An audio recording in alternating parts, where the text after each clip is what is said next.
budget meeting. Very exciting stuff today. We're doing organics, climate, energy, and facilities. So it'll be a full day. Okay. And I'd like to acknowledge the land on which we gather is the traditional territory of the Ktunaxa, the Syilx, and the Snipes people, and is home to the Métis and many diverse Aboriginal persons.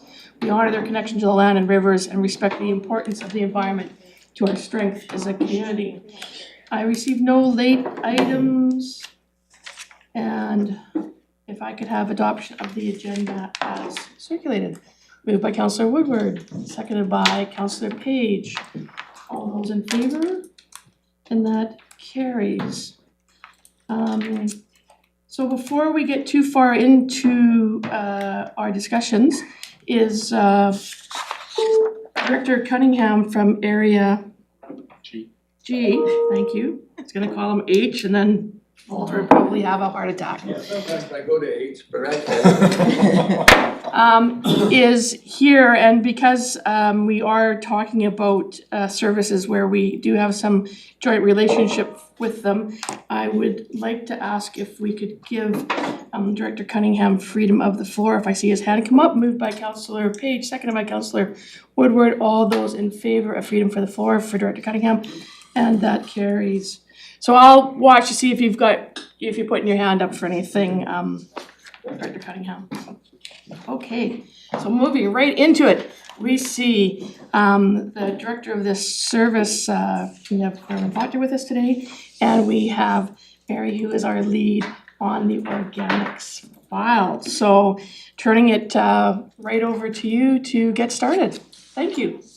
Good morning, Mayor and Council. Thank you so much for allowing us another opportunity to have a wonderful discussion about this program. And I'm going to be here to support, and the presentation today will be led by Mary. Thank you. Yes, thank you, Mayor and Council. I'm Mary Tress. I'm the Climate Programs Coordinator with the City of Nelson, and I oversee the Pre-Treated Organics Program. Today's council workshop is in preparation for a request for decision on implementing the Food Cycler program citywide, and we've scheduled a request for decision for later in February on that. So I'll very briefly reintroduce the topic of organics, as we were only here last a couple months ago in December. So since 2023, the City of Nelson has purchased and distributed 2,400 food cyclers throughout Nelson. That's just a little over half of eligible Nelson households having a food cycler. And we have implemented the program supports for that pilot. So that's mostly the local repair program, the carbon refill station, and the drop-off bins for the pre-treated material that residents don't want to use at home. In 2024, staff were asked to continue to evaluate the pre-treated organics program and also to explore a green card option as an alternative option for organics diversion. And the recommendation from staff is to implement pre-treated organics program citywide as our residential food waste diversion method. And that would be an implementation that would include purchasing 1,900 additional food cyclers to equip all of the remaining eligible households in Nelson. And that recommendation is based on a number of factors: cost effectiveness, operational viability, diversion potential, and also considers emissions reductions and management of residential wildlife attractants. So for today's workshop, we're aiming to take about 45 minutes to provide an outline of all of the key program components. And the recommendation to expand the Food Cycler program will be outlined at the end. Toward the end of today's workshop, we'll have Amy Mooney, our Deputy CFO, outline the program costing and budget aspects of the program. Most of the topics were covered in part during the December workshop, so we'll aim not to repeat the material too much, but each topic today will have a brief recap and then any additional updated information.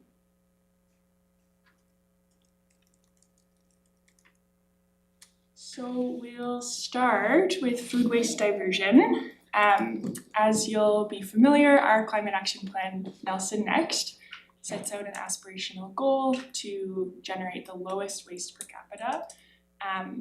And a priority tactic of that aspirational goal is to implement a residential food waste diversion program. The purpose being to divert as much food waste as possible from the waste stream. Councillor Payne. What was our baseline? What was our, where do we start? I'm trying Yeah, to get to the lowest, I need to know where we started. I looked through a lot of material, I couldn't find that, sorry. yeah. No, excellent question. It's very challenging to quantify exactly how much waste is being generated in any community, but especially in Nelson because we have so much self-hauling.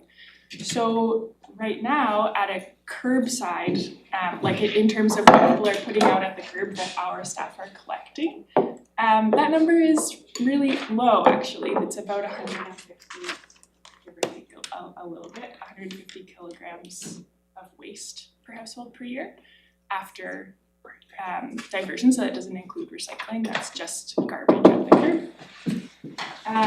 But we estimate that there's another 100 or 150 kilograms per household per year being self-hauled. That's it's really not been possible to measure that directly. So the baseline isn't entirely clear, but we estimate 250 to 300 kilograms. And I if I guess could I'm just not clear, if people are self-hauling, we're not paying for it. No, but our goal is to reduce waste from our community. So whether you self-haul or you're commercial or you're whatever, that's the aspirational goal is all waste that's produced in our community. That's what that aspirational goal is to, to reduce that amount to the lowest per capita. But we're only talking about residential waste. No, that aspirational goal is for everything. We focus on the Program residential. is only for This residential one is waste. for, yeah, Okay, that's what I wanted to be clear on. Yeah, How correct, big the problem is that we started with. for residential, yeah. just to capture like the actual aspiration is for waste in general and also part of our team's goals. Although we've been focused on the actual organic food waste diversion aspect of the aspirational goal, we also will be looking heavily into like zero waste initiatives and like that includes like the recycling and just sort of purchasing habits and things like that. And, they've been working with the regional district staff on the, the commercial organic side of it, so we're definitely involved in those. Some of them we control a bit more directly and some we influence. Policy wise, council, there's policy choices council can make as a municipality as well as the regional district makes policy as the end receiver of that product. So probably there's different partners. The province has obviously a number of things that heard from the lease all around that Yep. all those pieces of it. So all those Lots of great work. all those factor into the overall goal. And later today, you're gonna hear about a project that we have coming up that looks at the whole life cycle and stuff like that of construction materials, and that's also partnered with our ECK, so lots of stuff kind of related to that. So in terms of food waste, through the pre-treated organics program, if we were to implement citywide with every eligible household in Nelson participating, we would expect to see around 155 kilograms per household per year being diverted through the food cycler. And that would vary with household size, of course, but as an average across the city, that's what we would expect to see. And that was with 100% adoption. Yeah, with citywide implementation. And in Fairview, it's 76%. So, but you anticipate Fairview going up to 100 and the rest of the neighborhoods also going up? Well, again, you'll see when we get to the recommendations is we think we need some more regulatory tools to get that, but yes, we need everyone to participate ultimately, yeah. One way or the other. Right? So for just a little bit more detail on that, we arrived at that expectation by directly measuring food waste diversion among participating households. So we had over 200 households back in the fall of 2025 collect all of their pre-treated food waste from their food cycler for a period of 6 weeks. And among those over 200 households, they were diverting at a rate of 165 kilograms of wet food waste going through the food cycler per household per year. And this chart just shows the amount of pre-treated food waste that we collected and then the wet food waste equivalent and what that looks like expanded to 1 year. We outlined this briefly in December, but the household makeup in Nelson is just a little bit different from the household makeup in that initiative. And so we expect that at a citywide level, that average diversion could be 100, just a little bit lower. At that point, with citywide implementation, we could continue to conduct direct measurement in order to monitor our progress with the program using bucket weight or similar initiatives in the future. One other aspect of diversion is waste composition. So the goal with pre-treated organics, of course, is to get as much food waste out of the garbage as possible, the end result being as little food waste actually going into the landfill stream as possible. But we do find that even among households that are actively participating in the program, there is still food waste in the waste stream. But that is true even among communities with green card programs. So communities that have just recently implemented or have long-standing green card programs also find food waste still in the garbage. But the extent of that food waste will vary a lot community to community. So we still have room for improvement given that we still found food waste in the garbage. But yeah, the takeaway from that is that the presence of a convenient organics program alone doesn't result in a complete minimization of food waste in the garbage. And we would likely look to have some, of course, ongoing education, but also some regulatory tools to enforce, proper sorting and maximizing diversion to get that amount that's still going into the landfill minimized as much as possible. Councillor Payne. I'm just really curious. Are you finding a specific type of food that's going into the garbage? Like it does sound like an education piece to me. People just don't understand that certain things can go. Is that what you feel that it is? Yeah, we've measured, over the past few years, we've measured a number of times food waste in the garbage. And we do make note of the specific kind of categories of food. And that actually informed our education campaign in the spring of last year. We kind of looked at what those items were and whether people could process them through a food cycler. And lots of them could be diverted through the food cycler. So yeah, that definitely informs the education. And then I don't know that there's really any one type of food that's most prevalent. I mean, the only one I can think of is large bones. You can't put them. Yeah, large bones you couldn't put through the food cycler. Just curious. Yeah. Thank you.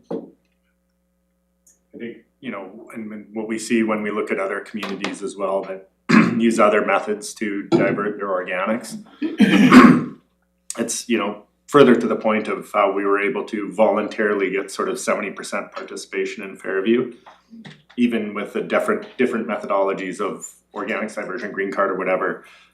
It seems like until you get to that regulatory point, you're still just getting that, 70% or whatever. The other people still just aren't necessarily buying in. Similar to when recycling came in, right? It took a long time for people to get accustomed to not just throwing things in the garbage and going down that recycling road. So the importance, no matter what the program is that we go forward with, is to continue that education piece and, intentional education, as Mary spoke about, seeing what's in there and then really speaking to it, but as well that regulatory piece as well, because it is critical that, the whole goal of any of this is to keep organics out of the landfill. So, yeah. Can I supplement? Yes. So we have 100% recycling. People are 100% of the households are recycling now. Well, they have recycling service. Okay, that's a different thing. Okay, that's what I'm trying to understand, because No, we did some of that measurement on set out rates. Again, we weren't seeing 100% of people having. do we know what the percentage is? For recycling? No, for set out, right? Oh, No, what yeah, was, no, we did measure how many people were setting out recycling as well as setting out garbage. I can't remember what the. That's correct, yes. So in Fairview is the only place that we measure it. And we found that in 2025, around 54% of households were placing out garbage, and a little bit higher, like closer to 60% of households were putting out recycling every collection day, which is every 2 weeks. So yeah, people are setting out recycling a little bit more than they're setting out garbage. But it's not that 100% of households have recycling out at the curb on a given collection day. And we do, through the waste audits, we did still see recyclable materials in there, and that's something that, we made note of. And as we continue to progress with, throughout this process, we've taken a deeper dive into our waste stream than we ever have before. So with that knowledge, we're able to have more intentional programs aimed at these things, and that is absolutely our goal going forward, is to not just focus on organics, look at our entire waste stream. Again, going back to the Nelson Next, right, with lowest waste per capita. And I think, some of those waste audits showed some positive results, like we saw very little electronics and that type of material in our waste stream. We saw very little garden material in our waste stream. So I think there's some real positives in our community that people are not throwing those things in their waste stream, and they were quite a bit higher in other communities that they compared to. So I think we got some good programs here that people seem to be adopting. Councillor Payne. so I guess the aspirational goal is the lowest. Do we have a number for that? What is the lowest, what would the lowest in Canada be? Who's the lowest now and how do we beat them? Another very good question. So waste per capita at a kind of across the country and any given community it's most often recorded as waste from all sources, not just residential. And so you might see in the 600s, like 600 kilograms per household per year per person per year. And that would be waste from residential, so curbside, residential drop-off, and also industry and commercial customers. And so kind of honing in on a residential only waste source and what is the next best community, and we're trying to get a little bit lower than that. It's very challenging to do as well. As most places are looking at kind of all sources at the landfill level, the total amount of waste that's being tipped. Okay. And I think even that being difficult, having that aspirational goal that we're continually looking for ways to reduce our waste is, I think, still moving us in the right direction. If that's our goal, is always to we have to keep doing more if we're ever going to reach that. So regardless of being able to definitively say we're the lowest, if we keep striving for that, then we'll be getting there.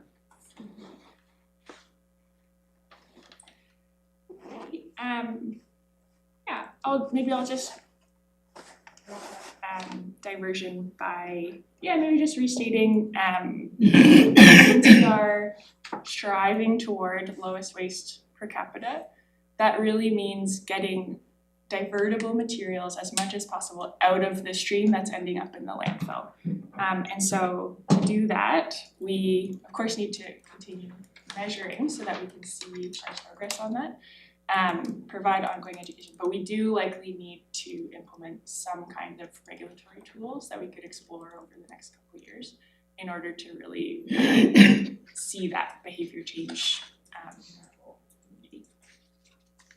It's known that reinforcement with any behavior type change, especially when it comes to a change such as this, it would be a big change for some households. Reinforcement is like, I just can't express that enough. And it's not just over like the next year after implementation, but likely years.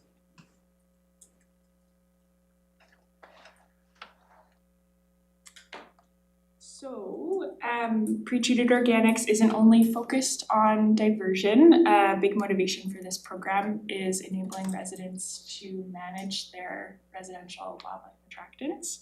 And we think that pre-treatment is a good option to enable residents to do that.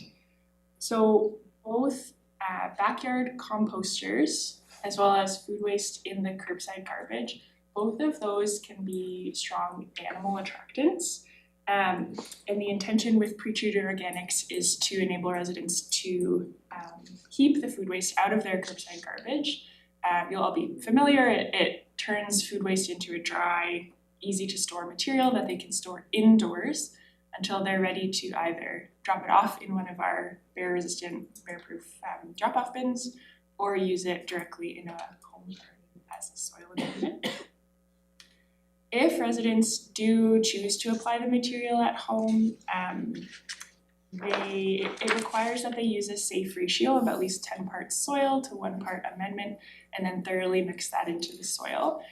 Material from the food cycler that isn't properly incorporated into the soil, it can rehydrate very quickly and become an attractant. So there's definitely an education piece around ensuring that residents are using the material in a way that does not become an animal attractant.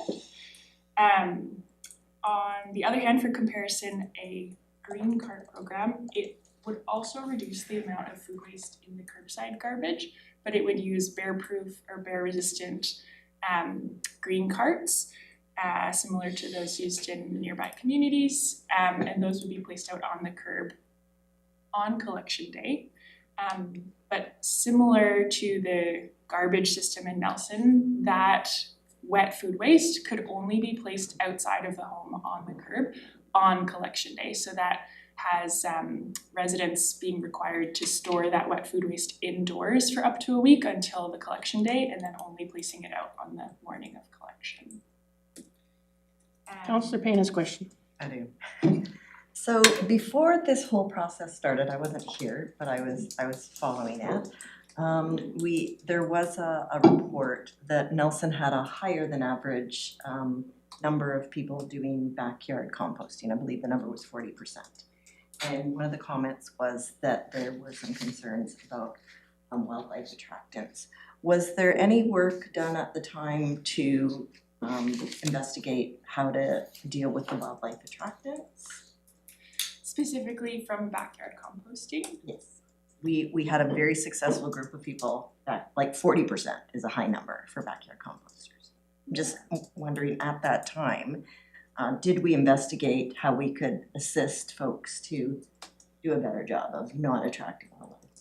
I think there was some educational things done around, managing that the proper way, because that's tends to be what happens when it's not managed the right way. I don't think we put a ton of effort into that, but there was some educational pieces of it. I think one of the things that happened during the first pilot of the food cycler is a lot of those folks said, I'm this is an easier method to manage that, that attractant. And we got really positive feedback. That was a strong reason why a lot of people like the food cycler. So that was basically the work that was done. I was just gonna question the 40%, is that I don't remember that number. Yeah, I'd like to see 40% that seems report. insane. I need to see that, that's a report I need to see. I can find it. Thank you. I'll find it. It was the city manager that said it, so I assumed it was in a council meeting. Right, So that was what was reported, and you know, that and I information can be doubt that located. would be 40% that used it ongoing all the time. Yeah, I think just that- saying what I found in the documentation. Yeah. It might have been one of the early surveys that we did. Right.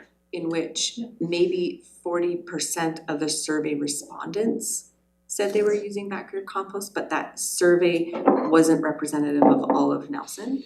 I can't remember the figures exactly. That would make more sense to me. It's self-selected, yeah. Yeah, I was gonna say that, and that would make a bit more sense to me that of the respondents. I'm not familiar with a truly pre-implementation before we even started exploring pretreatment, because that was before my time as well. But I know that in 2024, we did survey participants. So that's in 2024, we surveyed kind of early participants in the program, people who joined in the first year. And we did ask about backyard composting behaviors. And I just took another look through that survey data a few weeks ago. And so approximately half of all of the survey respondents, so those are the first people kind of eager to join the program, had been backyard composting prior to the program starting, which I think, yeah, might make sense. People who are really keen to backyard compost are looking to participate in this program. And a number of those, so we kind of have about half of participants were composting some or all of their food waste prior to the program. And then I think around a fifth of those households had actually had to stop or really slow down on backyard composting due to concerns about wildlife or actual interactions with wildlife.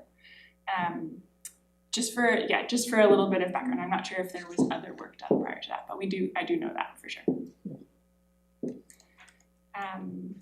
So I've outlined, just kind of how the wildlife attractant management works under each of the programs. Councillor Pinero has a question, sorry, before you get any further. Sorry, you said that for the green card program, you would have to, the green cards would only appear on collection day, and the rest of the time people have to store their compost basically inside, so for the entire week and then come out. That seems like it wouldn't work that well, and I'm wondering why, like in my experience in other places, there's green carts, if that's what you want to call them, like on every block, and they just stay there and get emptied on collection day. And so you would take your compost to the cart, put it in whenever you wanted, and it gets emptied once or twice a week or whatever the case might be. Is there a reason why we don't do that? Because it seems much more sane than storing like food waste in your tiny little basement apartment all week. Is it like obviously topography or whatever, but if they're bear proof anyway or animal proof, then what's the downside of just having them there and people can empty their food waste as needed? And that seems like it would also, if they didn't have to move constantly, it also takes down the maintenance and operation cost considerably, and seems like a win-win. So just wondering if that was looked at all. I know that, like, I'm not making this up, it definitely exists in other parts of the world, so just wondering if that was looked into. Yeah, absolutely. So yeah, you're talking about a neighborhood level drop-off location. Exactly. For just wet organics, or I guess in that case, if people had foods like which they could drop off dry organics too. It's an idea that has been implemented in other communities in Canada too. So look at Banff and Canmore, they have zero waste stations throughout the community. It would be kind of uniquely challenging to do that in Nelson. You mentioned topography, so we're kind of talking about people of all ages and abilities trying to walk or drive their material up or downhill on a regular basis to deposit it in a bin. That would just be a challenge in itself. But in those communities that have these stations, they usually provide 3-stream. So you can drop your recycling, garbage, and organics.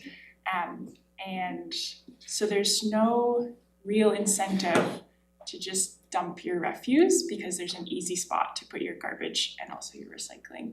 So if we're talking about only implementing like a 1-stream organics only at the neighborhood level, yeah, I mean, there's no accountability for people to really be required to sort properly.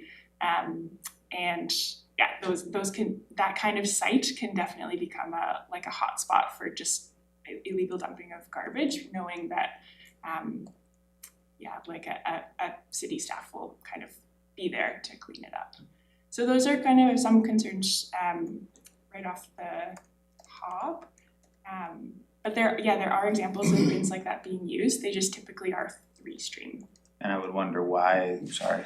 Sure. Again. Yeah, you can I have wonder supplemental. why we don't have 3-stream, because we've been talking also about, there's always this debate about once a week, twice a week garbage pickup, how much of a resource drain that is, blah, blah, blah, this truck, that truck, this mechanical arm, whatever.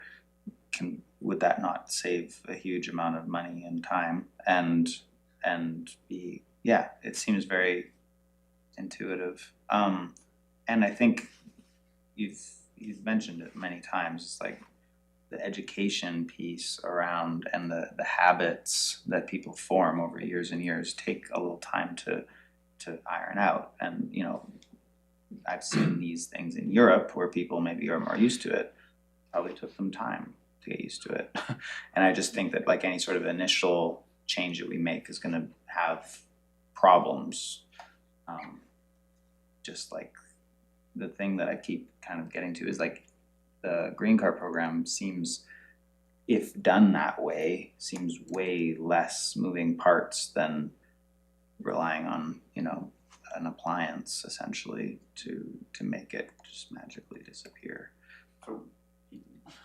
Yes, so you bring up good points and we're gonna speak to it on the operations or one of the operations slides when we come up, but we are looking at how to better pick up our garbage recycling currently. So we spent the last year really kind of scrapping through trying to find somebody that can do an analysis in our community, and quite frankly, we scared away the main consultants that do this just because of the uniqueness of our topography to be able to go around and pick up. And it's not just the topography, but like the other sort of compounding challenges that come from that.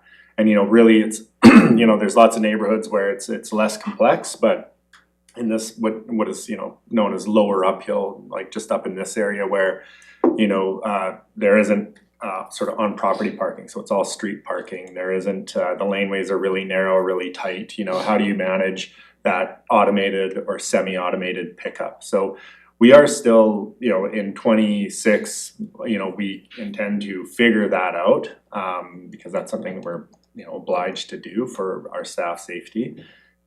So that idea of this centralized pickup will be something that we'll explore. I can tell you that we have had a number of discussions around that and the challenges of making it accessible to everybody and having enough suitable locations for them. Again, once we get into our steeper topography, that's been the real main hitching point, is how are we gonna go and buy land from people to put a flat spot in order to put these dumpsters or what have you. How do we manage there'll still be a significant attractant even though if the bears can't get in there, because in the summertime they'll just sit there and cook all day long. So yeah, the bears won't be able to get in there, but they'll be attracted to them. So challenges there. And then as well with the contamination piece, I mean, we deal with on a regular basis, and it's better with these new bear bins that we have because it's tougher to get them in. We still deal with people that bring their residential garbage downtown and jam it in our garbage cans because they just don't want to pay for it, right? So similarly, I think if we had an organics dumpster, what Mary mentioned is very likely to happen. And while I appreciate that, yeah, absolutely, we will have to educate people and you'll correct a bunch of them, there's always still going to be the people that'll dump that stuff in there, right? I told this story recently. I was out at the transfer station at Groma Narrows, and there's the organics bin, which if you've been out there, you look down and it's all food waste. Somebody had pushed a dishwasher in there, right? Like there's no possible way you could think that that's the spot where that goes. Yeah. You know, so that's really where we, you know, are, and sorry, when that load gets contaminated, it all goes into the landfill, right? So that's where, those are a lot of the hangups around that centralized or like neighborhood approach that we've been discussing.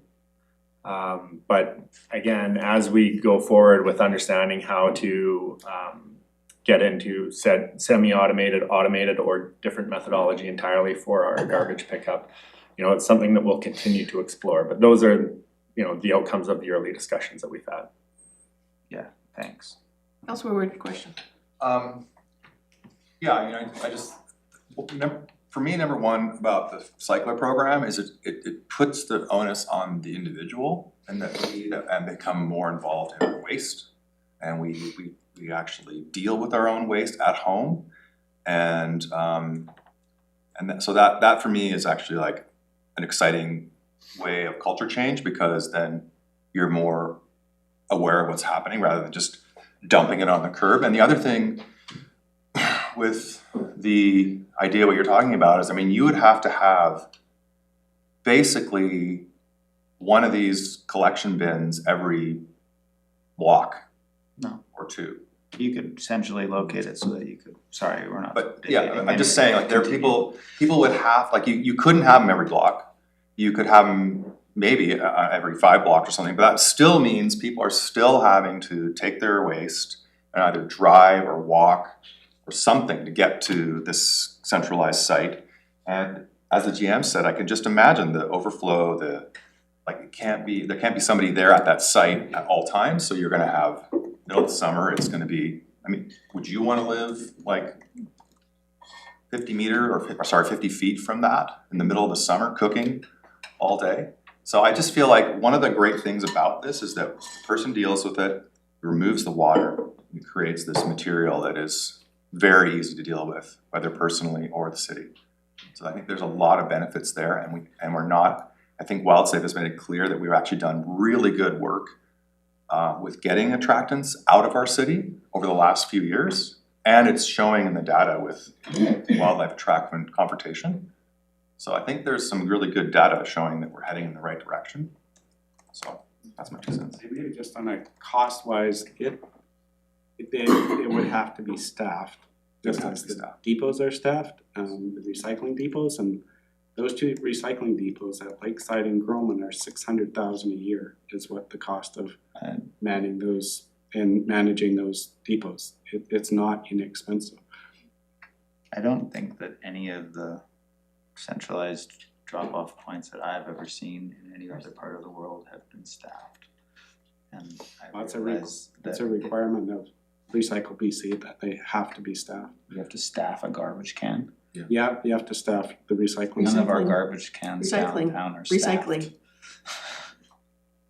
Recycling. It's not recycling, it's Yeah, it's Organic. Yeah.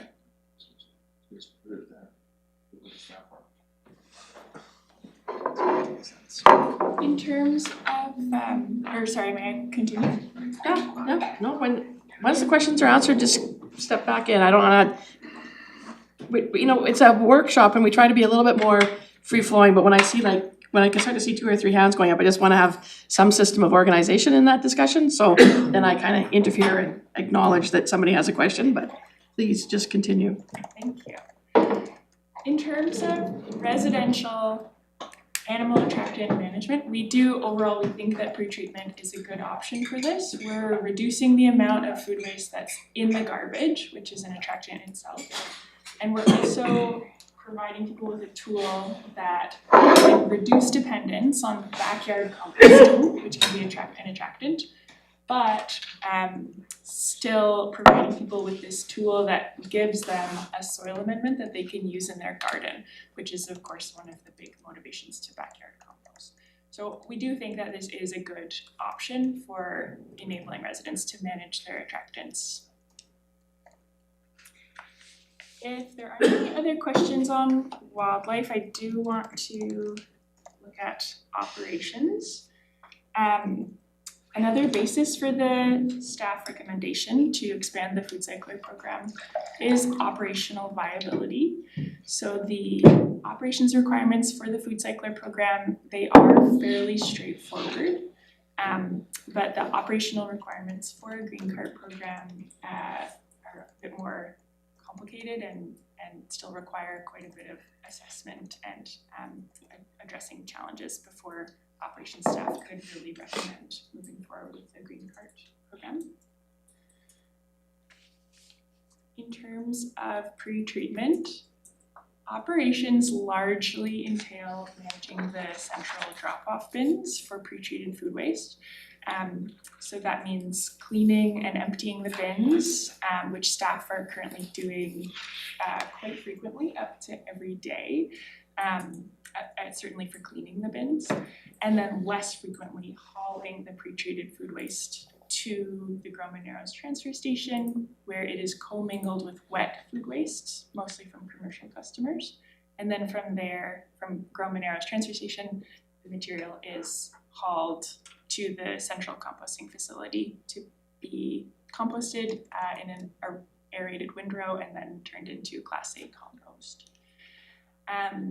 Public Works staff in 2025, we tipped 13 tons of pre-treated food waste at Groma-Narrows, and we're in touch with RDCK staff regularly about this. There have been no operational issues with the pre-treated material. It's behaving, or it's working really well at both the transfer station and the composting facility, which is great to know. Even with this really dry, fine material, it's working fine at both facilities. And in 2025 and in previous years, our public works staff also used the soil amendment in our city parks, just directly as a soil amendment for operations. So Lochtenberg, then Councillor Payne. So the quality of the amendment in the windrows was a question mark at the beginning of this project. We didn't know. And I remember, if I'm not mistaken, RDCK staff basically said that it's probably going to be a problem, or that was their assumption, that there was going to be issues with it. So it sounds like there's not issues.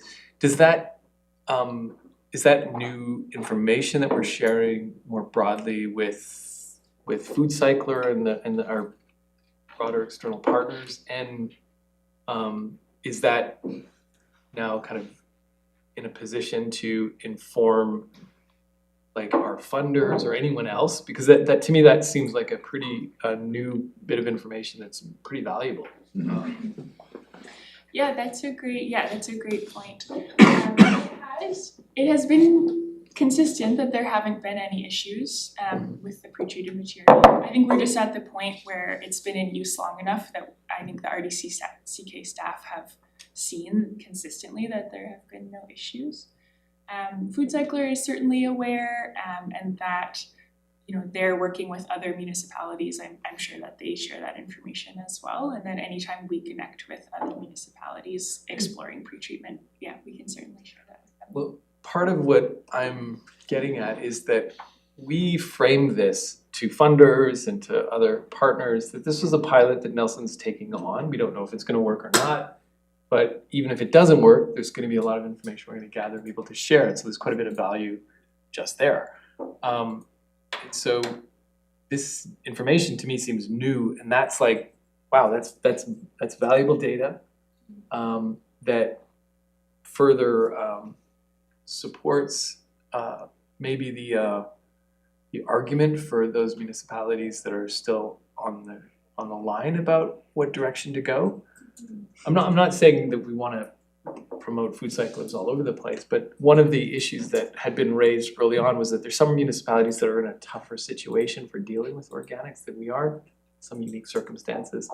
And we wanted to make sure that we addressed any potential issues, like uncover them.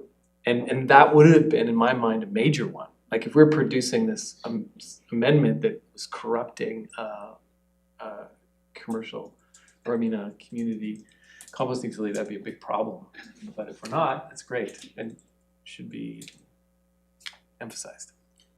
if you don't mind, Councillor Larkin, before I go to Councillor Payne, I'm just gonna say, one of the things I think is important that this piece of information has come out, that it hasn't corrupted is that I sat at the table for many discussions by the RDCK that we're looking at charging us actually more Yeah. to drop off That's right.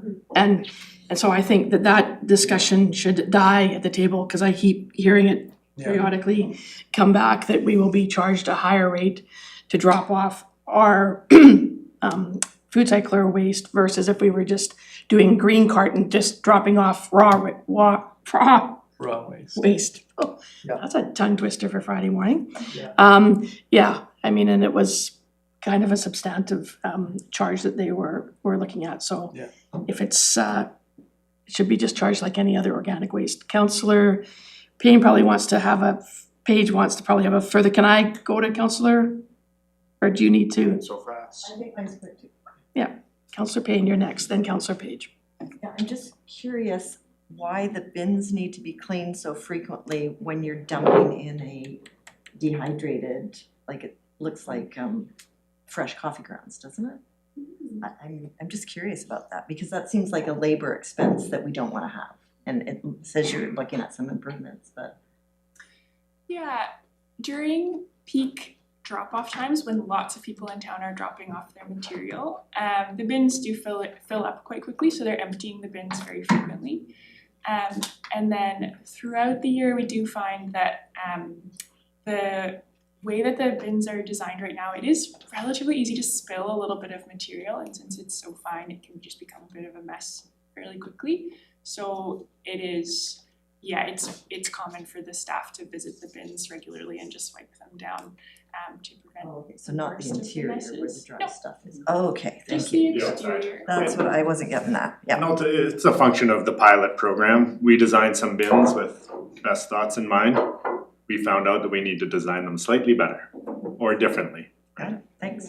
Yeah, so we need some bin improvements to make it easier for residents to deposit their material without spills, and also more efficient for our public works staff to collect them. But they were designed for a pilot, and now we have over half the community using them, so it's time for some upgrades. Councillor Page. Yeah, just to round out that conversation around cost for council to keep in mind that while the RDCK has delineated a tipping rate that is separate for this processed amendment, and while that tipping rate is also higher or on par with the mixed waste level, the tonnage that goes through under that same category is significantly less because of the water reduction. The impact on the actual cost is less than if you pay the other rate, dumping wet and heavy, than dry and processed. So there's a balance there. And I could repeat it when we get later into the financial piece, because this is coming back to a business meeting, but one of the things I would like to see contemplated within the costing is we did agree to participate in a community compost facility, and there are capital and operational standing costs that go along with that. The tipping fee plus taxation is supposed to find some sort of mix, some sort of 50-50 mix between those two, and so we should be contemplating, the RDCK staff do have some of the maths that they've got worked out that they would attribute a cost to us if they're not gonna be making that rate up at tipping. And that's something that we should be costing in through our projections over the years. I don't know where those will eventually land, but we should be aware that, this doesn't obliterate our obligations to community facilities that it's not on. So what is that relationship gonna be in the end? Although should that not be a full region-wide, everyone, we're keeping this material out of the landfill, which is extending the life of the landfill, et cetera. So really it should be everyone in the resource recovery service that should pay equally in composting is a net saving to that landfill that needs to be accounted for on that side of it. So I hear you. I don't see why the region, whether you're and those other participants are actually causing a challenge in the landfill by not continuing to put material in, compost material into the landfill. And I think Mary mentioned that what they're seeing as wet organics is really coming from commercial, very little residential organics has been dropped off at the transfer station.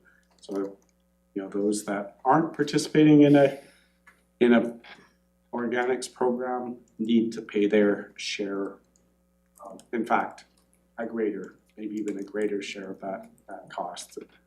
So, I know the vision at the beginning was, that this would be cost neutral to others, but in the end, I think it's a net benefit to everyone, and everyone should equally pay into taxation. And again, Nelson pays the bulk of that taxation anyway. I'm just saying, within the costing options that are provided, when we come to a business meeting, we should contemplate what that cost would look like, knowing that there's gonna be some sort of debate at joint resource recovery to hammer out the principles. You've laid out a few considerations what the principles might be, but we know the cost isn't gonna be zero. But there's some contribution to the program to have the facility that picks up the waste that eventually goes there. It's not all getting incorporated into parks, so. Being zero, Well, I think we're paying that in tipping fees, right? Hmm? Aren't we paying that in tipping fees? 50%, well, and there may be a contemplation that those tipping fees would go up further because that mix and that formula is not achieving what it is. When we agreed we participate in a facility that now doesn't receive a larger amount of tipping fees from heavy waste. Well, And I again, just know it's been a conversation at the table, so we should try and capture what we think the conversation is gonna be. I mean, I don't wanna we're supposed to be doing this is like digging. I'm saying we have a financial costing in this report, we're gonna bring it to a business meeting, and I'm just saying it should contemplate what those costs are, because that's part of the financial model. Is it not? It doesn't count the tipping? the tipping fees. There's tipping fees in there. Yeah. I don't know to the level that you're projecting I think- might occur, but. Yeah, I think what Councillor Page is bringing up, as I understand it, is the RDCK had anticipated that tipping fees would fund X amount of the the composting site. Yeah. They're not, because we're not hauling wet. So now that amount that's being now covered by requisition or taxation is being spread amongst all participants in the JRRC.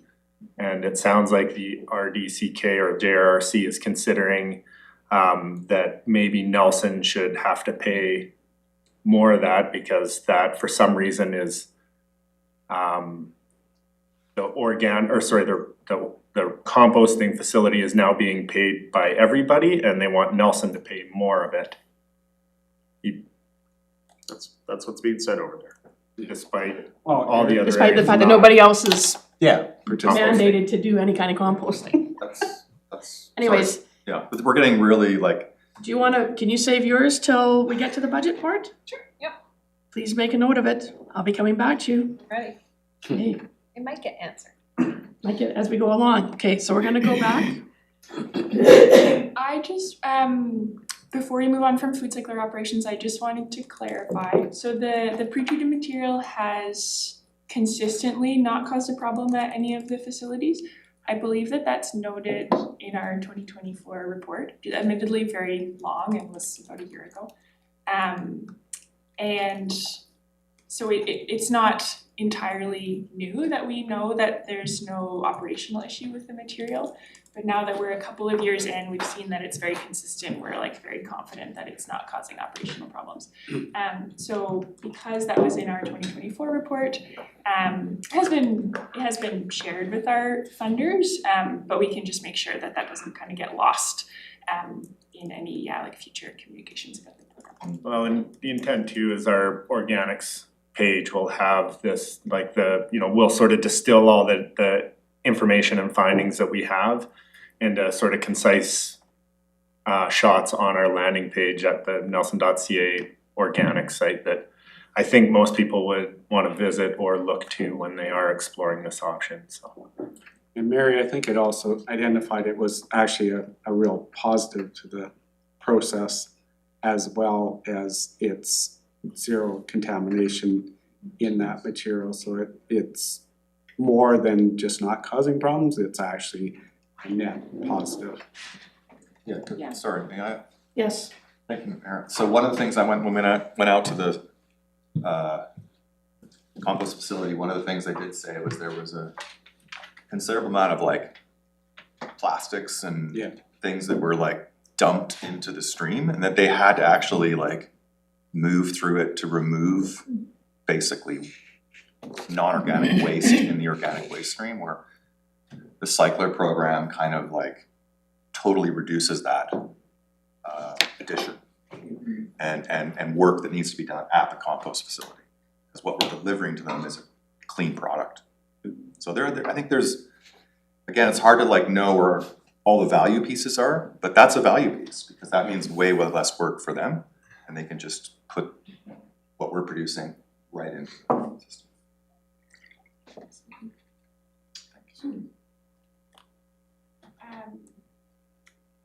On green cart operations, because we did explore what would be the operational requirements for implementing a green cart program. There is a considerable amount of assessment work that is still needed before operations staff could really strongly recommend implementing a green cart program in Nelson, purely from an operational standpoint.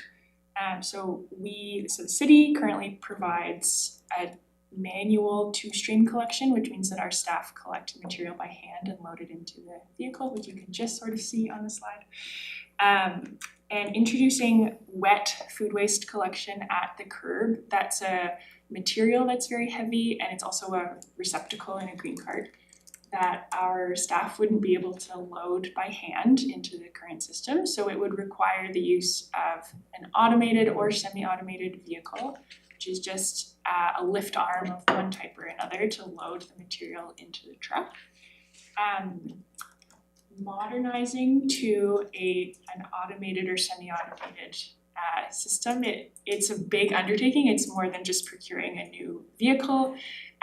There's quite a lot of assessment that Chris has kind of spoken to in terms of neighborhood suitability for routes, developing routes that account for our topography, our alleyways, geographic features, physical features such as retaining walls, and also the prevalence of street parking in Nelson. All of that has to be factored into route development so that in all seasons throughout the year, we have a sustainable route for this new different vehicle with different size requirement, with a different size and different width requirements for turning, so that we don't have recurring service issues. And so that our staff can operate safely and collect the bins with a different mechanism.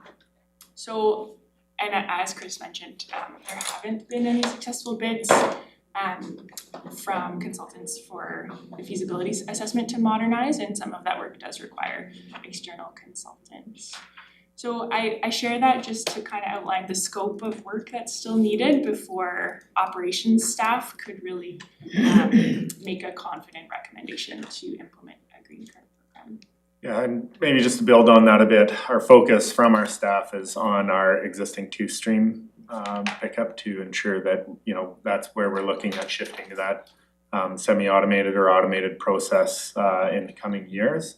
And to be frank, adding in third stream that's doing curbside pickup or some, derivation of that, even if it was third party, would really complicate that process of us getting our existing two-stream up and running. So trying to keep the waters clear, so to speak, as we go through this process.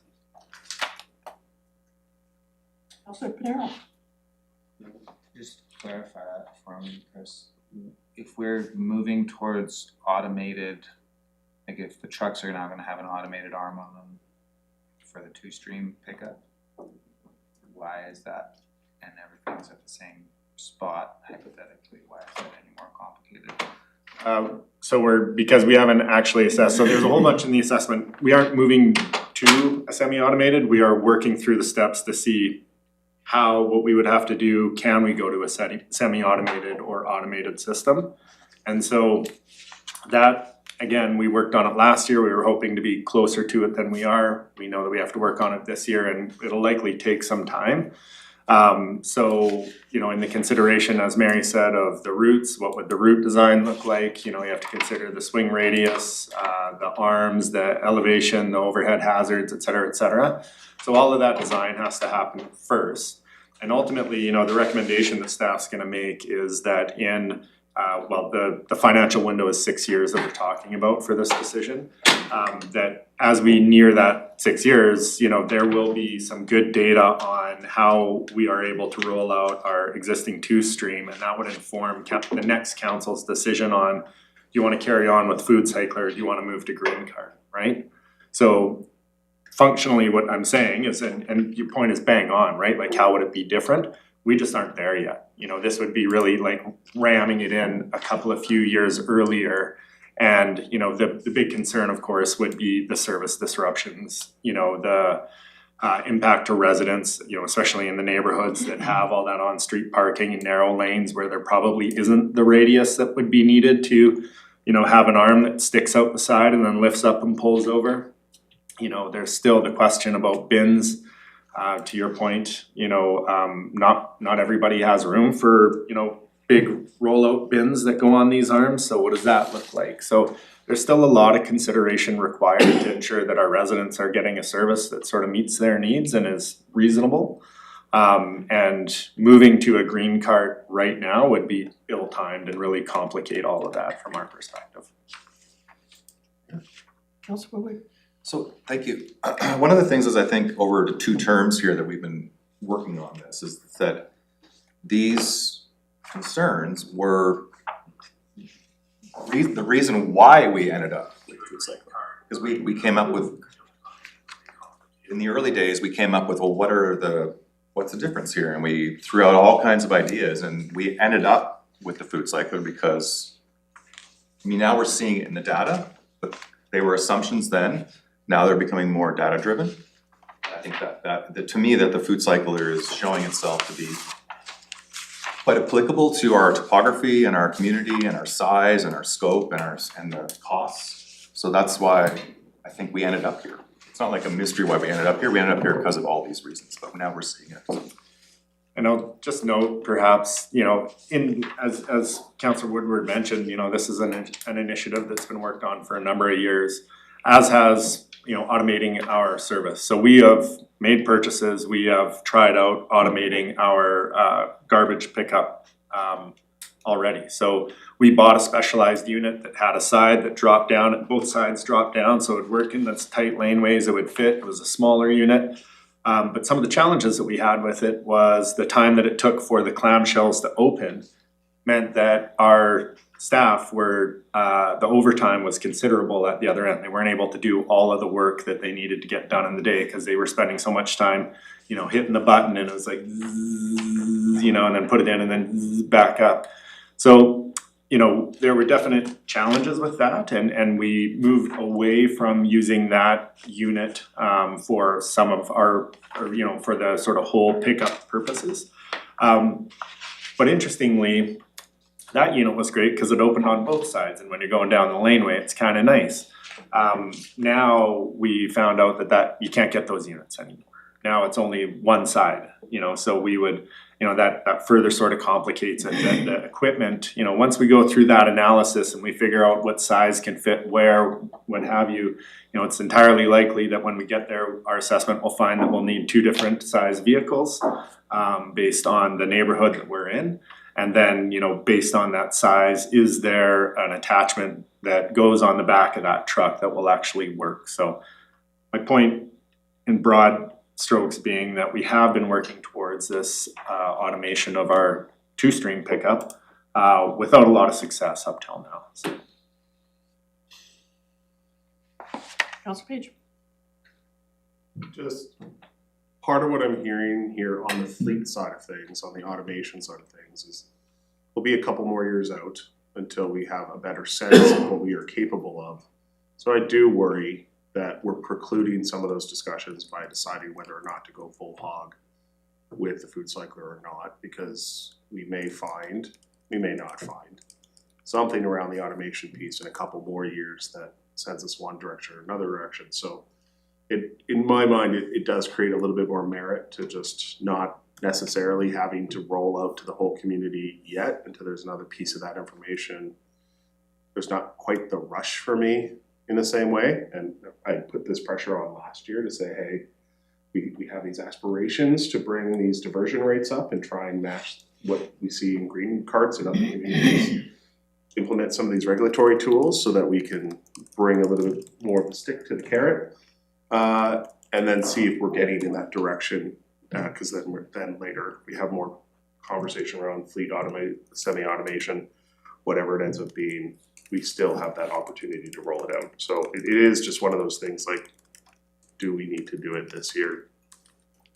What are we chasing So Councillor specifically? Page, may I just ask for some clarification? So at this point, you're saying that we shouldn't make a decision regarding either expanding the food cycler or the green cart program for potentially 2 years?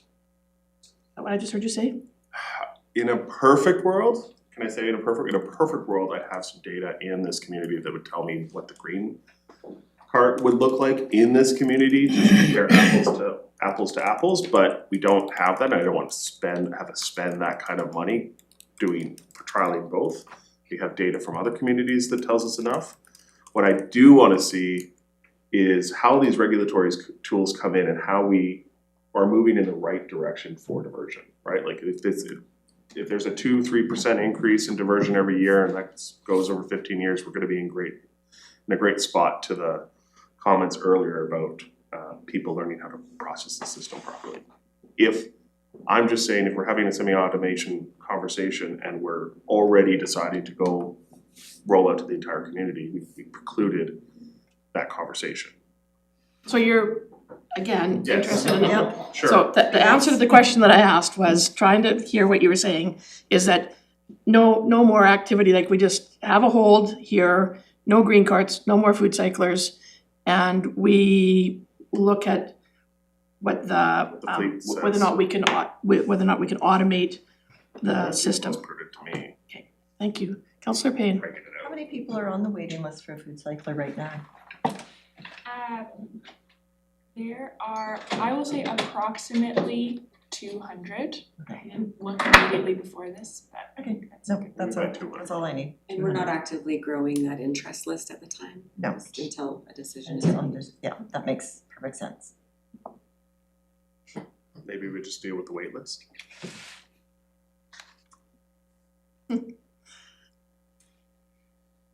Okay, so it's 10 minutes after 10. Climate impact is the last piece to discuss before we have Amy outlining the financial, the Yeah, program. so if you finish, we're gonna take a break and then Amy can come up and Sounds great.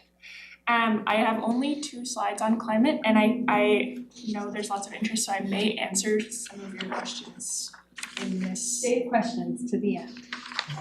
Yeah. So to understand the climate impact of the organics program, we worked with Dr. Calvin Lacan at the York University Faculty of Environment and Urban Change. And we received a custom high-level LCA that compares it compares climate impact of diversion through the food cycler, through a green cart program.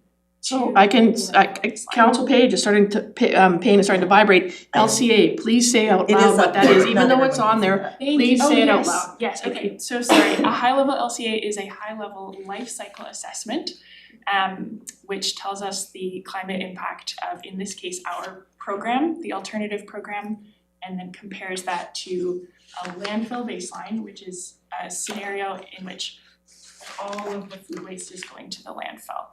So it shows us the relative emission savings from different diversion options. I specify that it's a high-level LCA. That high-level document is intended to give us a general sense of emission savings from a diversion program. It's not a formal decision-making tool, but it gives us a general sense. And the LCA was shared with council last November, just prior to the December council meeting. And it shows that if we compare two programs starting from scratch, so assuming that we haven't moved down the path of either program yet, that LCA showed some emission savings benefits for a green card program. The rationale for that is that for any diversion program that the city runs, there will be emissions associated with that program. So manufacturing a truck and bins, that results in emissions being released. Manufacturing appliances, that results in emissions being released. And those are factored into the high level comparison of the two programs. And so the LCA that we shared last December, it shows that if you compare the programs from scratch, there are some benefits to the green card program. And that is because there's just a little bit more emissions associated with manufacturing appliances for a fleet that covers the entire city. The important thing I think to remember about this is that the major emission source is food waste going into the landfill. And so whether we divert that food waste through a pretreatment program or through a green card program, it will result in a net significant emission savings, even if from scratch there are benefits to one program over the other. After the December workshop, staff and council had an opportunity to pose additional questions about the climate impact of the program, and those have been addressed through some additional work by Dr. Calvin Lacan. So a letter outlining this updated work was shared with council earlier this week as part of the information package for this session. The main purpose of the continued work by Dr. Lacan was to acknowledge that we're not at program outset. So we don't have two programs ahead of us, neither of which has been started. We've already purchased 2,400 food cyclers and distributed them through town. And they're already actively being used to divert food waste from the landfill, which is the end goal of our diversion program. So now we're at the point in this program with a little over half of households using the food cycler, where either program option moving forward, whether we were to go with green cart or continue implementing the food cycler, either program option would need to offset the emissions that we've already produced by getting to this point in the pilot program. And so when that is accounted for in the LCA, we effectively see a climate parity. So Dr. Lacan kind of ran this through the LCA model using a hybrid methodology to account for the point in the program that we're at right now, and effectively found that in the short term, in the usable life of the food cyclers that we already have, either program option is going to result in effectively the same emission savings over the next 5 to 6 years. And yeah, we just kind of have a climate parity in the short term.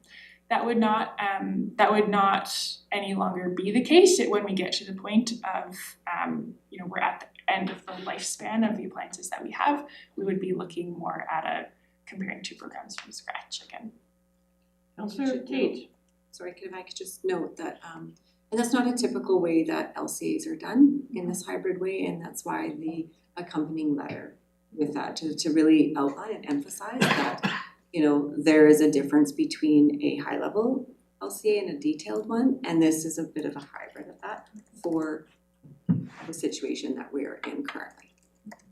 And if in the future we want to have like a formal decision-making tool for a council decision weighted heavily on climate impact, then at the next kind of decision point for this program, we could look to a more detailed or different methodology of LCA. Which is way lengthier in time and cost to get that. Couple of years. Councillor Tate, sorry. Councillor Tate. No, thank you. I just wanted to make sure it was the letter that's in the presentation, not a separate letter. I gotcha. Thank you. Sorry, Mayor. Councillor Woodward. Thank you. So in the, just as a point of reference, that letter did say at the end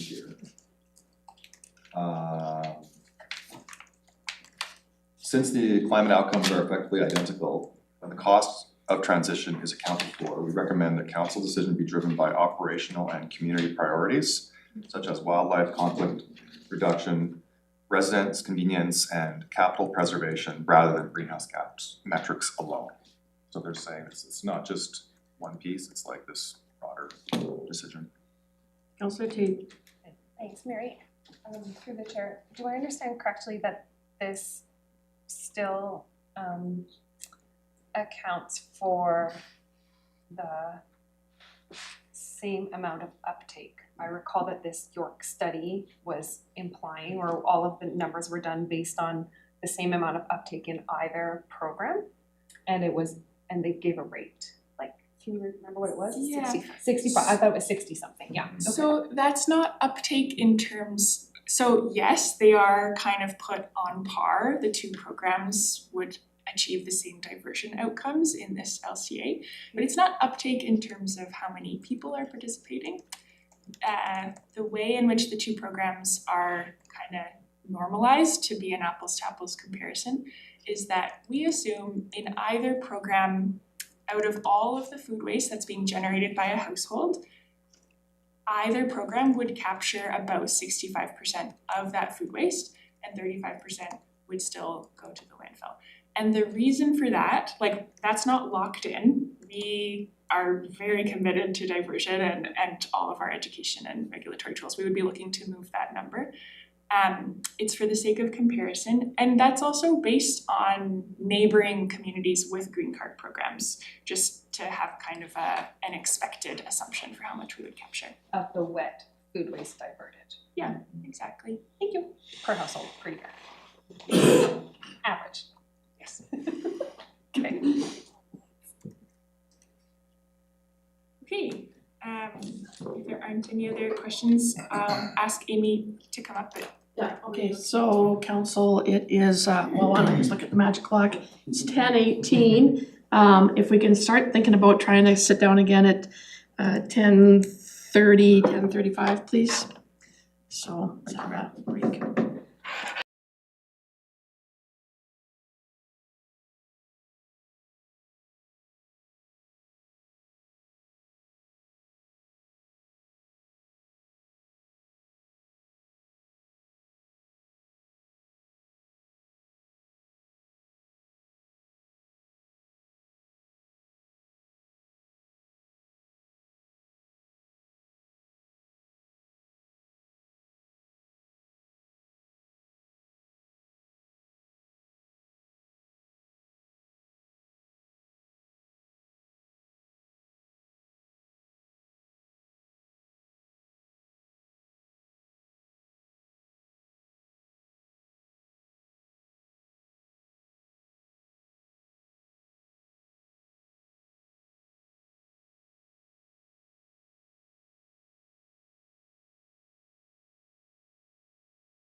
Okay, back over to the climate team. We gotta find some new fun terms.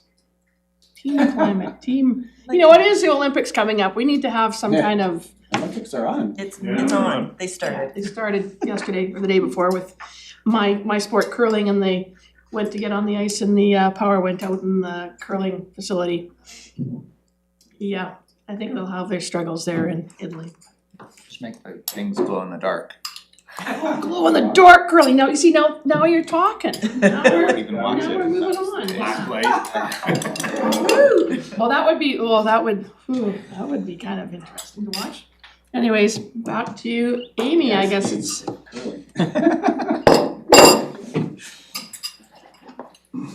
Okay, so just a little update on the costing side. So the last workshop, we discussed an average cost, annual cost, and we had done that over a 20-year span. The intent behind that was to show that both programs would be sustainable in either way, and that they were relatively consistent in costing. What we don't want council to think is that they're making a decision they're gonna have to stick with for 20 years. So we have kind of pivoted a bit this workshop, just to look at the next 5 years and kind of talk about those. But to keep in the back of your mind, that, you know, both options are sustainable in the long term. We currently, as Mary mentioned, we currently have 2,400 food cycle appliances within the community. Those warranties start to begin to end December 31st, 2027 for the first lot and 2029 for the second lot, so just keep that in mind. And our current 2026 fees that we just recently sent out to all the residents will cover both directions for 2026. Councillor Payne. Can I just ask how much a food cycler costs? One unit, how much does it cost? I tried to do some math around it and I got it wrong, so I'm. Are we allowed? I suppose there's a retail price, but our price is not the unit price of the appliance because the program is more than just the appliances, it's all of the program supports. How much? So we don't have a number that we pay for one unit. Are we allowed? So do we have a number I don't that we think we're pay allowed to for disclose that 1,000? based on that. Pardon me? Pricing. I think it's proprietary agreement that we have with them, so it's not a public. Okay, Yeah, as Mary said, it's a rolled-in price with all that other support around it. So it's the price of the program. How much is We the can't- program per household? Divide by 4,500. Go. I did and it seemed to be the wrong number. What? 4,300. So 20. Anyway, if you want, divided by for 40. the camera, we can Yeah. break Yeah. that down for you. Yeah, we can have that in camera if somebody wants to do that. Would you like to move into camera? We can do that now and get that over with. Is anyone else curious on how much it costs or? I've seen it before. We haven't. But yeah, Seen it before? but yeah, I'm fine going in camera We can't for- buy one. to get No, rid of I get that, I'm trying to, yeah, That's per household, I think is probably. per household Okay, is. I'll move for in camera. Is there a seconder? Seconded by Councillor Page, so that's been moved and seconded. All those in favor of moving in camera? And that carries. So, sorry, Bill, if you don't mind just waiting in the hallway in hands, I'm afraid you'll have to also step out for a moment. I don't think we'll be too long.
You wanna do that in a resolution?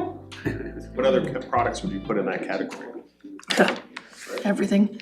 It's not just gonna be food cyclers, it's other things.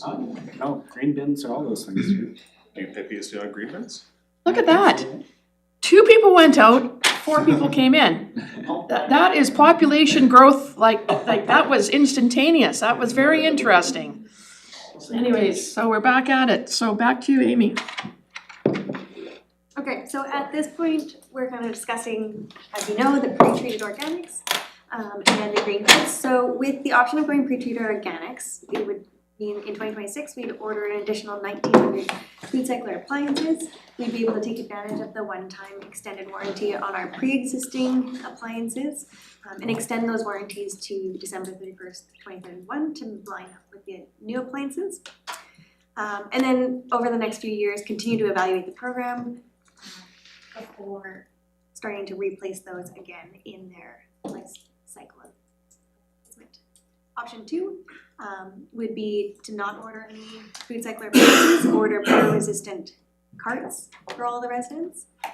Continue supporting those existing food cycler appliances during just their standard warranty, so when they start to expire in 2027 and 2029. And as well continue to evaluate both programs over the next few years. Councillor Crane. So at the end of the 10-year period, which is the end of their life cycle, does Food Cycler pick those units up? The I think I appliances, said something about that, but I can't. yeah, they wouldn't be picked up by Food Cycler, but the appliances are fully recyclable at their end of life. So they would essentially just go to the Nelson Leafs facility and then be recycled through the on-court stewardship and be recycled. I think that that's one thing that, you know, to Mary's point, end of life, right? So they project a 7-year lifespan on these, but you know, we haven't had the opportunity to get there yet. But you know, the idea isn't that we'll just be like ordering everybody's back in after 7 years because they're gonna turn into pumpkins or anything, you know. Continue to repair them and see, because a lot of the repairs that we do currently now are, you know, what was the value of them? $40, you know, for a drivetrain. Yeah, every repair part will have a different cost, but those costs are covered by Food Cycler under their warranty. Yeah, but just knowing going forward that, you know, we will be keeping these units alive or the appliances alive, right? So. Thank you. So looking at the cost comparisons over the next 6 years, looking at that top section is our operating costs. So the very first line is the pre-treated organics. That entails ordering those 1,900 units, having Food Cycler distribute those units that we order, but having staff, you know, do education and evaluation throughout. Hey, can I just cut in for a sec too? Just keep in mind, this is the cost of the full waste recovery program, right? It's not just retreated organics.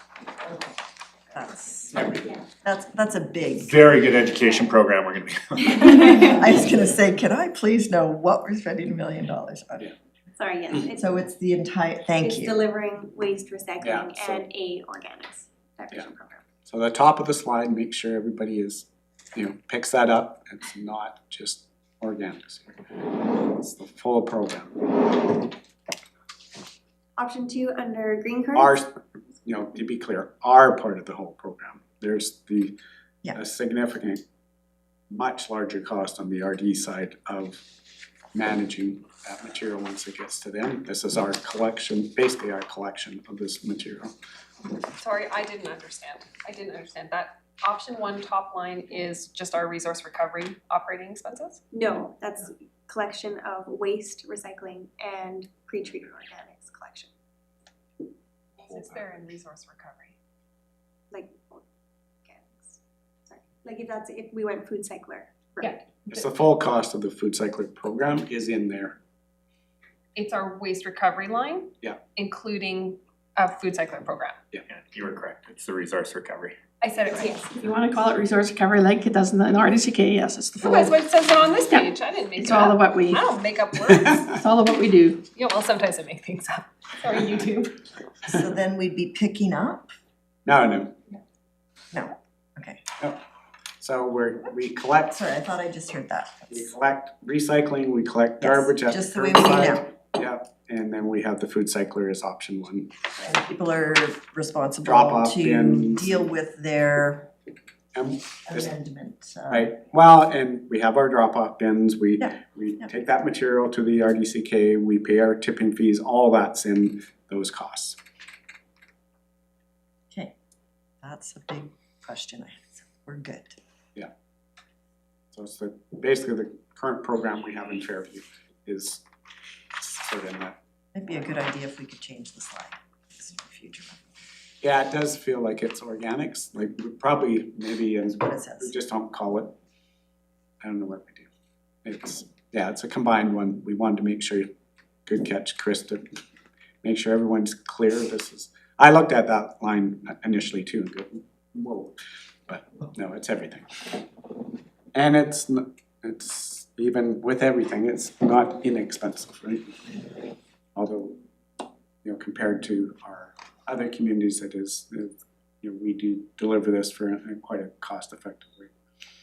Councillor Payne. So I guess when we're at this place of how expensive it is to operate that, one of the objectives that I would believe, I guess I'm maybe presuming this, is that we're reducing our tipping fees. So have we seen a reduction in our tipping fees as a result of diverting so much of this heavy food waste to the recycler program? Yeah, in the Fairview pilot neighborhood, where we know around 75% of households have a food cycler, we saw a reduction in the total tonnage going to the transfer station. The total tonnage placed at the curb, which is what we haul to the transfer station. So on average, we went from households in Fairview producing around 170 kilograms of food waste per household per year to down to around 154. So we saw a reduction in the total garbage being produced, even though not everyone in that neighborhood has a food cycler yet. You mentioned 13,000. We 13 tons. tipped 13 tons of amendment.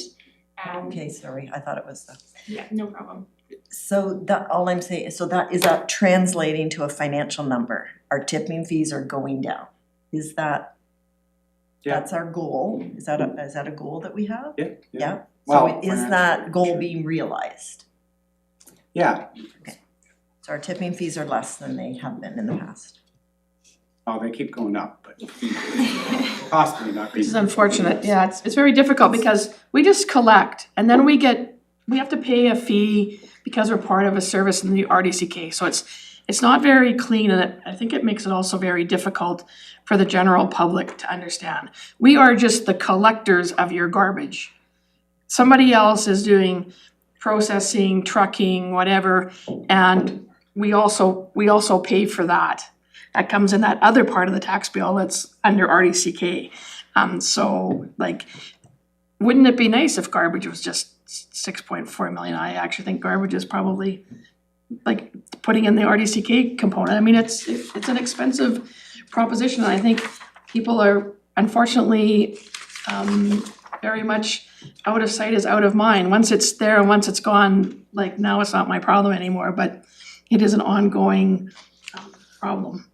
So. Question? Yes, Councillor Chair? Payne. Thanks so much. Unless I have the wrong sheet, last year we were looking at this year buying 1,600 units. Is there a reason why it went up to 1,900? 1900 brings us up to the 4,300 that we currently bill for resource recovery. I think a bit of growth in the community. We've had growth. I think that's now the current household that we have garbage at. Okay, second question? Yes. Thanks so much. So did I understand correctly from the GM that the $75,000 for the modernization study, nobody picked up that study, so that money still existing somewhere? we will carry that forward to 2026. Thank you. Thank you. So for the operating expenses for the green cart option, we see those spike in 2027, primarily because it would take some time to get that implemented. We have assumed that a third party will come in and do that just for costing sides of that. And so that's really where we're seeing those differences in the operating expenses over the next 6 years, is in the green card option, having to have that service. Whereas in the pre-treated organics, we are able to take advantage of and currently utilize those assets that we've already purchased, being the food cycle appliances. So we were, Thank you. So essentially, if I get this right, between these two programs, the 2 million here is the pickup service, In our basically, operating business. right? We're paying for the pickup service of the wet organics, and it's $2 million more than if we went with the cycler because everyone's dealing with their own stuff. That's And the about- product is a lot less, and we aren't having a service to do pickup. It's about 500,000. 2023 aren't in there. Yeah, it's about 500,000 a year in. For the third-party service. Yeah. So that's the crux here, right? Yeah, and that was, as you mentioned earlier, Yes. that was the genesis of the, It one of was the genesis always of the there. food cycler in the very beginning. That collection cost was very expensive, and we, council at the time said, is there an alternative to that? Yeah, that is why, I think that was why the food cycler. I think one of the things we said as a council last term was, do we wanna be picking up and shipping water? Yeah. And that was kind of the nutshell of this, is that no, we don't wanna be picking up water, and we don't wanna be shipping water out to Solomon. And so that's what kind of drove us down this road, and that's where we are today because of this. Thank you.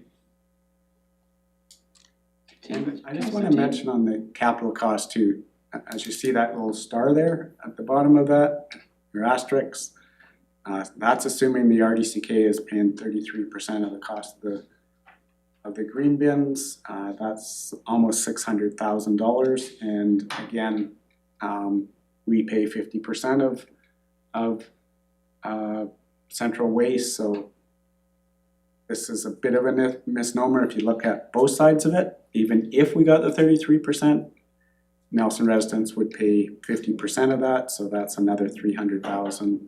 So I would say realistically, the net cost to a Nelson resident would be, about whatever, $150,000 more under a green card program, capital wise. Councillor Tate, Even if we got the 33%, and it could be $600,000 more. Councillor Tate, then Councillor Payne. Thanks so much. So do we have an understanding of the number or percent of households that have their own contracted waste removal, like the multi-unit buildings and such?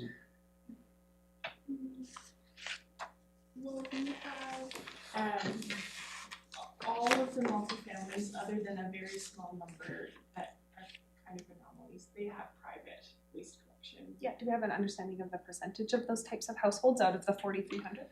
So 4,300 is the number of households that we provide garbage recycling collection for, and then separate from that are the multifamily dwellings that have to have their own private collection.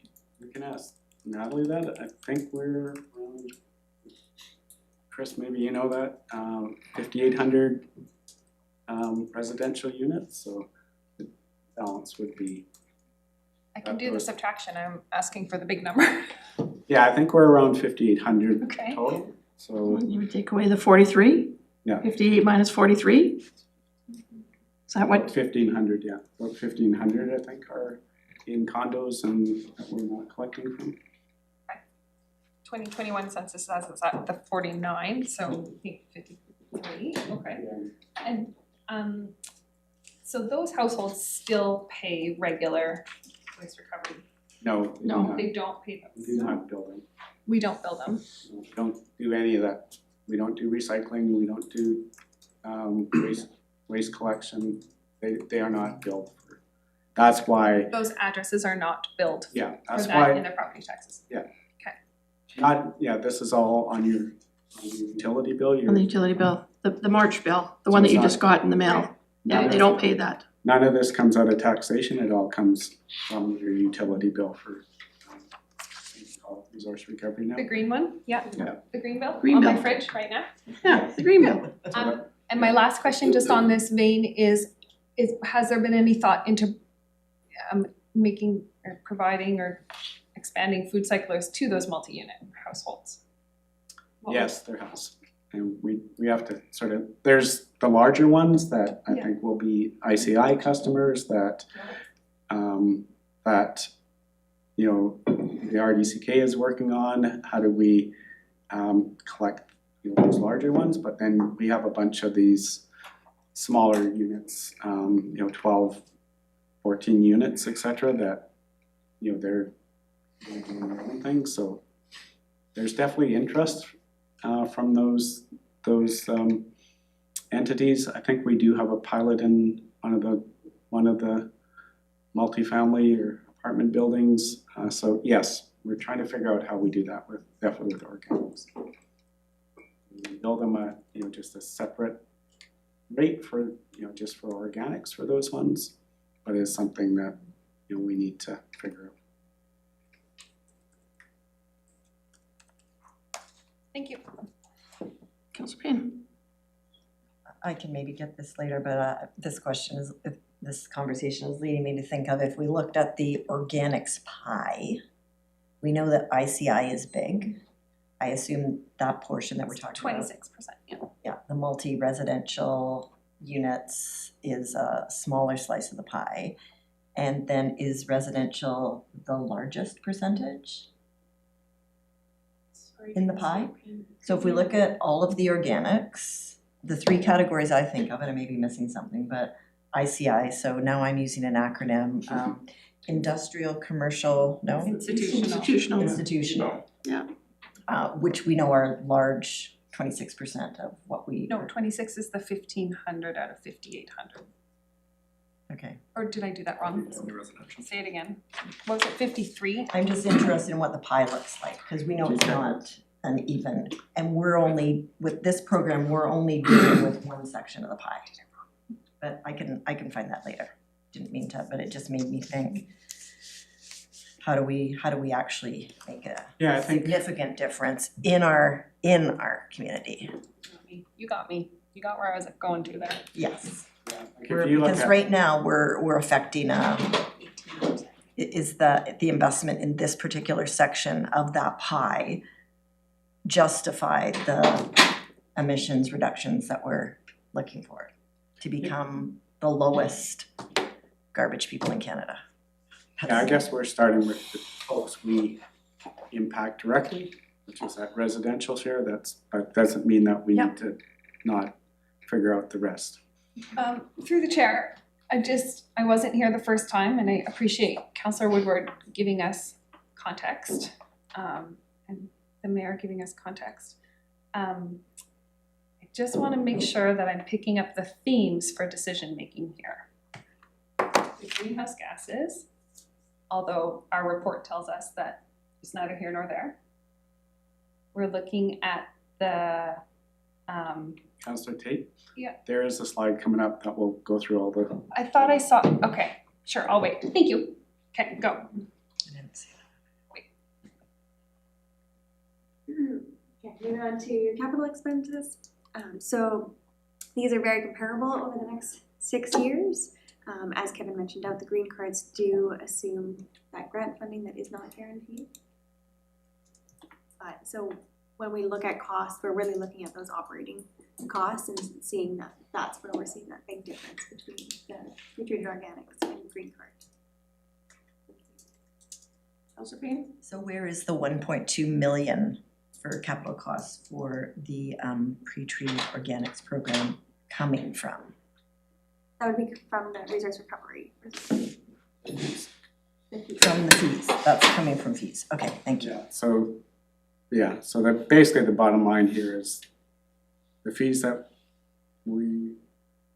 would go up, have to go up quite a bit more higher if we went green card to recover that over this 6 years period. We'd have to increase fees high enough to capture that, $2.5 million of, we'd have to generate 2.5 million of more revenues. Okay, and so we currently have the money for the capital expense now, so that means that as the organics program goes along, we could reduce the fees because we won't have those huge capital costs that we have this year. We would be internally borrowing and then repaying. Yeah. We don't have the funds in Okay. resource recovery, yeah. Okay, Is so it it new does come revenue? from fees, but not, thank you. Yeah, nothing said That's in what I there. just want everyone to understand, where Yeah, that in either money's coming scenario, from. I we think don't- that's important when you see a number like that. Neither scenario do we have money set in the bank to pay for these stuff. The fees have to increase to pay for those over this 6 years period. If you went green card, it would have to increase significantly more. Council Tate? Thank you so much.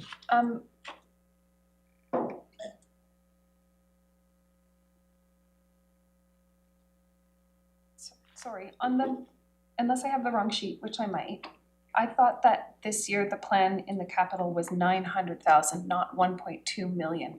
And now we did go from 1,600 units to 1,900 units, but that feels like a leap to me. Did I miss a piece there? Is that from December? This is from last budget cycle for 2025, that in 2026, out of capital for the third round of food cycler would be 918, not 1.2. So It's a bigger jump for me.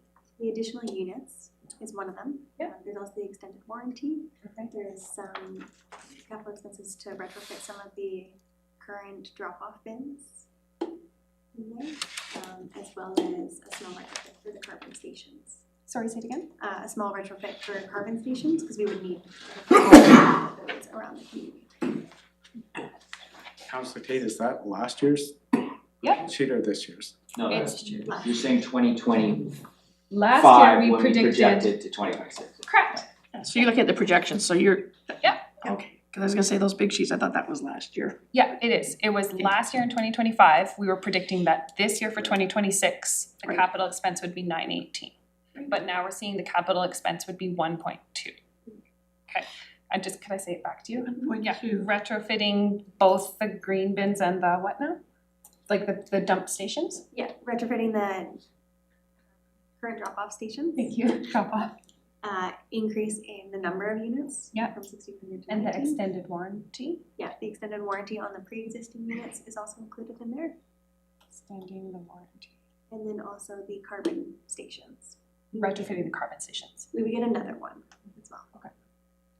So you're looking at the capital costs, I am. just to be clear, thank you. Correct, Sorry, yeah. I'm just like looking at the slide there. Put my glasses on, look at the slide, doesn't make it any better.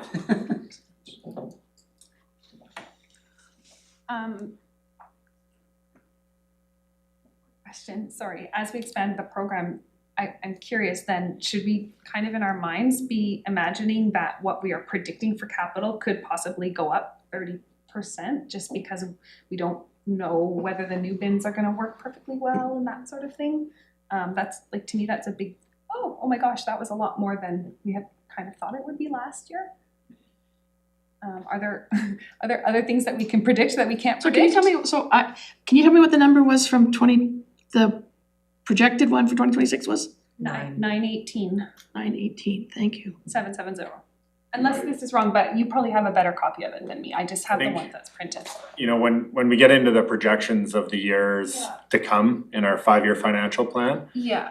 while there's an amount of rigor put into it, it's not nearly the amount of rigor put into the current year budget that you're working on. Yeah. So I would suggest that the number that we have up there is pretty accurate. It's based on the current numbers that we have from the supplier. It's based on all the needs that we've identified. And then once that budget gets approved, that's what we work within. Sure. As we move forward on our, say, take a 2029 budget item that we have identified for a certain amount, as we get nearer to that, our costs get more refined. So that's why generally the further you go, the foggier it can be, and sometimes in different streams, it's like this, which is a pilot program, it's, appears that there were some costs that we hadn't considered a year ago that we now are aware of. But we work to that cost. Yeah. But she's We're- asking, should the assumption be that it's gonna be 30 over? Yeah, no, you don't have to. We're confident in this number. That's a big jump, yeah. Well, there's 300 more units, so that makes a big difference, right? Alone. Yep, thank you for that, thanks for. And we have more households too, so there's more revenues coming in as well. We would have projected our revenues based on 1,600 units versus the whatever. Yeah. We do have some more households, so there is more revenue. Okay, thanks so much, I appreciate it. Councilor Wood. Can I ask about timing?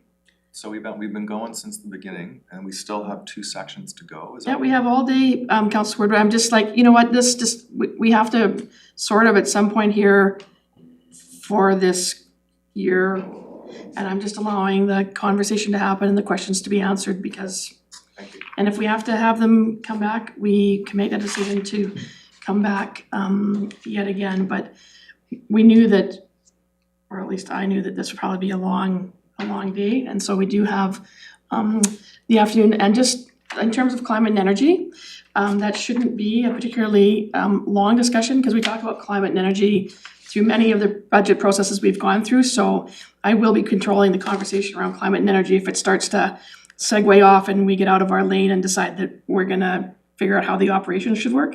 But we've had a lot of conversation about climate and energy as part of the whole budget process that we've gone through, so. Thank you, Mayor. Back to Amy, and I'll watch your questions. Councilor Crane, did you have your hand up? So quick summary, yeah, capital costs relatively consistent across the 6 years. And then going from operating costs, about $2 million higher in green card option, and really it's utilizing our current assets that we've purchased in the past for pre-treated organics. Like Kevin mentioned before, as we talked about last workshop, a sustainable level for that annual fee hits around that 250 mark. And so when we talk about food cyclers, we can kind of incrementally increase that annual fee up to the 250 over the next 6 years. Whereas if we did go with the green card option, we would have to increase those significantly quicker to pick up that 500,000 roughly in operating costs that we would incur on that. Could you go back to the 250? So 250 is kind of our sustainable level when we looked at them over the long term. Per household?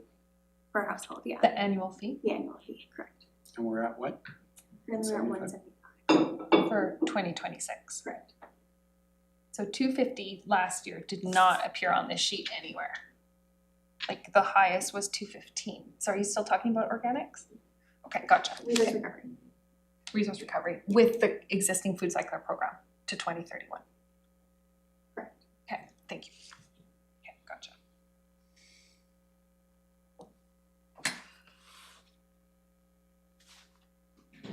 Okay, just so, now she's asked that question, just so, I need you to say it again. So the idea is that 250 is some sustainable number, give or take, that we're never perfect on these things. Yeah. And that going out, if we're in the food cycler, 250 is still the magic number if we want to go to green carts, but the 250 has to be accomplished like in the next year or 24 months, as opposed to being smoothed out over a slow incremental increase to 250 on the green bill. Okay, thank you. And you can kind of see that in its operating costs. So when we see the jump in green cards, it happens in 2027. Whereas in pre-treated organics, we take advantage of that extended warranty, where you look to go through the next few years, slowly build up our reserves, rather than have an instant operating expense. So this is obviously option 1 and option 2. So the 859 in green carts isn't a real thing until we make that decision. It's one or the other.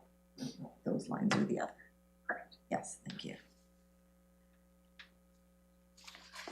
Yeah, I think,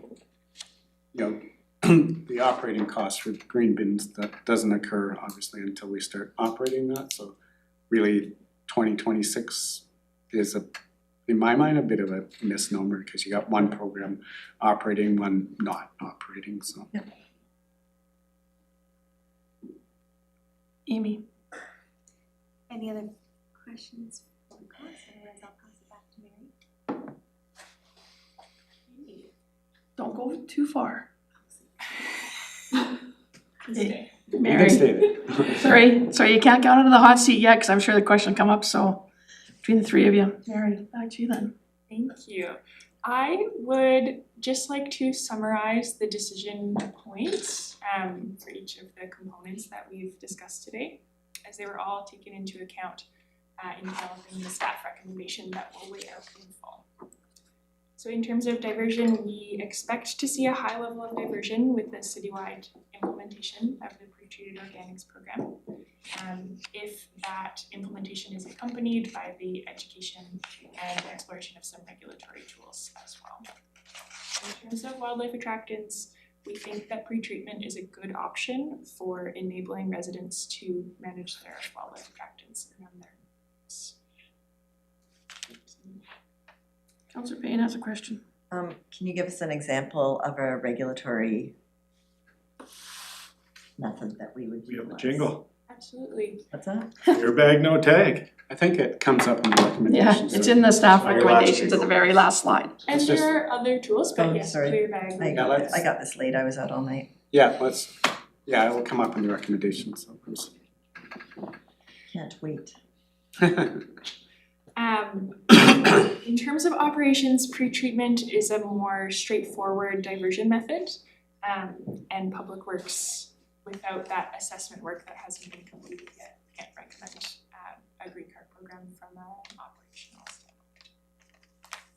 In terms of climate, the short-term emission savings for the next few years during the usable lifespan of our existing food cyclers, the emissions savings from either program will be very similar, green card or treatment. And then in terms of costing, as we just discussed, the combined operating and capital costs for pre-treatment are significantly lower over the next 6 years than moving to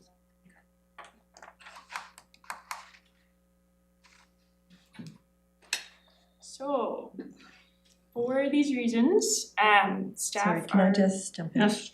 So it's an interesting way of saying that, because the cost as a budget line item may be lowered, but from a household perspective, it's going to increase. Is that, and we're going Well, from it would- 250 to 250? It would increase over the next 6 years, the cost per the household would increase quite a bit more under a green cart program. We would charge you $75 more next year, which is $500,000 a year. Our community would pay for the next Okay. 5 years. I just wanna make versus sure under- that there will be an increase, is what Yeah, we're not talking over, about. we don't need to do that really over the next 6 years to keep the food For cycle the food program cycler. whole. So We once we get to the 250, that should stay relatively consistent. Well, then it would Least- increase with inflation When you and take stuff like that. External factors out. Okay, that's Yeah. all I just wanna, Yeah, the so cost it per would, household is what I'm thinking of. well, the money out of someone's Yeah. pocket, Exactly. starting in 27 under a green cart program would be 500,000 more a year.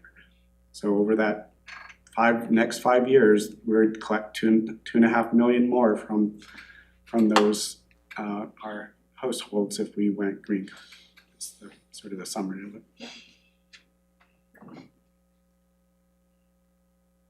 Thank you. So the staff recommendation is to implement a citywide pre-treated organics program for a period of 6 years and reassess at that point with updated program information. Implementation, sorry, Kevin, please. Yeah, just a reminder, we made a commitment to the community that we would do a organics diversion program. And certain people have food cyclers and everyone's paying for them. So that's there's some inherent, if we don't go ahead and supply the rest of the community, we're gonna still be in that same position that certain people have the program, but everyone's paying for it. So that's part of the reason why we're recommending going ahead, just fulfilling that commitment and balancing that bit of unfairness right now that some have the program and some are, and everyone's paying for it.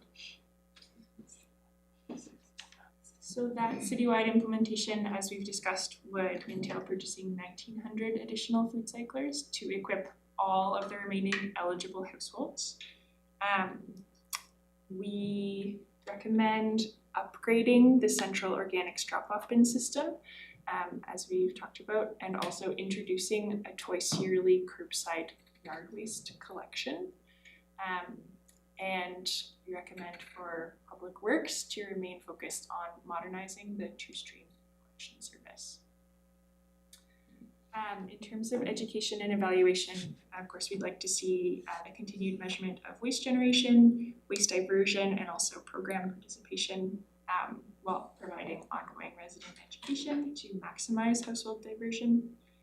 And finally, we do recommend exploring regulatory tools to ensure so proper waste sorting, lowest waste per capita, and management of those wildlife attractants. And that would include piloting a clear bag curbside waste policy, likely in early 2027. And this recommendation will be submitted to staff in an RFD as well for later in February. Councillor Woodward. So one of the things I didn't see kind of blended into this was the reports we got back from users and how satisfied they were with when they actually got the unit and they actually learned how to use it. They were very satisfied with that experience. And so I don't think that should just be forgotten. I think that's an important piece that we've actually piloted. People enjoy it. We've got our program going, we've got drop-offs going, we've got the whole system kind of functioning well, and people are appreciating that. So I think I just wanted to include that in that too. Councillor Tate? Yeah, sorry, I wanna go back to what we thought this year would look like last year and that prediction, because it's just so different to me that it's a bit off-putting. So when we look at the capital expenses, if we go back to that slide, so the folks at home are enjoying the same numbers as me. So the 1.2 and then the 100,000, the 54, blah, blah, blah, that line. So in last year's iteration, 2030 and 2031 had big jumps, 168 and 287. So I remember at that time, and I could be wrong, that was because there would be maybe more implementation or like a bigger jump in units or something like that, and it's not captured here anymore. Is there any reason for that? I think we initially had thought under the shorter warranty period that we would be replacing these food cyclers. Yeah. Once that warranty period ended. Yes, Now we have a longer warranty period, okay, so we can take advantage of that and not have to replace them right away. Again, we're just gonna be making assumptions on, even once that warranty period's done, yeah. how much we have to spend on replacing them, repairing them. Right. The next 5 years or 6 years will really give us a better idea of what that is, but Okay, at this point, it's just an estimate, right? can I jump from that for a second just to think about the green bins? I know they're different than the blue bins, but can you use that modeling to predict like what kind of replacement you would need? Cause they're both big plastic things, or is it just way too different because of the arm and all of that? I think we presumed, yeah, go ahead, Mary. We looked to what other communities using Okay, wildlife resistant green bins saw, and I think expecting a 10-year lifespan out of a green card is pretty reasonable. super helpful. And you're probably gonna have lost bins, you're gonna have damaged bins, you're gonna, Yeah, that's Over why I was that wondering if time- the blue kind of aligns with that, but they're I don't know quite what our different. experiences with blue bins are, but Yeah. we can find that out. We collect manually, and so there's very little damage to bins from someone handling them. Apples and oranges, not a good comparison. Yeah, Gotcha, there would be a no different problem. rate. So, sorry, Mary? Councillor Woodward. So working on this idea, so to be very clear-eyed here, we're trying to be very clear-eyed, we have this one avenue of getting food cyclers, which have their built-in carbon deficit because they're constructed and transported. And then at the end of life cycle, there is hopefully a solid recycling program, so the carbon production out of that is much less. But if we do the green bin thing, there is of course the carbon, embodied carbon in the construction. And then, of course, there's these bins can't be recycled. So when they would shatter or break, people would throw them in the dump. So then we would have a stream of eventually of broken recycling bins going into our landfill. Is that correct? I think that's captured in that high level life cycle analysis where the greenhouse gases comes out about the same. Like So it's the life cycle, it's the Cycle, the whole, whole piece, yeah. even the smashing death. Okay, so is that correct? Or That it's is about correct, even? so the life cycle, so for the total climate impact of the appliance, that includes the end of life recycling. And at a very high level, the life cycle of the polyethylene bin is also incorporated into that. Okay, thank you. I likely will end up in the, There will be a stream I'll likely Well, end up the in the blue things will landfill. end up in the landfill too. if they too, yeah. break. Yeah, but yeah, so we're kind of, we're sort of making a waste stream. We're collecting waste, but there also is a waste stream from the collection. Okay, thank you. Councillor Page. I guess, again, this is for when this comes back to us. You said February, we don't have another business meeting until March. Correct. Squeezing one in at 17.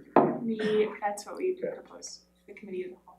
I like what Councillor Tate had highlighted earlier, and it was similar to the conversation we had around facilities before, is just because we don't know the cost of replacement, I'd rather see in 2030, 2031, some number that anticipates a conservative cost of replacement as opposed to what I thought I heard was no number, So because we don't know what the number would be We yet. have a warranty. the warranty would expire at the end of 2031. That's why it So there changed. would be, those costs would be pushed out past 31, okay. So the additional, I get that. part of the additional cost jump from last year's forecast budget for 2026, as we mentioned, included the new units, but then also includes that new warranty package. And that's why the numbers changed from 28 and 29, and they got bumped out beyond this forecast because that warranty cancels that So for this, requirement. for this purpose, I do then think a 5-year window is too tight of a window for decision-making piece. And part of it is because, and it was mentioned earlier, when you look at the pre-treated organics, those numbers total out differently because you're not capturing 25, 24, 23, the implementation of that program and those costs that started that pre-treatment organic, so you don't get a really fair comparison at the end for the totals. And you have these replacement costs in 32, 33, and you're not capturing those pieces. So we looked at that over a 10-year period and it's still Yeah, more so- cost effective. Do you want to see that? Valuable Bring to that see back. that 10-year, Yeah, that we can. captures the start of the program to the expiration, a couple Well, years that's- shouldering the expiration of the warranty. We're not comparing what you've already spent because that's a sunk cost, right? Like you're making a decision ultimately on hopefully the 17th. You want to spend this amount of money going forward, you can't unspend what you already spent. I understand. So just again, Councillor Page, clarity for me, and as we give direction to staff, you want to see a 10-year projection of capital costs? Capital, yeah. Or do you want them also working out some kind of guess at what operating costs look like? I mean, it's just that, I love the idea that we do 10-year projections, also knowing that they change dramatically, because if I go back to when I started on council, Baker Street would have all been redone by now. I mean, because once you start getting into years 5 and over, I am just saying you there's, see way more push out of things, but I there's just want clarity, you want to see a 10-year picture for capital for this? I wanna see the couple previous years leading into this, just because this is what we're comparing, and this is the snapshot we're taking. And I wanna see a couple years past the warranty expiration. 9 year. I guess the We I'm can do looking that. at, I'm looking at the CFO to see, like, is this a possibility? I want a motion from council if we're gonna do this. Because we're looking at, we've been historically through this budget process of like the last 5 Fridays plus whatever we've done beforehand for utilities.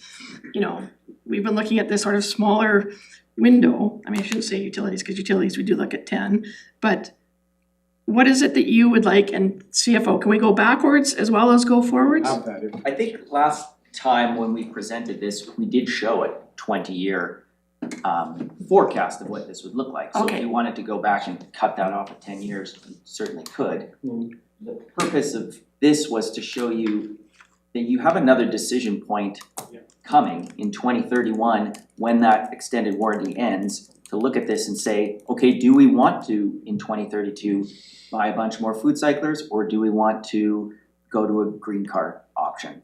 We're trying to show you that over the next 5-6 years, there's a cost savings of going with pre-treated organics program and taking advantage of that extended warranty, and then having that other conversation about what do you want to do going forward.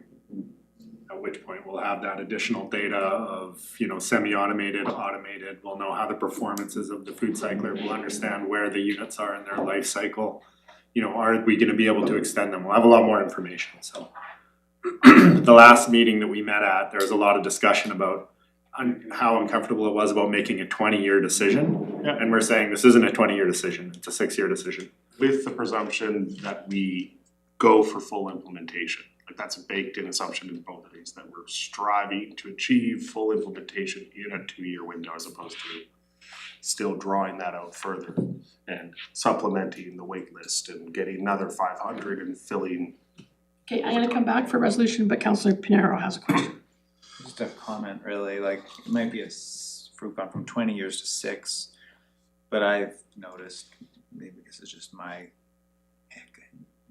particular tick, but the further down the road we go, the more it informs the decision in the future. So 6, if full implementation for 6, seems like it almost prejudices the decision for the next 6, because we're like this, like changing to a green card now is more expensive than continuing what we're already doing, essentially just because we're already doing it.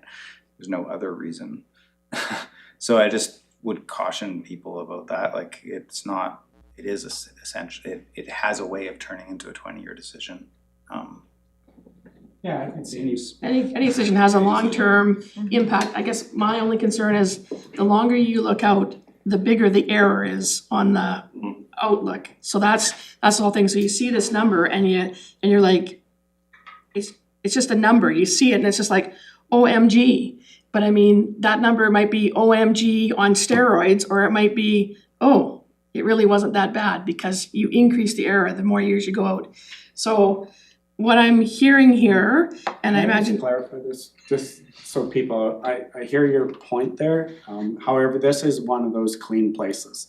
This program, we're gonna have these food cyclers, and we are gonna be looking at a replacement, whether that's at the end of 6 years, it could be the end of 7 or 8 years, we might be able to repair, we'll have better information.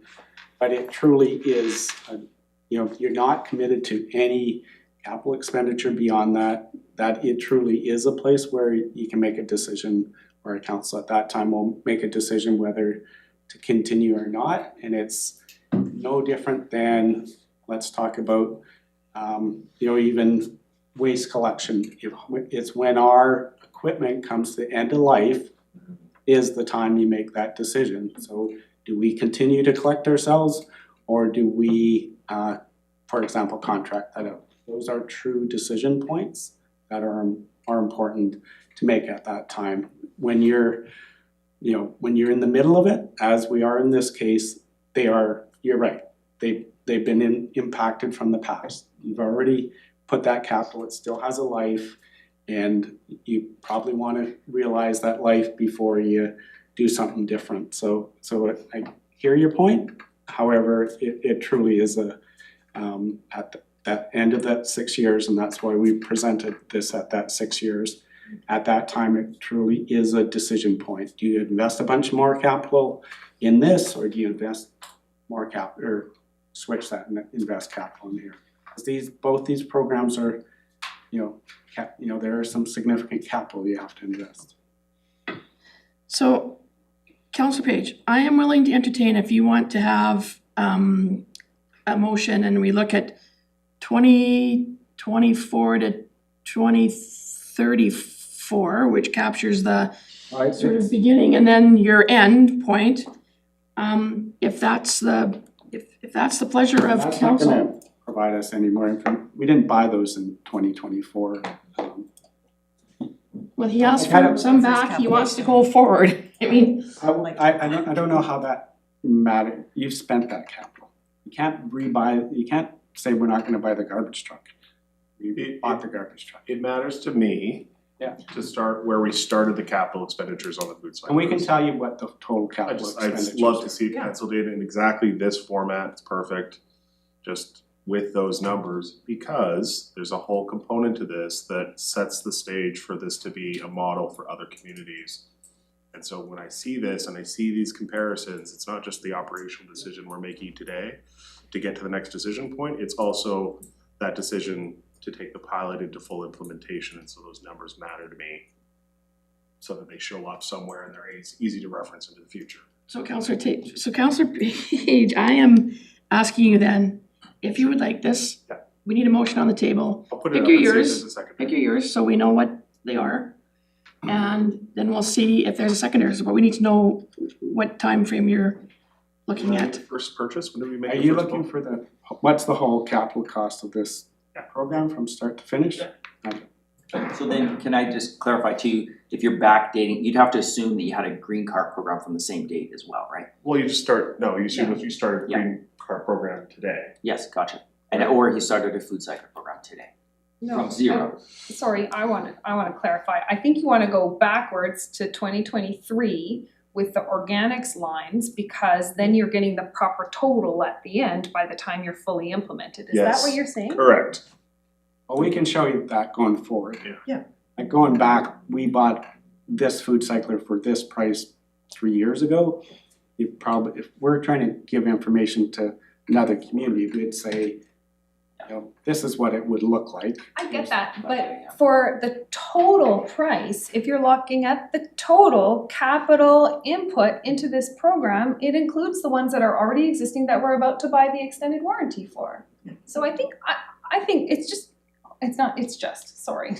We need to go backwards a few years and see what was that operating expense in there and that capital expense, and it would only be on the option one line, and it's gonna change the total at the end, which I think is a fair comparable. And I think that was the 20-year thing you have already. But it didn't start backwards. No, well, because we replaced them all by the time we got to the end of 20 years. Uh-huh, So that is the true cost of the program, is that 20-year thing. but I'm not an accountant.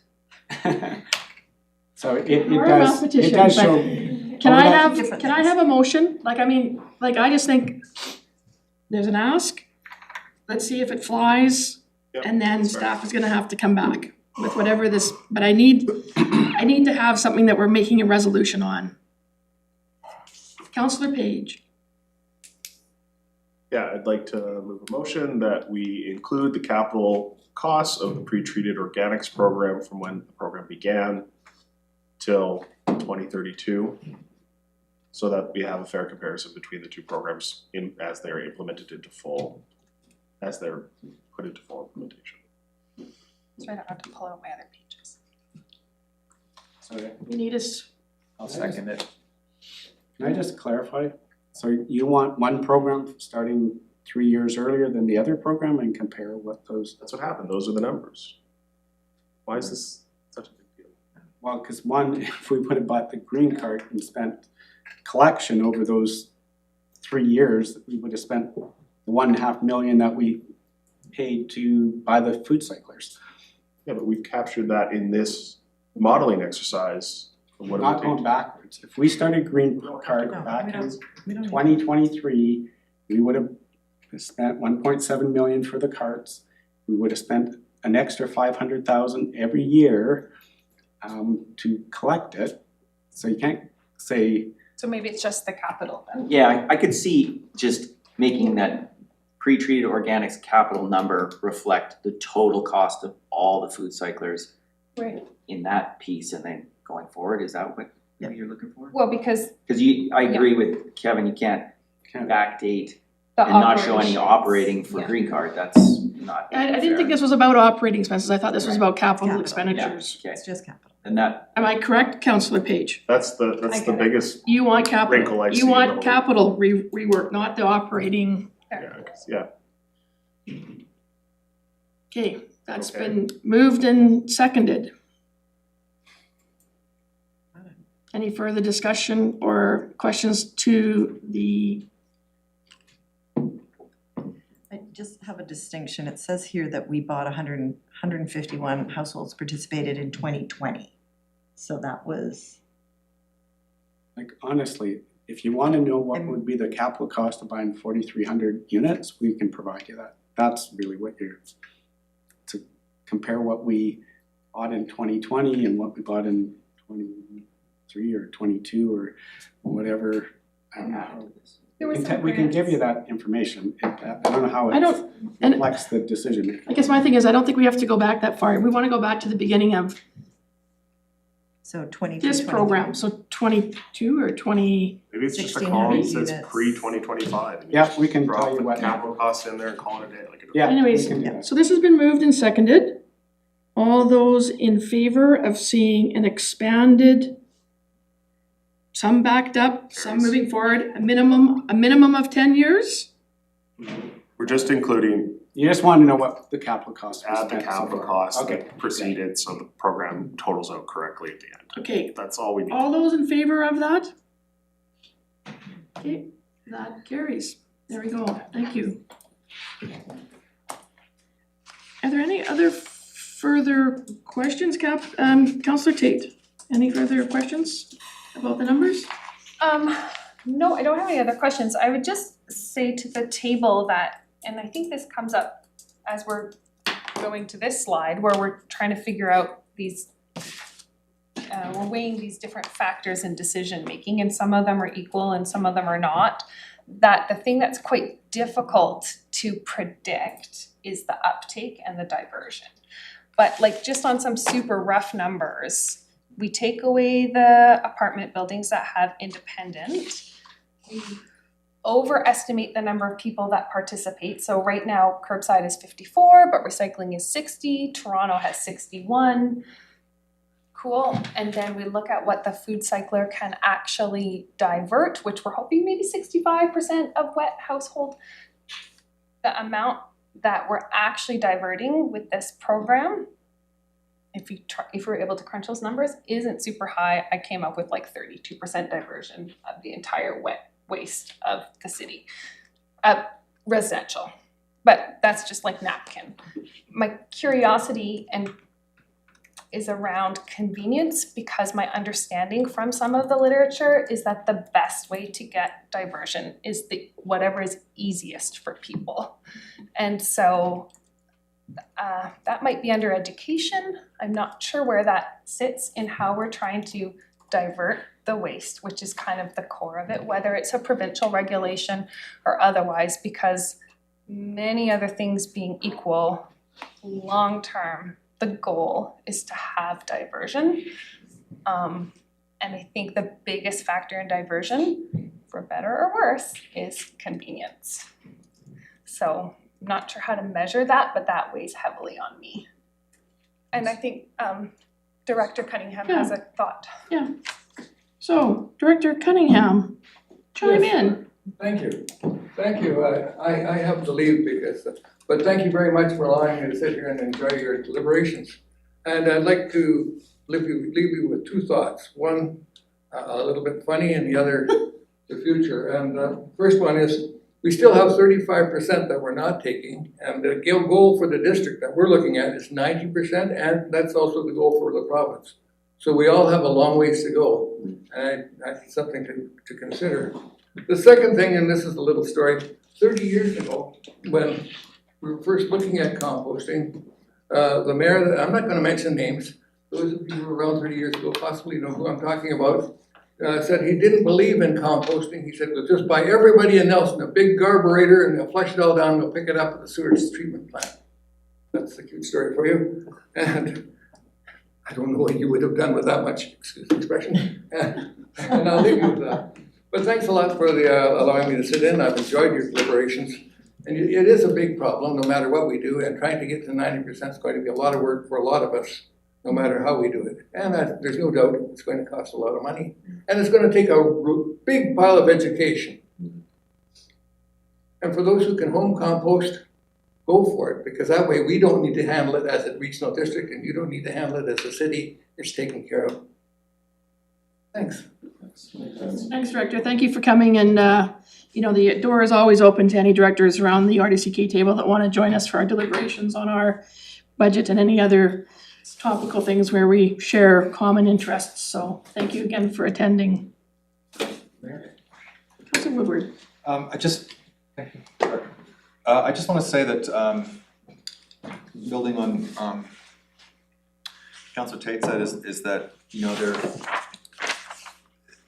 I think we've heard it clearly that people, once they get the understanding of the cycle and how it works, there's a very high, we've had that data, there's a very high, what's the word I'm looking for, success rate. People enjoy it. They enjoy the product, and it makes it very easy to deal with. So I think there is that element that we did get data that people were very satisfied with the unit once they had it. And so I think that is an important piece. Is it like if we got back a bunch of data, people were like, I don't like this unit, this is totally frustrating me and I'm not gonna use it. Well, that would be a big red flag, but we didn't get that at all. People were like, once I got it, understood it, it's great. So I just feel like that, because these two programs are kind of apples and apples, and we're making that decision moving forward, that customer satisfaction piece is an important piece to acknowledge. That doesn't come from nowhere. People are appreciating the program. So. Anyways, I'm seeing no further. Yeah, Mary, sure. I do just want to clarify something. So we in no way have measured to such an extent that we say, oh, we are diverting 65% through the food cycler. That's a tool, assuming 65% allows us to compare easily between our program and a green card program if both were to achieve the same level of diversion. Our waste generation is actually so complicated that we can't say whether it's 65% or not. Mm-hmm. And that's why we've done so much work over the past year to do those measurements. Mm-hmm. I think it's good to remember that when we directly measured among over 200 households using the food cycler, those households diverted at a rate of 165 kilograms per household per year. Mm-hmm. And what percentage that is of the total food waste being generated, we just simply don't have measurements that tell us whether that's 99% or only 50%. So I just wanted to make very clear, the 65%, that's not to say that that's what we're achieving or what the max is under either program. I just want to say thank you to everybody, and thank you everybody for the good questions. I mean, I think if there's anything I've learned in this process, sitting both at the regional district table and here in council chambers, is that garbage is complex. It's very expensive, and it's not getting any cheaper for any of us. But I would like to, and I know that you all know that I'm kind of possessed by this whole garbage thing, and so I've been doing my own personal little experiment. And so, as you know, that what's interesting to me is I diverted whatever their magic number that they worked out, which had nothing to do with me at all, is that I diverted 156 kilograms of organic material. Out of from our house, 2 people, our house, kind of average eaters, odd time guest. So almost looked at what the number was that you guys did in terms of all of your calculations. But what is more important in all of this to me is the last year I put garbage at the curb 8 times. Out of a potential 24 times that I could put the garbage. So the mixed garbage at the curb 8 times was all I used the drive by my house, pick up the garbage that I'm paying for. And I'm more than willing to pay for garbage because people have it. I think it's part of what community is that, you know, you pay for the Commonwealth for the common good. And that weight was 85 and a little bit, 85.02 kilograms that I put out at the curb. So I almost recycled twice as much wet food product than I put out actually as garbage on the curb. And then adding in my recycling, which I'll be the first one, and this is a problem, and this is what makes measuring how we use our systems difficult, is I do not use my blue container. I am a city resident. I do not use the blue container. And the reason I don't use it is because I try to recycle everything and I still have to go down to Lakeside Drive or whatever the new mystery place might be that we move that to do recycling. So I'm just driving the car once and getting rid of all of it. And I got rid of 58 kilograms of recycling I took down there. So that was paper, plastic, the flexible plastics, the tin cans, and glass.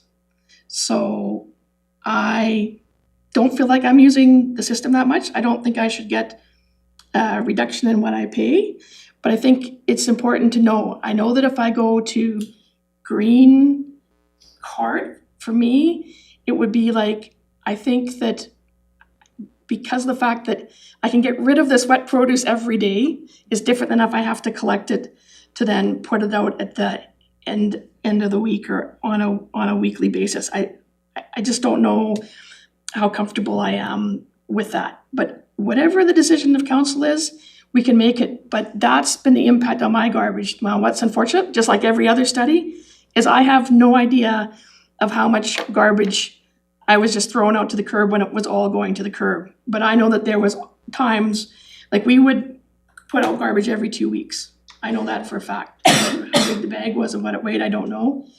But before we had the food cycler, I was putting garbage on the curb every 2 weeks. Now I used it 8 times in 2025. So anyhow, it's time to have lunch. So if I could have a motion to recess, and council, I'm gonna ask for the pleasure, because we are, as Councillor Woodward pointed out, that the chances that we're running a little bit behind. I don't want to eat and meet because I think that's uncomfortable for the presenters and we have questions and you're trying to make notes. So if we could sort of eat in 30 minutes and come back, and then, you know, if you're still having a little snack or whatever and coffee, that's fine. But let's have 30 minutes that we're away from our seats and then come back at 12, what does that make it then? 12:20. Thank you. Thanks, Mary.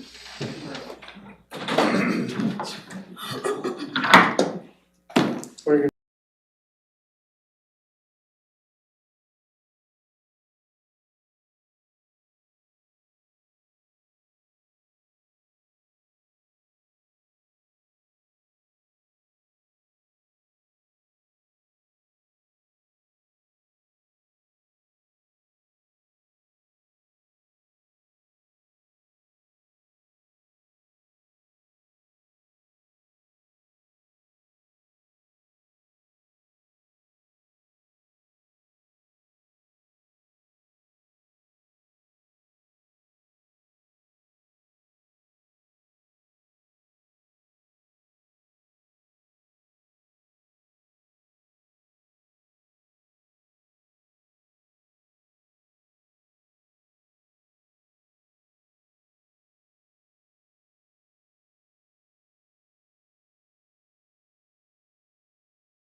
a little bit of dessert or a coffee, please feel free to do that. But I think just in terms of time and making sure that we get through everything today, we'll dive in with climate and energy, which I see the team is all here, but it shouldn't take us that much time. So if I could just have a motion to reconvene. Thank you, Councilor Woodwards and Page. All those in favor?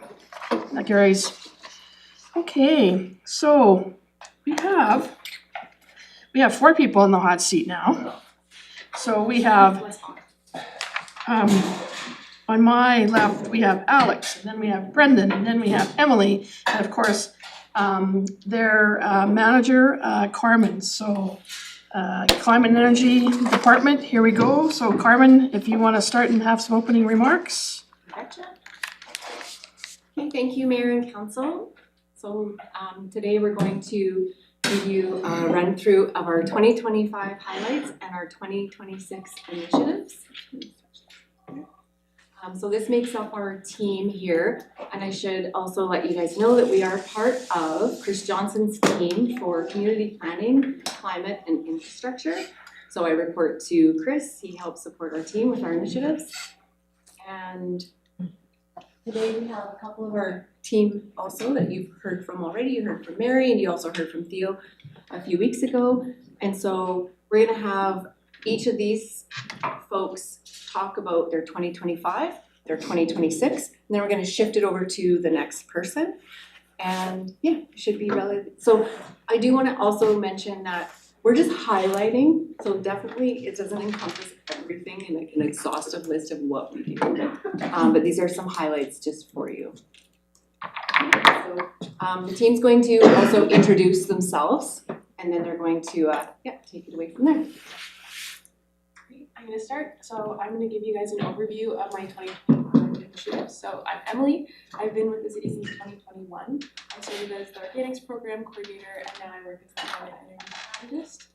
I've been in my position now for 1 year and 8 months, and in this role, I lead the implementation of Nelson Next, working across all city departments with the community to broaden our climate impacts beyond our team, beyond just me.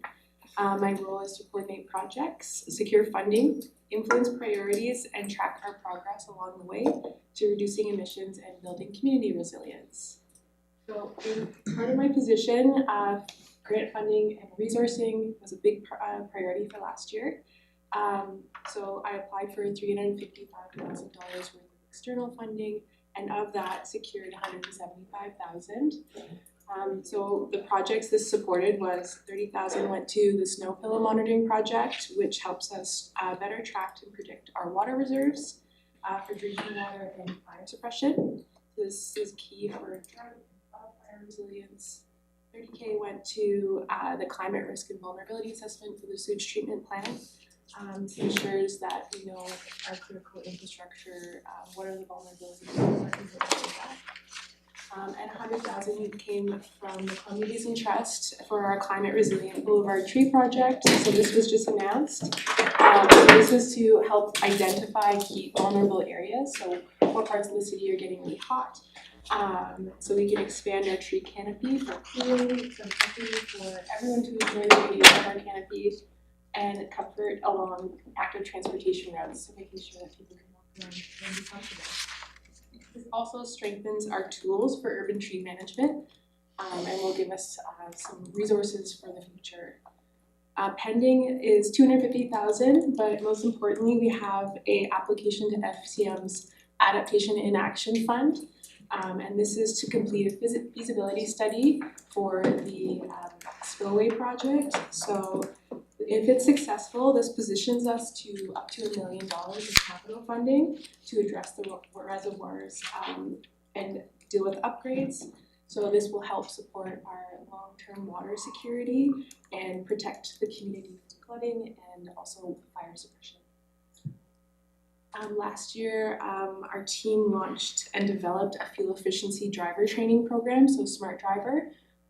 This was a one-on training pilot with the Nelson Hydro fleet operators. We did one-on-one training, and then we also did a classroom portion to reduce our fleet emissions.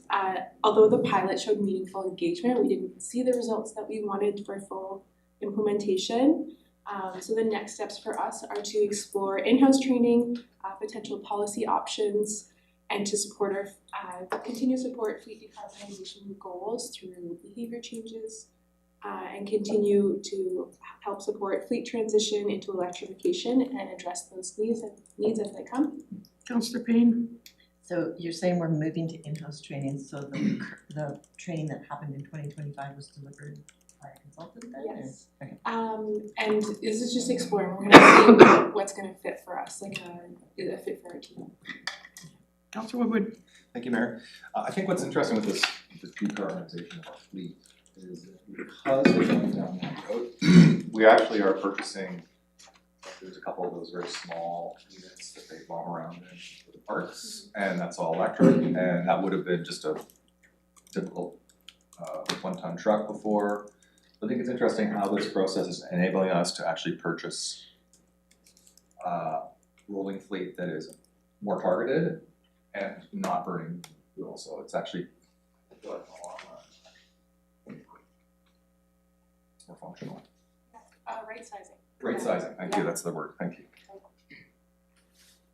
So last year I also brought forward the interim urban forestry management plan. So in June of last year that was adopted. So this acts as a bridge to a full urban tree management plan update. This is guiding improvements to our urban tree management practices and incorporating climate resiliency throughout in the meanwhile. So why that's important is that we have an aging canopy and just trying to keep Nelson cool, comfortable, enjoyable, beautiful for everyone.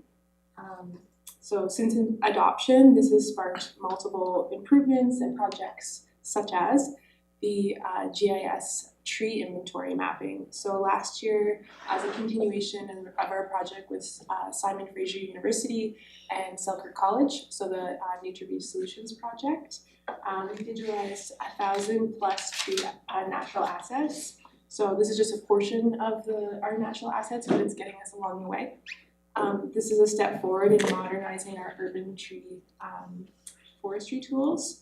So moving from spreadsheets to a GIS mapping system will eventually allow us to track replacements, plan proactively around utilities. People in the field will be able to use this as well as us in the office and monitor long-term canopy health. Last year, our team created a sustainable procurement tool. This is a user-friendly tool that supported staff to make purchases that consider sustainability and other ethics. Staff has been trained in this tool and it can help us make everyday decisions and outsize our long-term impact through our spending power. So making sure that our money follows our belief system. Councillor Payne has a question. I just want to go back to trees. I'm just interested to know if you're working or consulting with the Heritage Working Group around the trees, because there are certain trees that are considered to be heritage, I want to call them artifact, I'm not sure what the exact name is, but that committee is very focused on not just the built environment of heritage, but also the natural environment, and trees are a part of that, so it might be, if there's a way to coordinate that, I think that would be important work as well too, as you're implementing or entering things into the GIS, if you're able to tag those trees so that when something comes up, it's not an automatic, it's a process. Yeah, we did get a list from the arborist of the those heritage special native specimen trees. So we do have that list and that's integrated in our first round. Yeah, so the sustainable procurement tool will help us make everyday decisions that help leverage our spending power. Last year for community coordination was our Earth Week, the inaugural year, so the first year we've ever done it. I helped coordinate the city's first Earth Week, building partnerships with other organizations and engaging residents to showcase climate action in an inspiring way. So educating, getting people excited about projects, getting people involved in the city's programming. We also delivered Go By Bike Week. This was a spring event to kick off cycling season in the warmer months and to promote our e-bike financing program and shift transportation choices to the lower carbon choice. and WildSafe BC, so I'll continue to support, I continued to support WildSafe BC in collaboration, communication, and coordination with staff. So this strengthens our community wildlife safety and reducing attractants in the community, which was great. That was a good effort last year. Climate reporting, so I led the development of our first climate report card, which we're excitingly gonna bring to you guys in a few weeks. This tool is a clear and accessible story of where we're at and where we're succeeding, where their work remains. This will help ensure transparency and accountability with our climate progress goals. Councillor Payne. I just have a question about WildSafe BC. It's one of your directions in 2026 as well, but with the weather being so uncharacteristic, as I was walking through town last night, I smelt more skunk smell than I normally would at this time on the calendar. And I know the WildSafe coordinator isn't a year-round position, so is there some consideration about shifting that to meet, and do we have any concerns about bears waking up early because of that? And I don't know if that's something you're gonna look at in 2026, but it was just, yeah, it actually wasn't last night. I was walking home from council on Tuesday night. I just noticed, normally at this time of year, I would not be walking through my neighborhood and noticing there had been a skunk there. Yeah, so during the off season, we usually point people to the conservation officers, so that would be your first line, and they're a little bit less busy in the off season as well. Lisa's season starts in April, but I mean, some years it does mean hit the ground running because maybe animals are awake. Yeah, so it's something that she has to be like prepared to deal with as soon as she starts. Yeah, I just think it's important to be proactive around that because it's a shift that I've never experienced before here. Last year, I did our LGCAP reporting again and submitted this to the local government climate action program. That was a reporting requirement for our grant. This was a great foundation to set up for 2026. So some of my key projects for this coming year, I will lead the development of Nelson's long-term public charging strategy. So this work will map out where charging infrastructure needs to be between now and 2050, helping ensure that we're ready for growth and we can support electric vehicles in our community. This strategy will support residents, visitors, and tourists, commuters as well, in transitioning away from fossil fuels. Sorry, I do want to know about Sorry, I'm just, yeah. It'll put us in a good position for applying for future funding, so we can build a coordinated and cost-effective EV network across the city. So knowing that if something comes up, we're ready, and where do these needs to go based on community need. Councillor, then Councillor Page. With the EVs, and I'm not super knowledgeable on this, but we know there's different levels of EVs, EV charging, and the one at NDCC is a supercharger, yes? Yes. My query is, are we gonna continue to invest in like level 1, level 2 and superchargers? I mean, or sort of superchargers the way that, because people wanna come and they wanna charge their car in like 20 minutes or something, 3 hours or such. Is there any commentary on like where you're gonna be going with those kind of levels of charging? Yeah, that'll be a recommendation of the strategy of where we need to be by when and how many in what network, because some people don't like the level 3 chargers, so because they aren't sustained charge, or there's a lot. It's hard on your batteries. Yeah. It's hard on your batteries. Can be if you use them all the time, yeah. And I think, you know, the some point is that is the work of 26 is to determine all of that. Okay, interesting. Yeah, so that's the strategy. You know, the strategy isn't just simply looking at what location is the right location. It's, you know, what is the makeup of those chargers, you know, what, to your point, what level, you know, what are the good locations, but, you know, what are some of the models that are around, you know, what does our system allow for, et cetera, et cetera. So that's the work that Emily will be doing. Okay, great. In 26. Thank you. Maybe closer to the downtown core, it'd be good if we had people have to wait and boost our economy at the same time for 3 hours. Oh, very much. Okay. Councillor Page. That includes residential policy work and how we may implement, cutting out pieces of the sidewalk so people can have cords running from their house underneath that aren't trip hazards, or receptacles, or other mechanisms along the curb.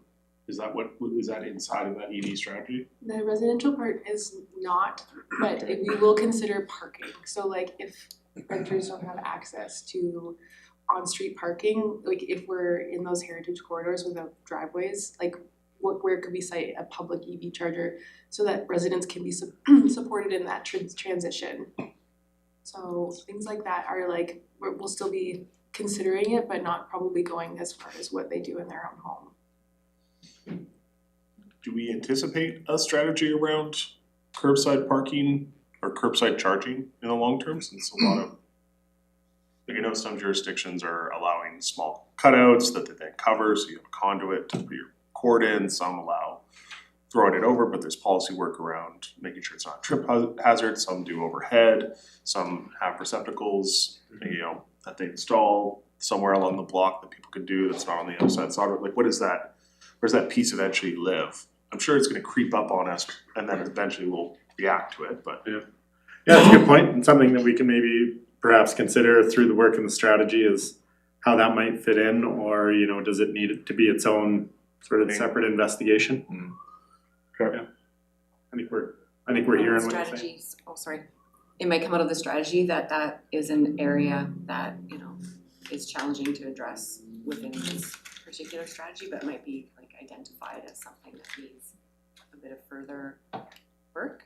One thing we are doing on a neighborhood level is this strategy will also align itself with grid capacity, so Nelson Hydro will be involved in building this strategy. Okay. That was the question.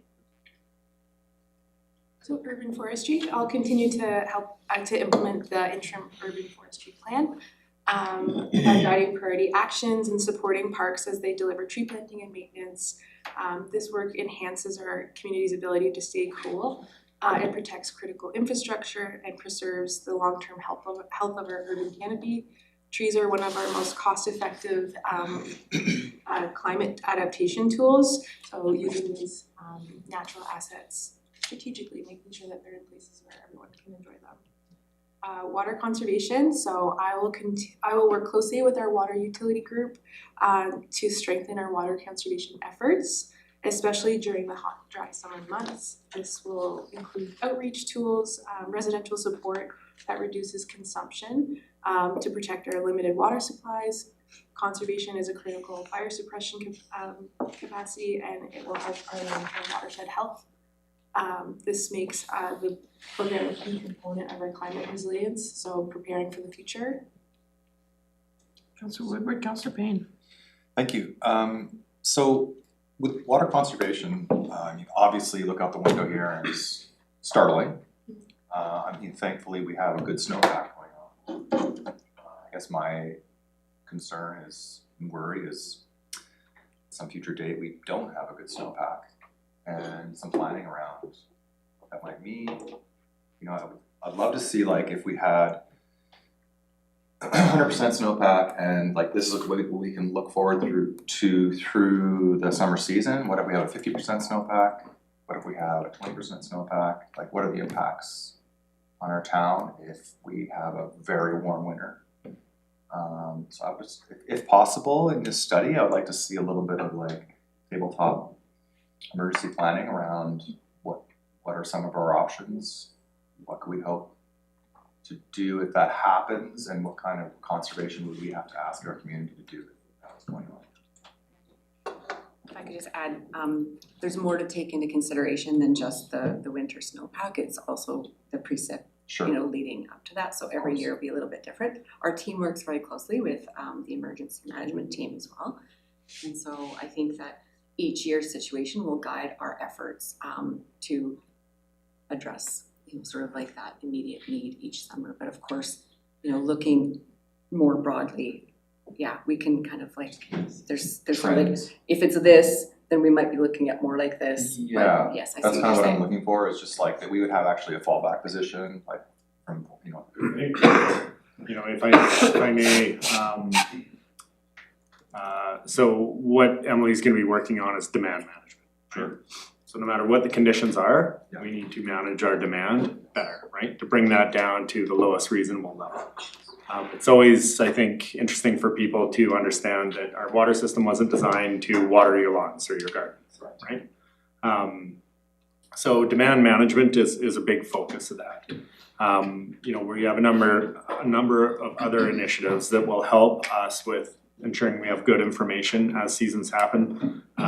Scott Eagleson was in here talking about the, flow monitoring that we've installed that, on our different systems. So we have a good idea of what we're at. There's a snow pillow initiative, so we have an idea of, what that snowpack looks like, where we're at from a sort of water storage perspective.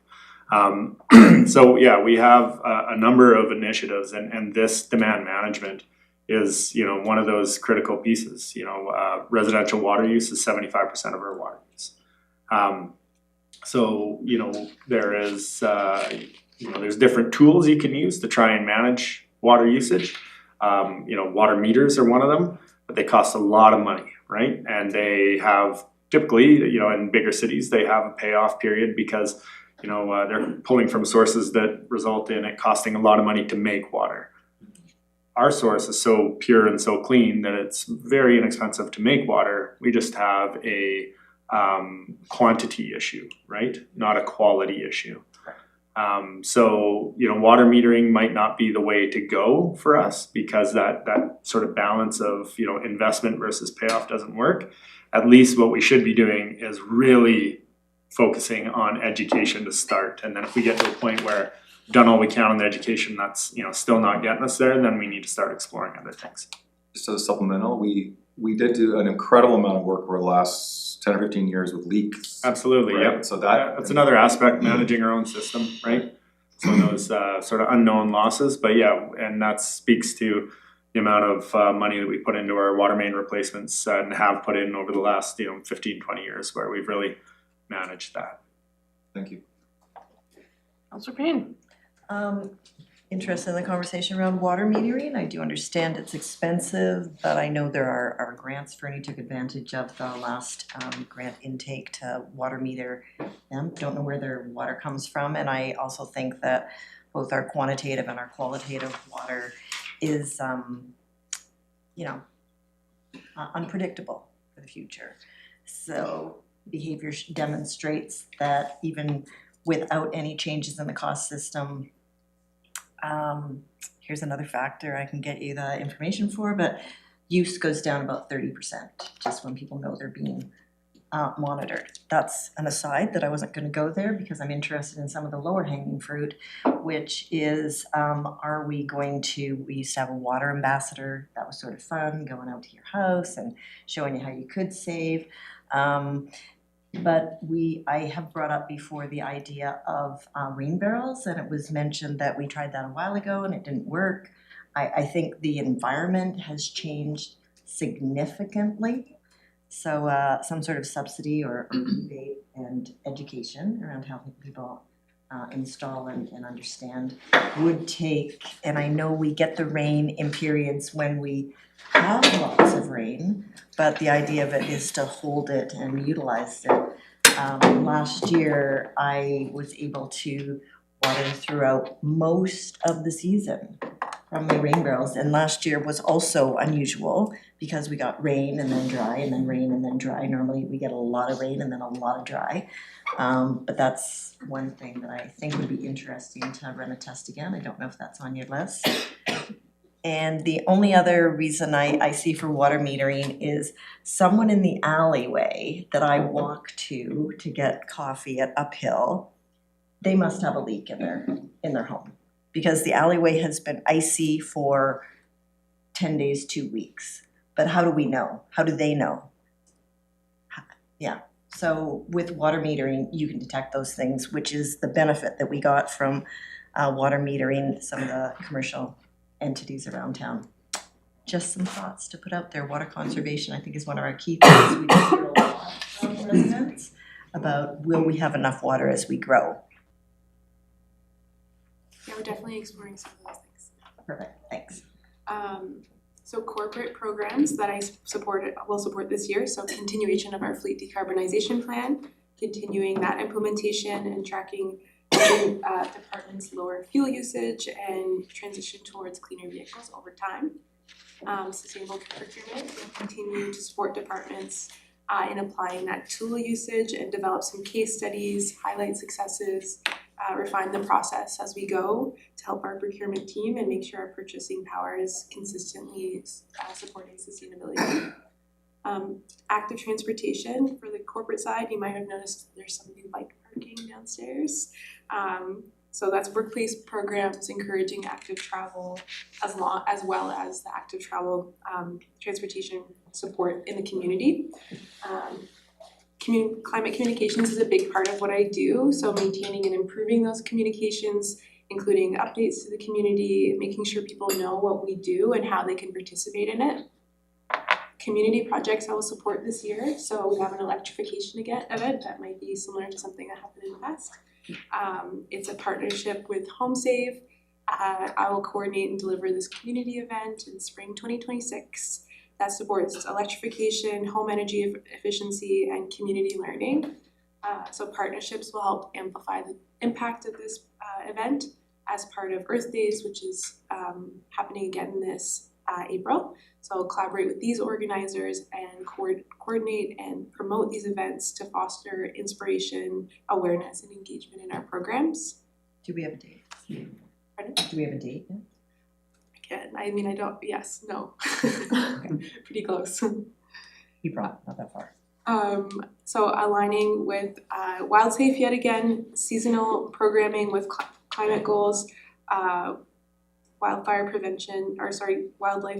intervention, pre-post season meetings, so making sure that we're on the same page as WildSafe, we know what's going on with them, they know what's going on with us. So micromobility is something we're going to explore as another topic in 2026. So this is exploring what it could look like in our community. This is a topic that communities are grappling with, sometimes at varying levels of success. So this could look like a bike share program, it could look like a cargo lending program through the library. These are concepts that are still in development right now, but this year's focus will be assessing feasibility, partnerships, and making sure we have a community fit. Yeah. Councillor Payne. So we're not gonna have implementation then of the cargo bike program this year, is that, I'm trying to understand, I thought we did feasibility last year, cause this is something that came up like over a year ago with the offer of a donation of a cargo bike. Yeah, we're trying to find partnerships to make sure there's an ongoing, operational stuff. There's lots to, we're in the configuration stages right now. So do we think there'll be implementation this year? Are we planning? There might be. Okay. We have This would have been such an ideal year, we could have run all year with it. I know there was lots of moving parts to that, but we've initiated some discussions with some potential funders, and just taking it, utilizing some of the partnership work with that. But there's a good chance that there would be implementation this year. We just can't say for sure right now until, because the donation of a bike only takes us so far. Of course, we have to make sure that this would be something that we could operate sustainably over the years, or start with a pilot and sort of just see how that's used. do you know how long it took North Vancouver to implement their mobility program? How long it took? It took them a year. Yeah, okay. But they had, with 11 bikes and a different support system around them, with more resourcing. So, this would be definitely the first of its kind for a small municipality to take on.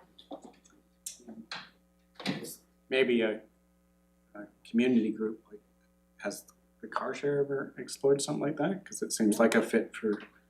You've spoken with Carter, yeah. Yeah, because it's probably. They were talking about it 5 years ago. Yeah, it's probably more of a community group could pick this up. It's just the city, anytime we run something, it tends to be a little more expensive than a nonprofit running a program. So this will complement our e-bike financing program, which I'll continue to promote, and it'll help residents shift more towards low carbon transportation. Expanding these options paired with education that will happen with Go by Bike Week again this year. So it broadens our transportation impact and making climate friendly cycling more accessible for more people. So cross-departmental support, funding, reporting, and resourcing. In 2026, I'll continue to work across the city departments to integrate climate considerations into their day-to-day work. This includes applying a climate lens to projects, planning, and supporting teams in identifying and securing external funding, grant writing for high priority climate projects and departmental initiatives, helping reduce municipal costs while still achieving our goals along the way. So a major part of that's still going to be climate reporting, so producing our LGCAP report and our own report. This transparency helps both council and community understand where we're at and where the progress is going, guides decision making, and our climate commitments will remain throughout the organization.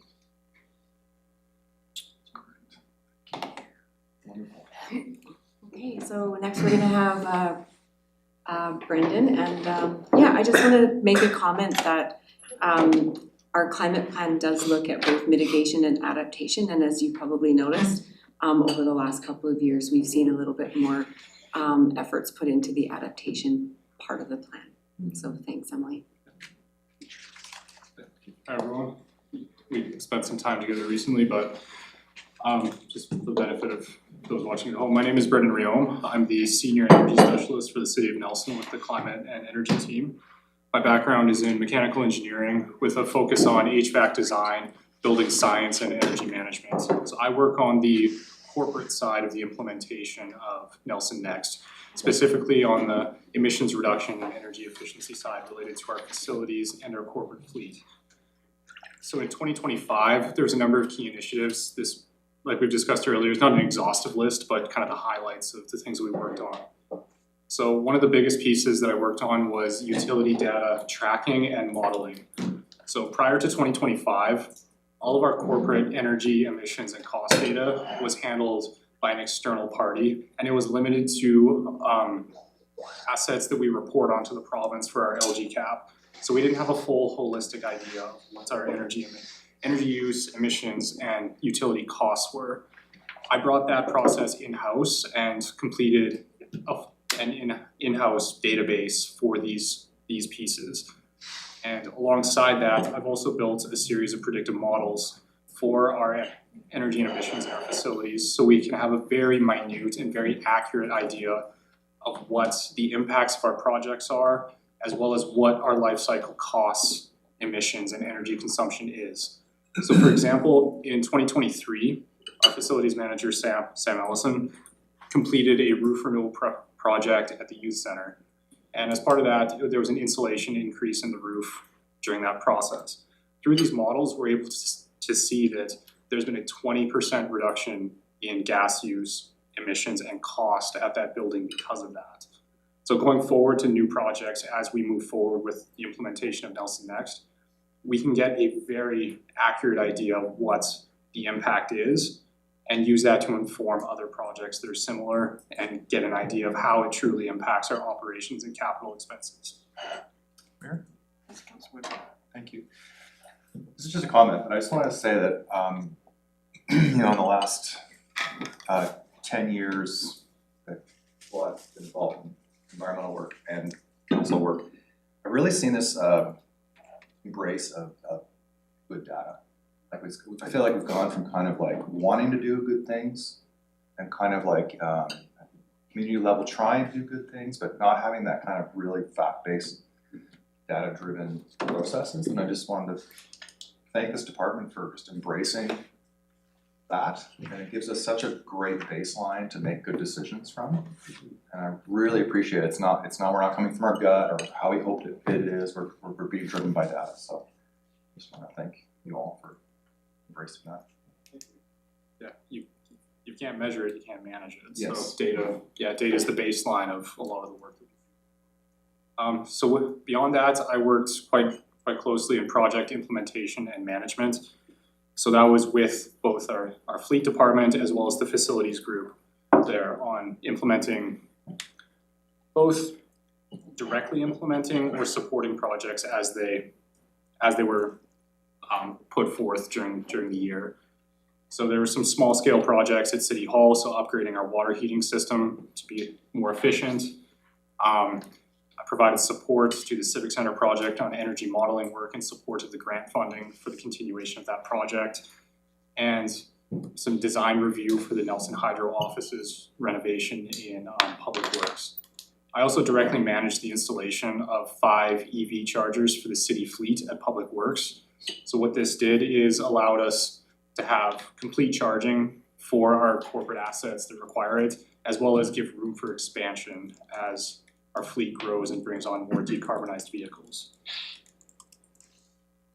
And throughout all of that, been working at securing external grant funding to support these projects.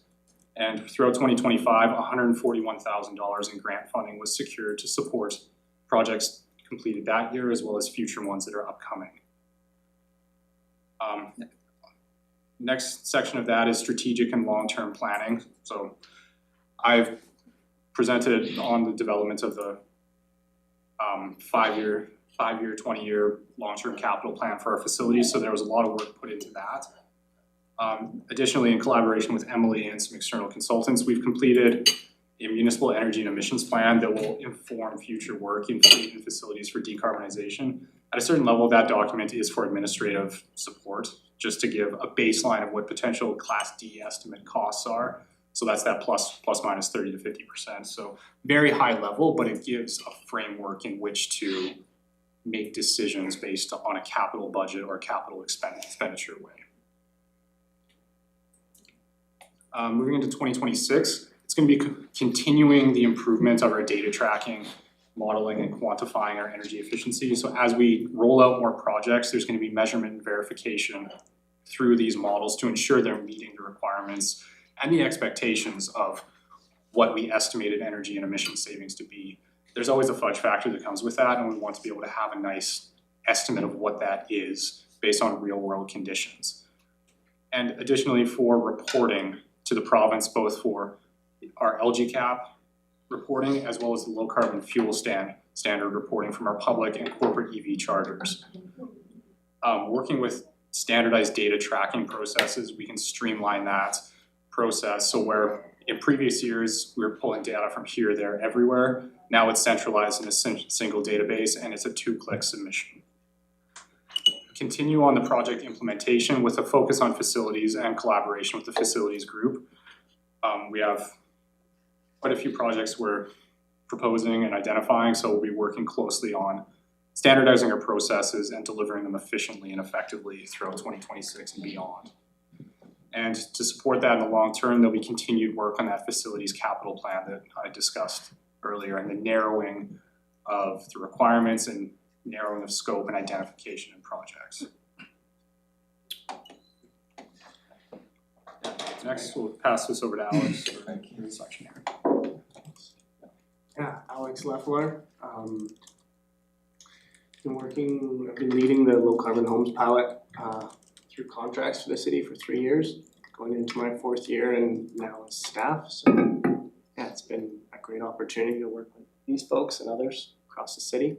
I feel like I've crossed paths with all of the councillors, but I thought I'd introduce myself as my first time presenting. Background in planning and also engineering. And I first was looped into the work of the low carbon homes pilot through a conversation I had with Sam Allison. I think it was in 2020, and I was completing my engineering degree and needed sort of a capstone project. And I had a background in construction, and I'd recently seen the Energy Step Code kind of hit the scene. And I just felt like there was so much opportunity in that code and so much missed by not considering the life cycle impacts of our building design. And so I got to work with Sam on kind of laying a foundation of what a life cycle building program could look like for the city. And then I started working with the RD. I still work part-time with the RDCK, but I think in 2023, I got looped back into the program in the city, and it was really cool to come back and see the life that it had taken on under Natalie Douglas and then be able to join back in. So I just wanted to highlight some of the things we did in 2025. The first is the Kootenai Construction Material Impact Guide, which will be published sometime this month. We collected the data for that. And basically, that's meant to be a very visual, hands-on resource for homeowners and builders and building designers to compare different material choices for the various assemblies in a building and look at the cost trade-offs, because whenever we talk building, we have to talk costs. That's the first thing anyone wants to know, as well as the carbon impacts of those different material choices.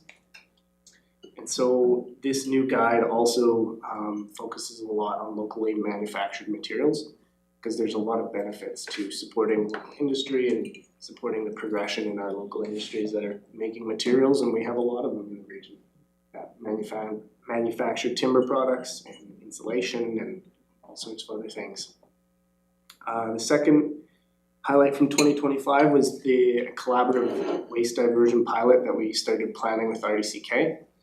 So this was, whereas the construction material impact guide really looks at the upstream impacts of materials. So what happens before that material makes it to the construction site, the extraction and the manufacturing and the transportation. This pilot is really focused on the end of life of those materials. So whenever you build a building, you have some waste, as well as when you take that building down. And currently it's basically all put in the landfill except for some metal products.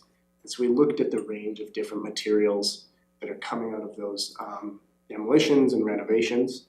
And the two that we found really promising opportunities for were drywall and gypsum and pane glass from windows.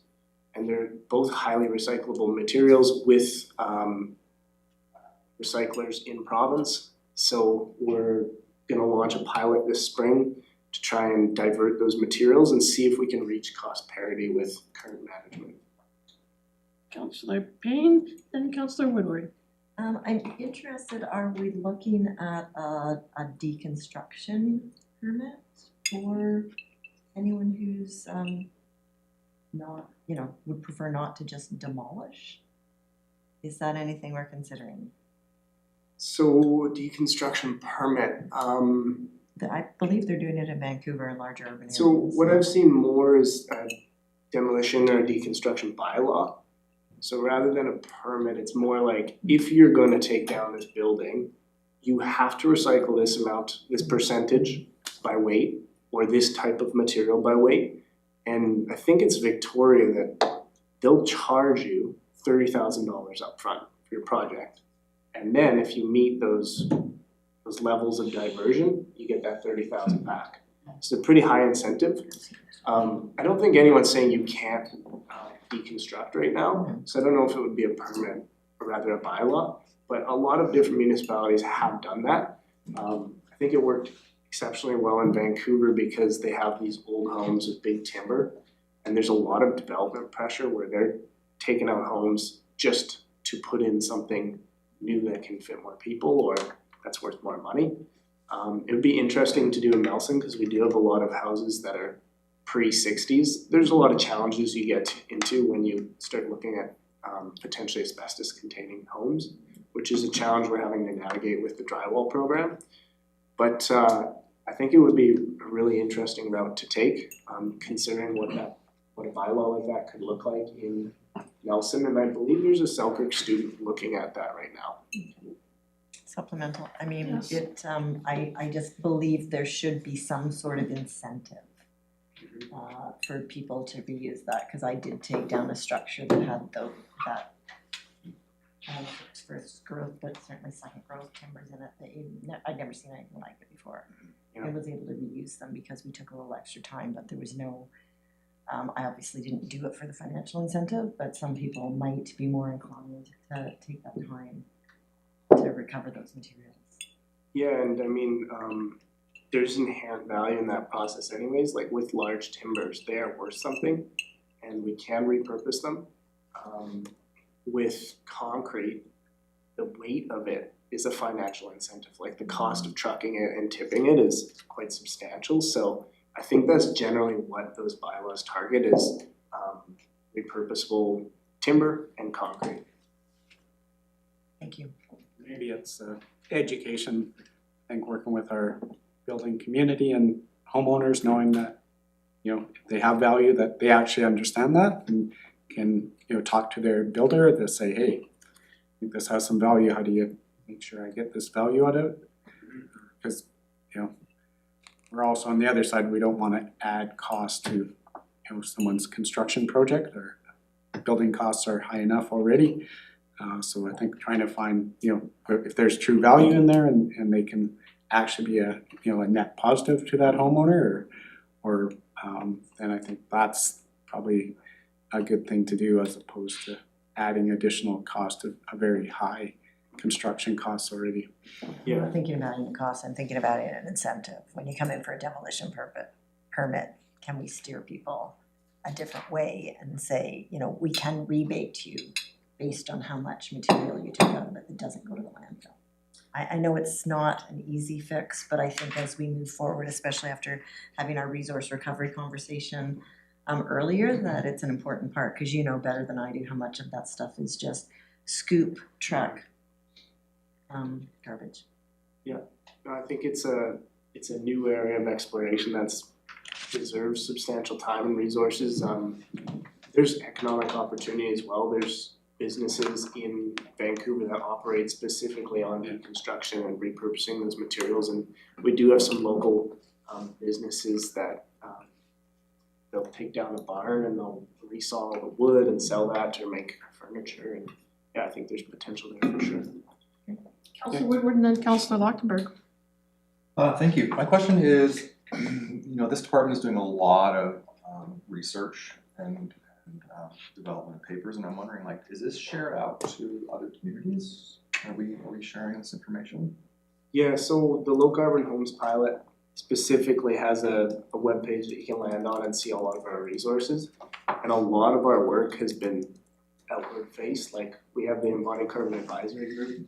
We develop a lot of different materials every year for that group and for the community, and a lot of our research is actually referenced across the country, specifically in, I don't know what the other areas too much, but specifically in the life cycle and building area, we're known as a leader, and so a lot of our research is viewed by the larger consulting firms and the consultants that work for code updates.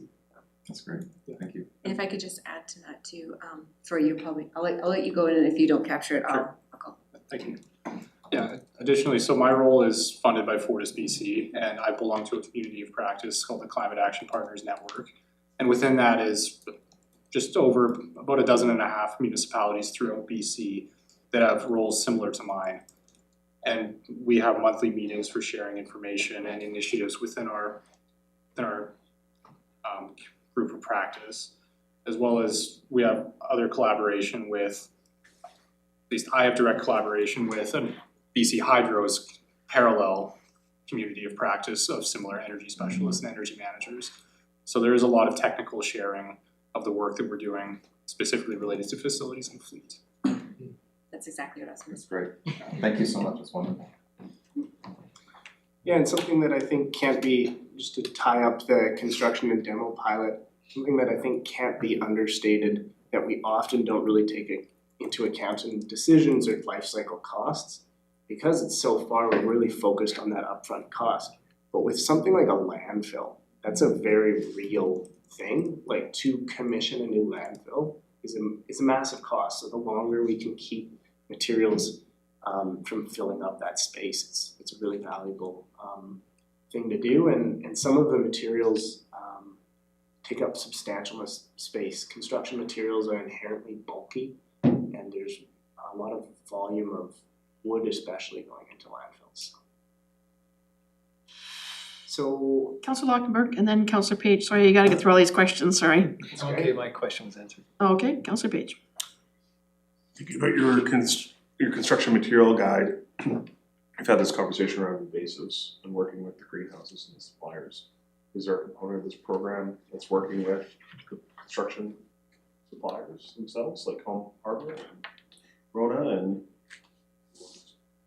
Yeah, so our costing data was collected directly from local suppliers. So what would these materials cost locally? And I'm hoping that, I've had preliminary conversations, but I'm hoping that this is something that you can walk into Home Hardware and see on the desk is this guide. Just pick it up while you walk around and look at the materials. maybe sticker program or some sort of branding exercise or something that, some sort of labeling that would work, could be contemplated with those suppliers. Yeah, I would love to explore that idea. I actually don't know how it works around like advertising and whether there's rules around that and what we're able to advertise or not, but I'd be super curious to look into the sticker program.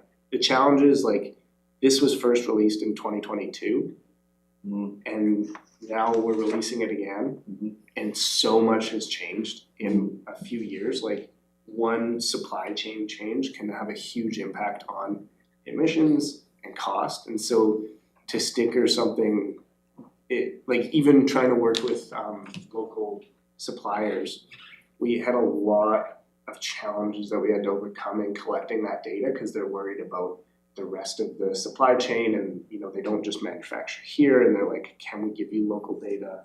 How does this impact the rest of our operations? So I hear it. Okay, great. Thanks. Got you. yeah, so kind of related to what Councillor Woodward was saying, in 2025, the last initiative I wanted to highlight was the Part 3 research and policy work that we did. And this is really contributing to, like a national advance in code, and we're expecting in the 2030 code that some sort of focus on embodied carbon will be incorporated.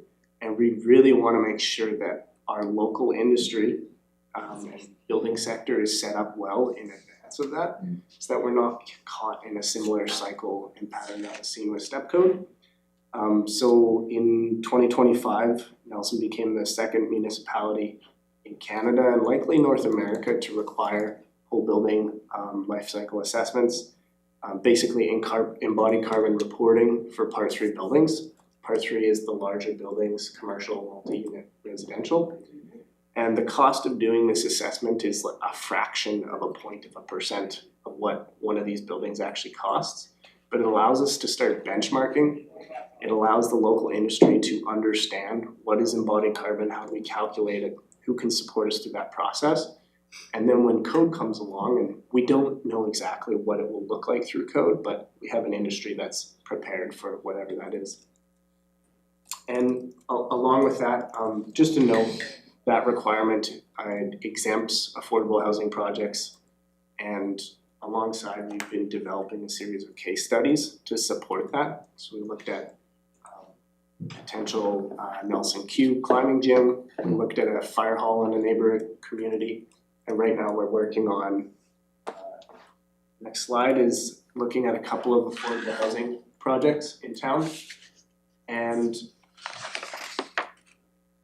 so what we're doing is we're investigating some existing affordable housing projects and looking at some potential projects that might come up in town and kind of extending learnings from the first series of buildings into those projects and looking at how cost and carbon overlap and where there's potential to reduce both at the same time. And we're working with a couple of local housing societies as well as the provincial kind of entities that overlook affordable housing.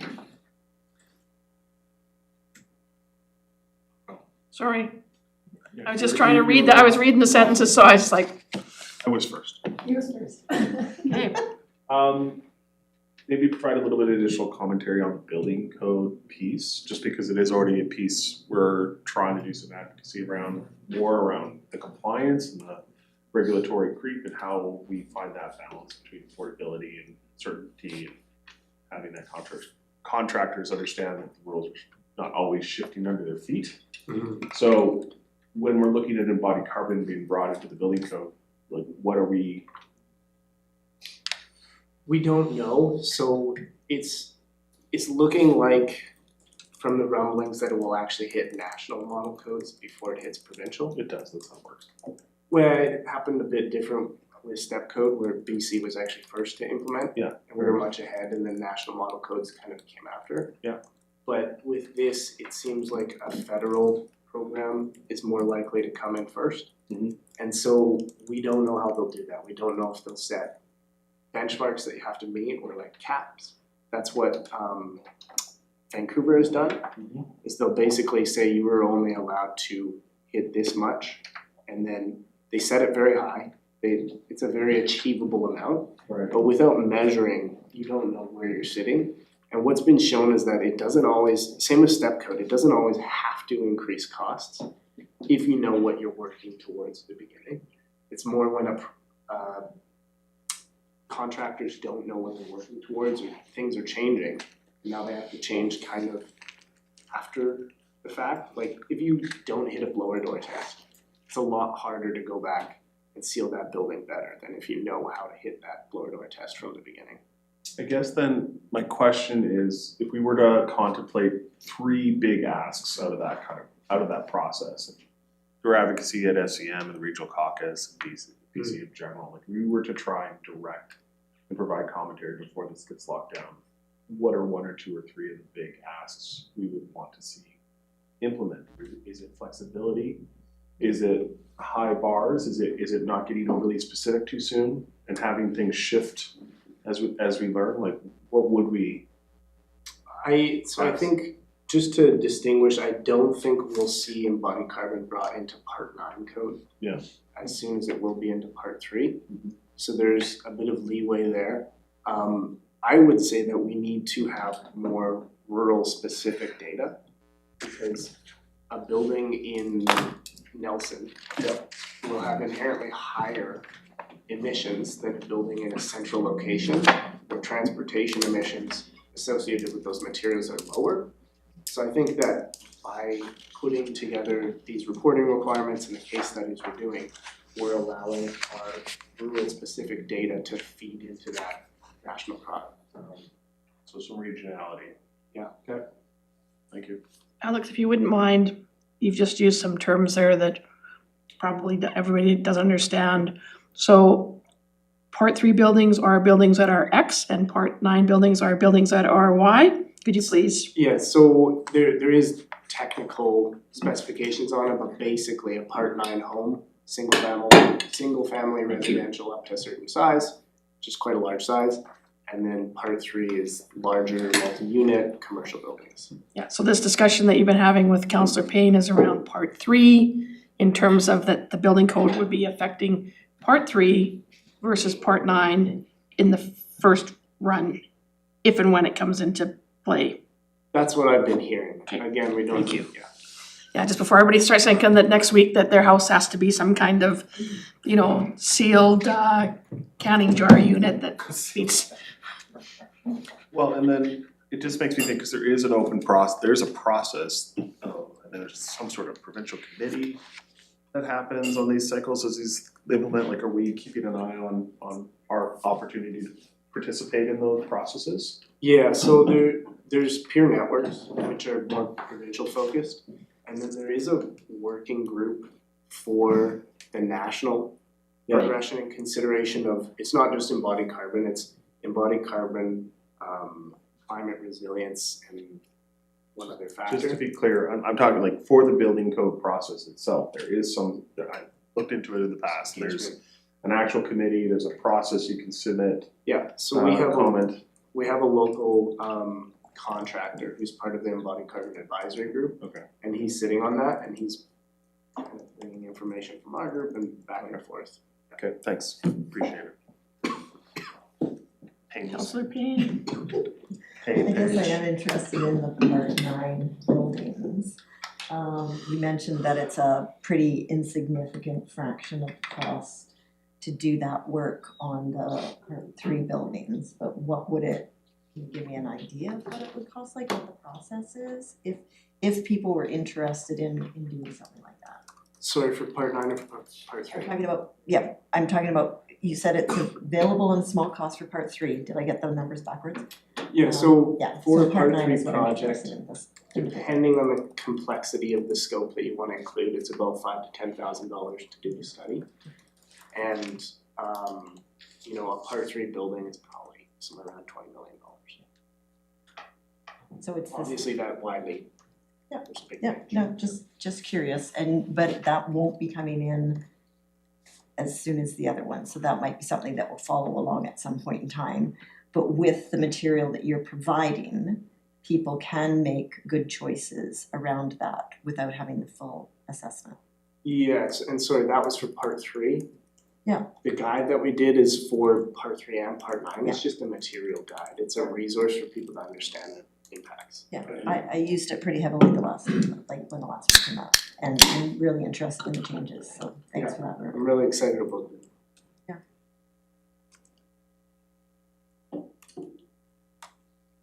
So, yeah, we're hoping that the affordable housing study can provide cost saving strategies alongside those emission reductions for affordable housing projects across the province. That's the goal with the project. So another initiative coming up in 2026, much like embodied carbon in a building was under researched, say 5 to 10 years ago in a North American context, where we've hit that point with HVAC systems.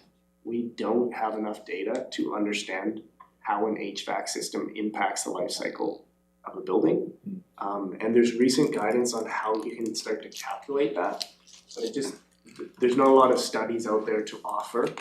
And some folks have suggested that it's somewhere between 30 and 50% of a building's life cycle emissions are related to the mechanical, electrical, and plumbing systems, specifically HVAC.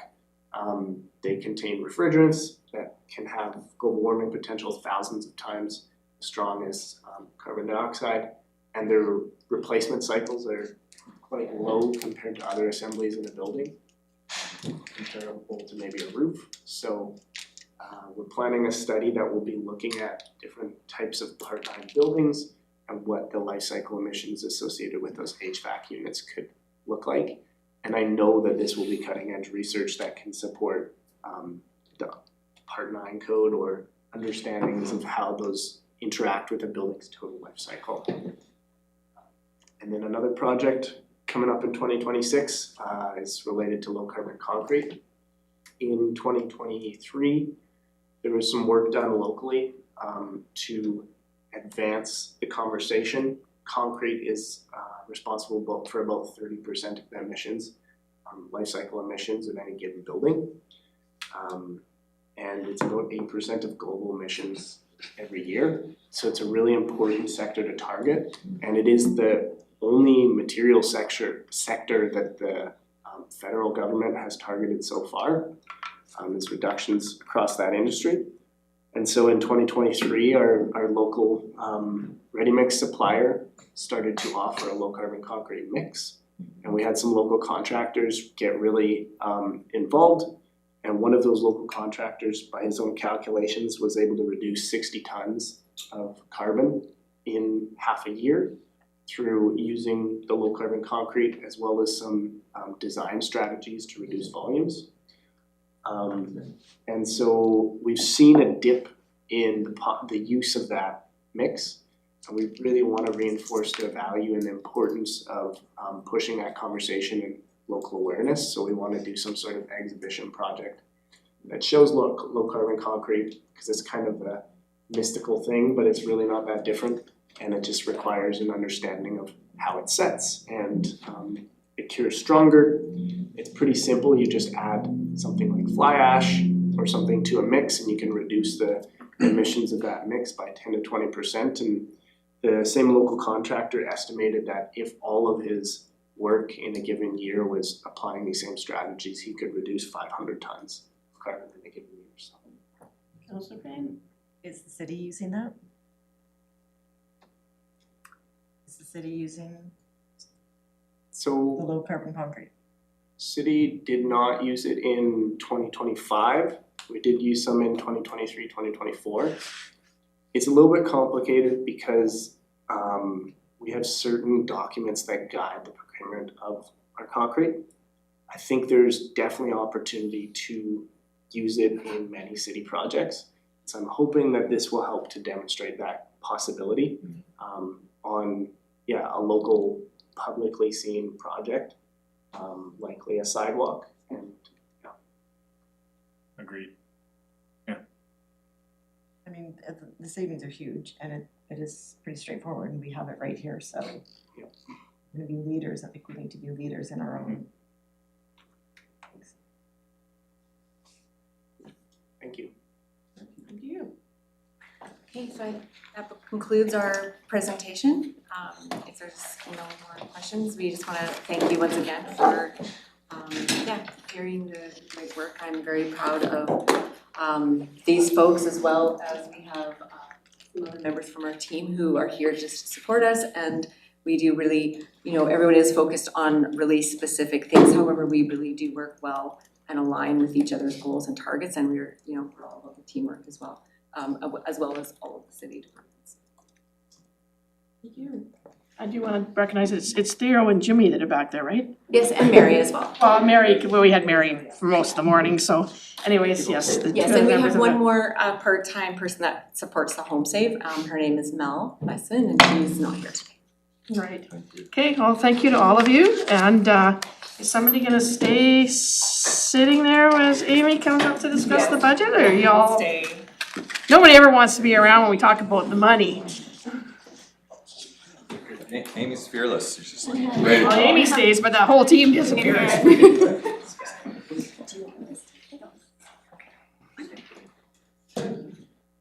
Oh, they've all gone now, okay. I was trying to give you some, It's all good. This is my favorite one to present. it says zero. I actually don't That works like pretty it. good. Yeah. As you can tell, there is no taxation impact to this group.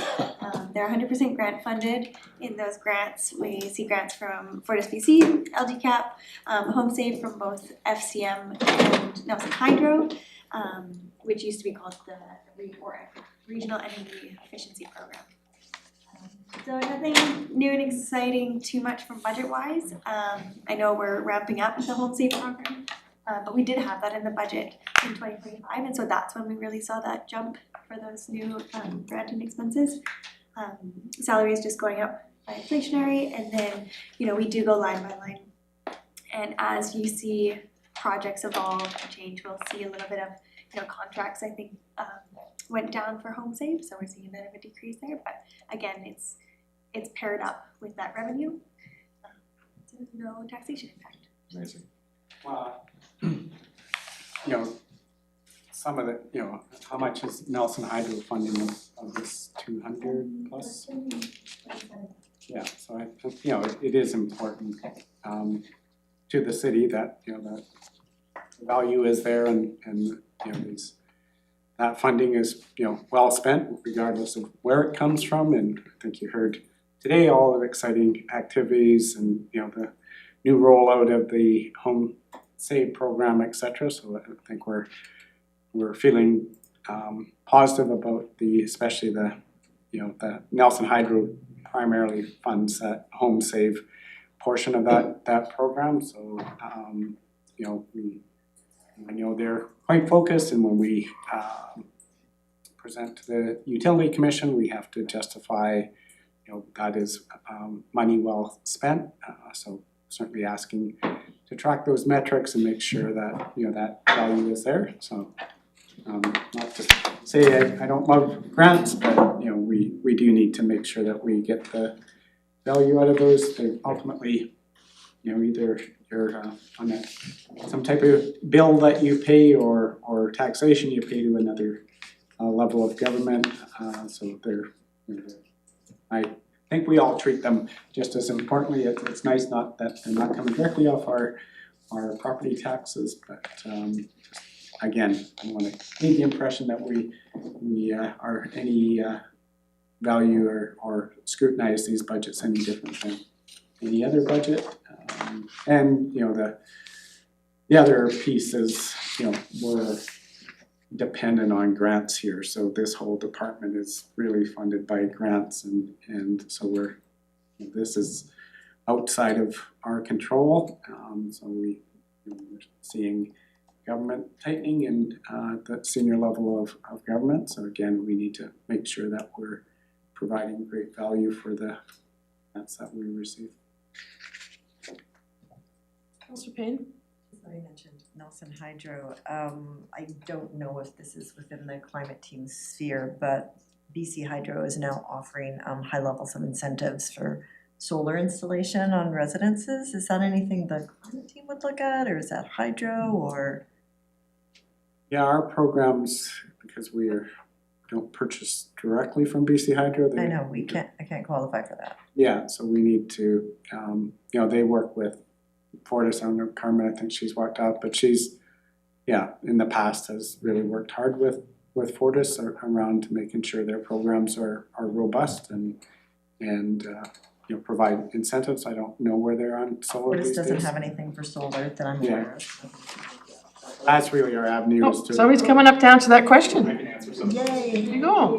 Glad I thought of it. Yeah, so currently Fortis does not offer any incentives for solar or residential battery storage. And from my understanding, my collaboration with them, that's not something they're gonna be pursuing in the near future on that. So with Nelson Hydro being within the sort of the umbrella of the Fortis BC service territory, we're kind of have to align our programs with theirs in terms of incentives on that. Okay, so you don't see that as something that Nelson Hydro could offer independently from? It would be something that they would have to pursue We- internally and We really parallel the Okay, Fortis that's BC why I want to programs. ask. Yeah, I will look elsewhere. I think it needs to be said, though, that when we see these, this is always when you're a small municipal electrical utility, this is a problem for all of us, just not here in Nelson, but the other 4 or 5 small utilities, is at the end of the day, is that we are all contributing to BC Hydro. So it's not a discussion that's lost, at least not on myself, when I talk with Minister Dix and around fact that they offer programs that, although I'm on the hook for any default that BC Hydro might have going forward, even though I have my own utility, I don't sometimes have the benefit of the programs that they're offering to their ratepayers there.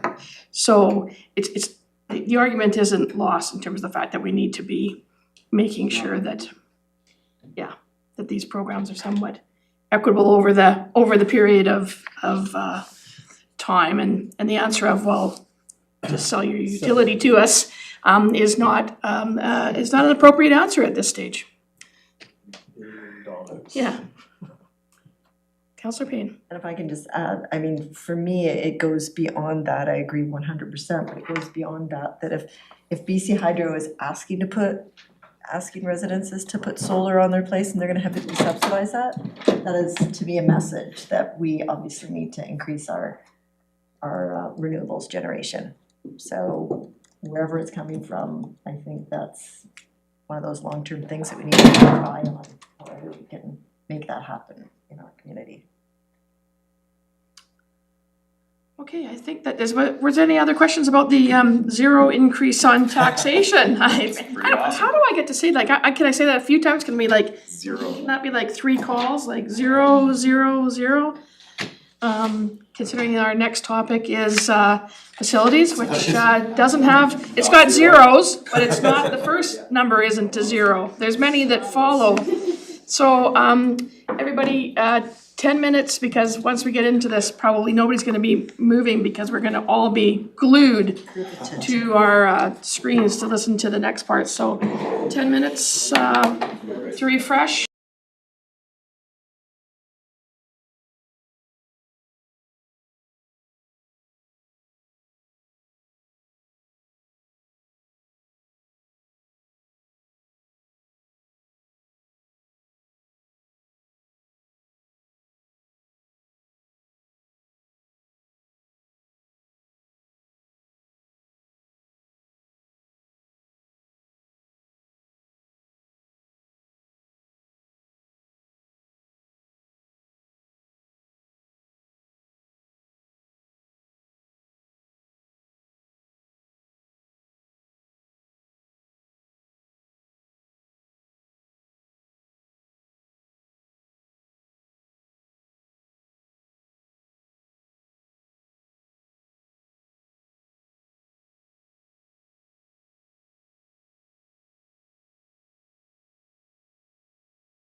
got the team all there, so welcome back Brendan. Hi Sam, and hello Chris. Hello. We call the wrecking crew. Amy got a reprieve. Okay, so welcome Mayor and Council. We'll kind of go through second session on facilities. We'll take you back to where we left off a couple of weeks ago and sort of look at some of these scenarios again in a slightly different way, but hopefully we can arrive at some sort of consensus on how to move forward. I've also distributed a handout there, and I think we circulated that to all of you yesterday, and that will just help you follow along a little bit as we go through the presentation.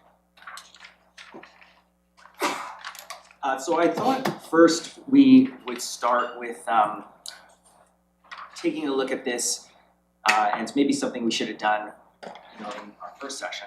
But we talk about some of these large capital costs. We talk about, some of the projects we're taking on, and that we would need debt financing in order to be able to fund all of these projects. What is the city's ability to borrow? So I thought maybe we'd start with that. So under the municipal liabilities regulation, there's a formula that spells out how much a municipality is able to borrow based on their prior year financial results. So we're still dealing with 2024 financial results, but the formula is it's your debt servicing, which is your principal and interest payments in a given year, cannot exceed 25% of your prior year's specified revenue. So there's certain revenues that they allow to be part of that formula, and that's really your stable, controllable, predictable revenues. So if you get a one-time grant in 2024, that's not going to count towards your ability to borrow long-term. It's really taxation revenue, sale of services, those types of stable revenue sources. So if we take the City of Nelson's formula, and I took out Nelson Hydro, I think it's important not to include their revenue and to keep their borrowing separate. They're regulated by the BC Utility Commission, and we want to ensure that they have the ability to borrow for their projects based on their revenue. So we take that piece out. The City of Nelson is allowed to borrow, is allowed to have annual debt servicing payments of $7 million a year. Now, what that equates to in 30-year borrowing is $105 million of borrowing. If that makes sense. So $7 million is your annual debt servicing payments to borrow that equals $105 million at current MFA BC rates. So that's the maximum amount that the city would be able to borrow. And there's also a level called the assent-free zone, and that's the maximum you can borrow without having to go out to the electorate. And currently that's $8.5 million for the City of Nelson. When you say assent-free, so that includes both referendum and AIP? Correct. Yes. Thank you. Mayor? Thank you. Is that 8.5 million per year? It as a one, that's the additional amount we can go out to borrow. Once we hit, 8,499, and then we go and borrow that extra dollar, we'd have to go out and. Well, we could borrow $8.2 million every year. No? No, That's Okay. total. that's totally. Okay. That's There what you I'm go. trying to understand. Yeah. Yeah, once we get there, Okay, so that's kind of like it. That's it. Okay. Otherwise, they want the electorate to say, hey, borrow on our, we're okay with you borrowing on our behalf. Even for like a fire hall, you have to get assent for that? Okay, gotcha. And so, keep in mind, this is the maximum amount you can borrow. All of the municipalities in BC, their financial data is all public. You can go online, you can look at everybody's liability servicing limit and the amount that they're currently borrowing and how much capacity they have left over. The median right now is that the, median municipality is at 11% of their borrowing capacity. So if we were to borrow 105 million, we would be the highest in the province and we'd be at 100% of our borrowing capacity. So just something to keep in mind. We're currently at about 7%, so this would take us up to 100%. For And where 30, does- for 30 years. Yeah. and when you say we are currently at 7%, and you say the median is 11, so Yeah. we're in the lower half of, so some are quite a bit. I think there were about 18 that were at 0. There's a few that are higher.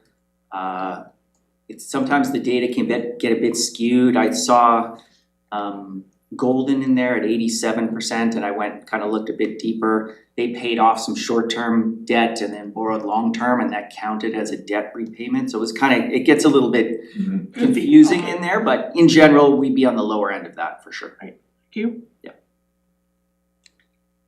Okay, so where are we at right now, and as far as our potential future debt, do we have budgeted for? What are we looking at over the next, say, 5 to 10 years? I wanted to sort of see what commitments we've made or what we have in the financial plan. So kind of working through this in the water utility, and I put a little asterisk beside 5 Mile Pipeline, because that amount is actually in our financial plan to borrow 13 million for the 5 Mile Pipeline. So in our financial plan, we've committed to that amount of borrowing.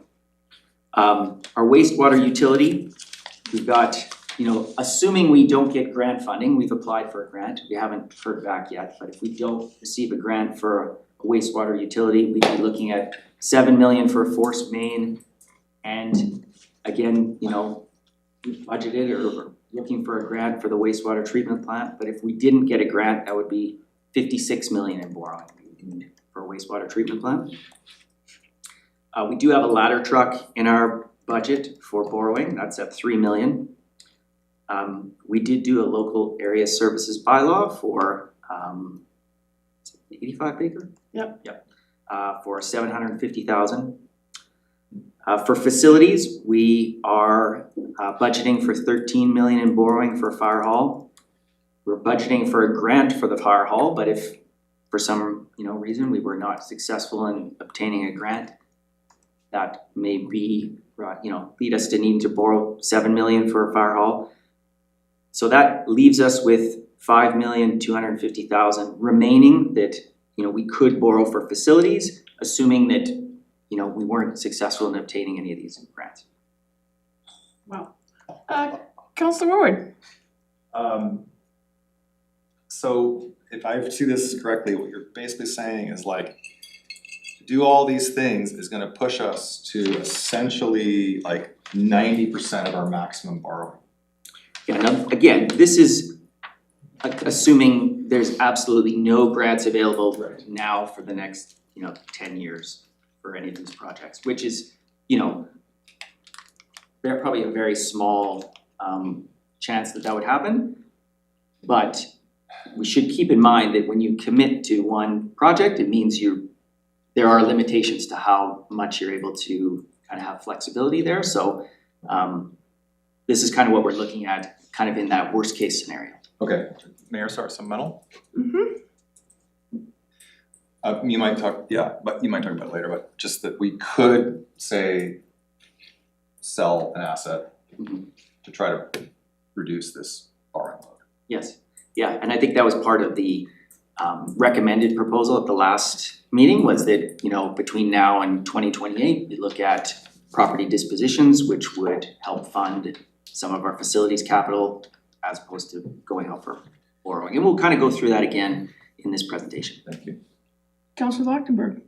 Well, if you're gonna go. No, I mean, it's quite we'll go through it, it'll take a while, but up to you, like, you wanna ask a question, yeah?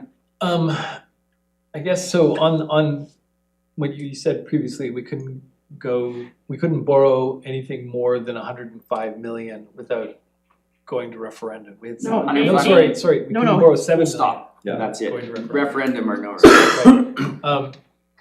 And what I proposed at the last meeting was that we should kind of plan to go to referendum anyways, so that everybody's clear. It's such a powerful way of communicating to the public that these buildings are aging and need to be serviced, and it's gonna cost. And like, do you agree? Do you wanna do this? Because some of the hard political decisions that the next council is gonna face, disposition of assets, will have a lot of costs and the community won't have the context necessarily.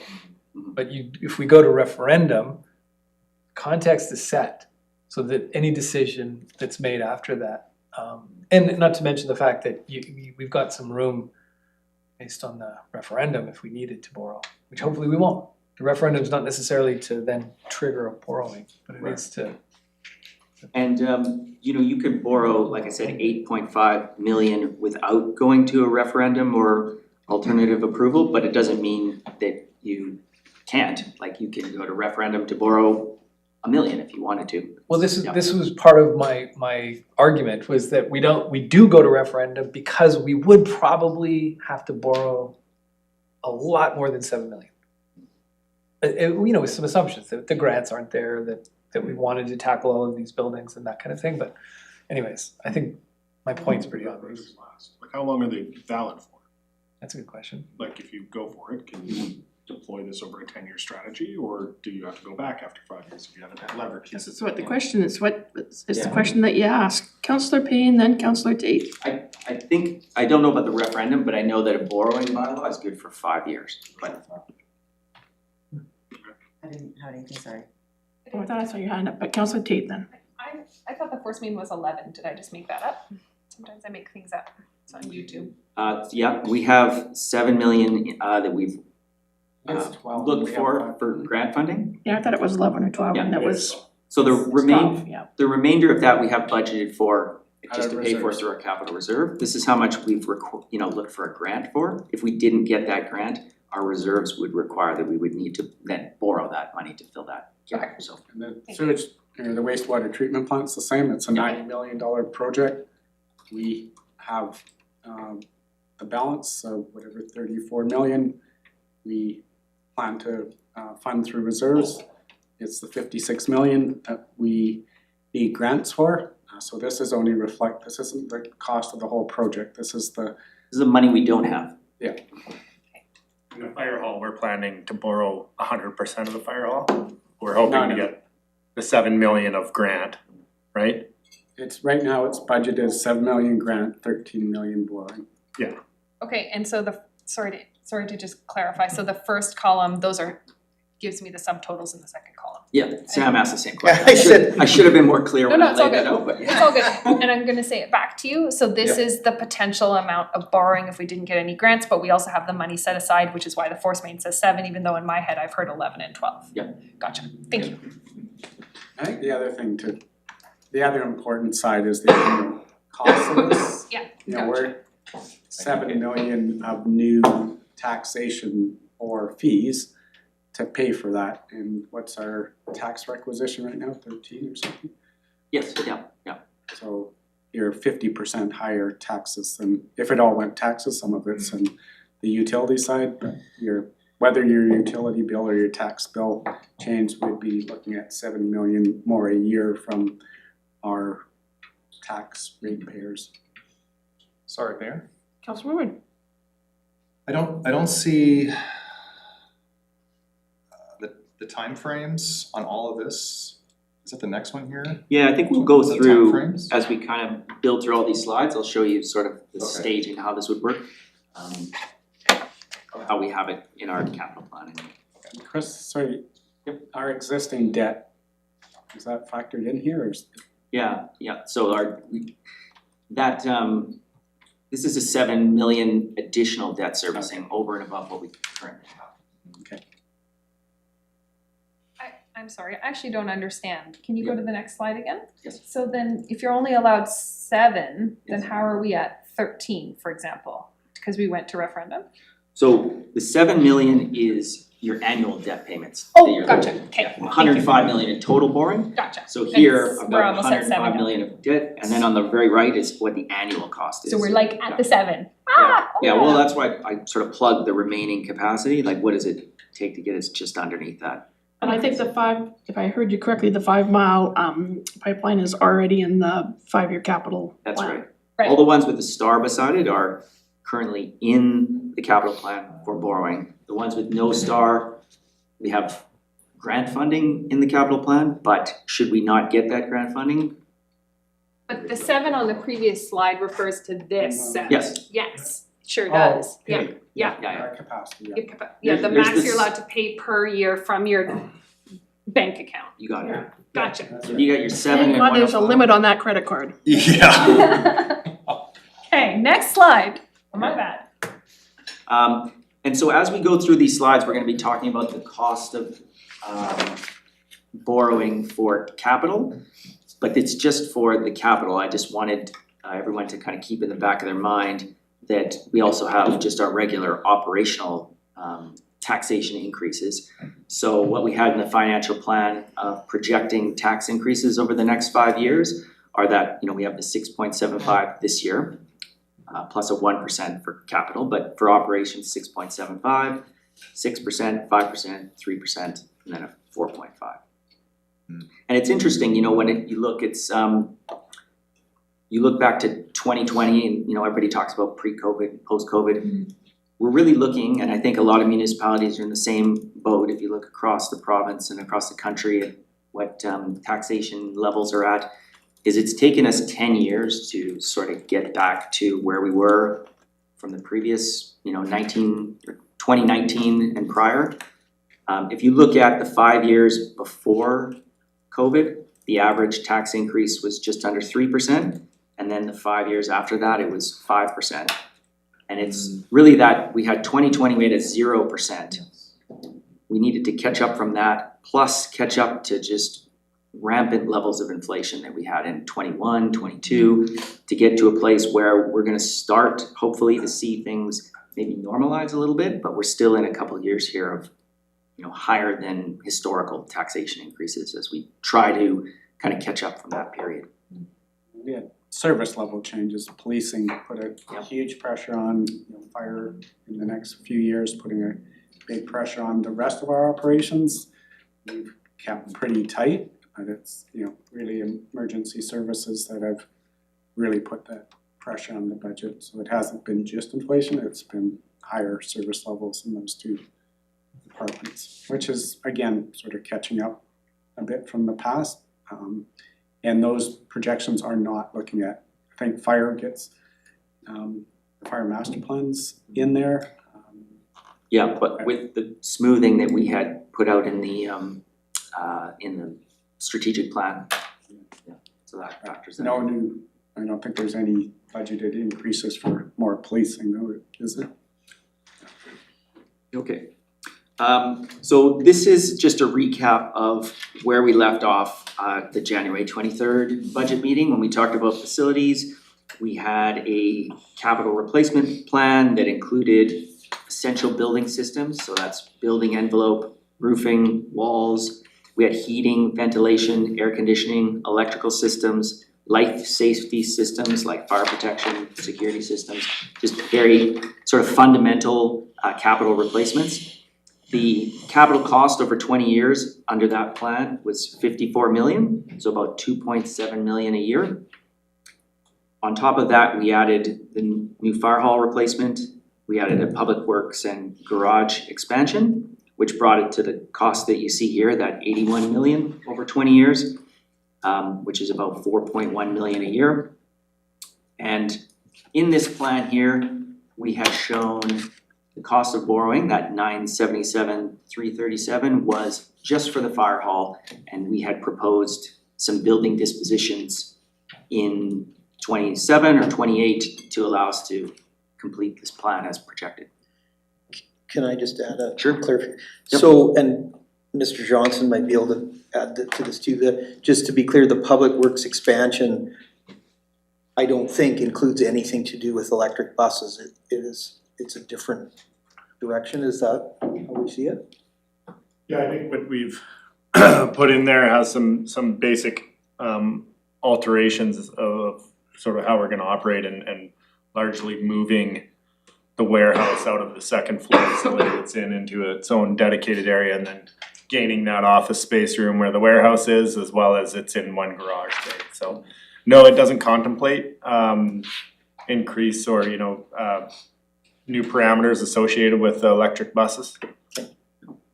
Yeah, we're having some meetings with BC Transit to just see how that works out. They've got some grant funding that they're gonna leverage to be able to sort of figure out what that plan looks like for us. And the funding for that. If there's a contribution from our side, it would come through our annual BC Transit payments over the life of the asset. So we're just trying to figure out what that looks like.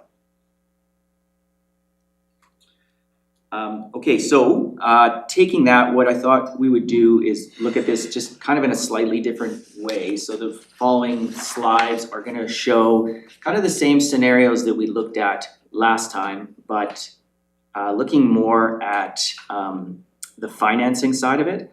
So rather than looking at just the capital cost and that reserve deficit, we'll look at the funding gap and the associated borrowing costs that would be required to hold a given portfolio of assets for 20 years. So this is that base case scenario that we presented. You can see the red line there shows you the cumulative tax increase, and then the bar chart shows you what that infrastructure gap is for each of those projects. You've got the fire hall piece there in the dark green. You've got that infrastructure gap that we talked about, 6 million, kind of in that top part. So how we would finance that is we've got the annual 1% contribution to reserves. And then you see in 27, 28, and 29, those higher increases. That would be the cost of borrowing for the fire, or for the, for the fire hall. That 13 million, and we would sort of stage that out over 3 years so that, like a construction mortgage where you're borrowing just interest only till the project's completed and you have an idea of what that total cost is, then you finance that over 20 years.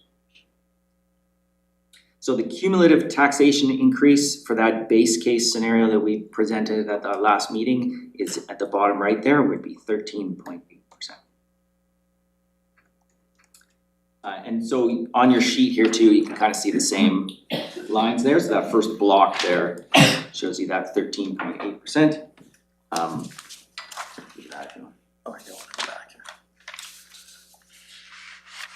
So late in the meeting, just before the meeting that we had last time, if you recall, we got some information back on updated costing for the curling club and for the civic roof replacement. So we wanted to factor those new numbers into these projections. So this next graph adds in that revised estimate that we received for the curling club if we were going to look to take that down in 2030. So Sorry to interrupt, 2.2 million? yes, yep. Yeah, so in the original base case, we had estimated 750,000. This moves to 2.2 million. Gotcha. So you can see in 2030, it's a little bit of a dark green on the chart here, but we've gone from a 0.7% increase in 2030 to a 1.5% increase that would allow us to borrow that additional amount to from the 750 to the 2.2. And again, then your cumulative taxation increase goes up to 14.6% over that period. The second piece of information that we got, of course, was for the civic roof replacement. So factoring that piece in, you can see that that 2036 taxation increase jumps up. So we've gone from, nothing in 2030, or 2035, 2036 to a 6.7%. That's to pay the debt servicing. Yes, yeah, to borrow to replace the civic roof. I think the number we got back was 9.2 million. I've just sort of inflation adjusted that forward to 2036. So that's likely what we'd be looking at just based on the numbers we have right now. Not 12. No, well, it's 12 in 2036. I've just sort of adjusted what it would be at that future year. Thank you. Yeah. Okay.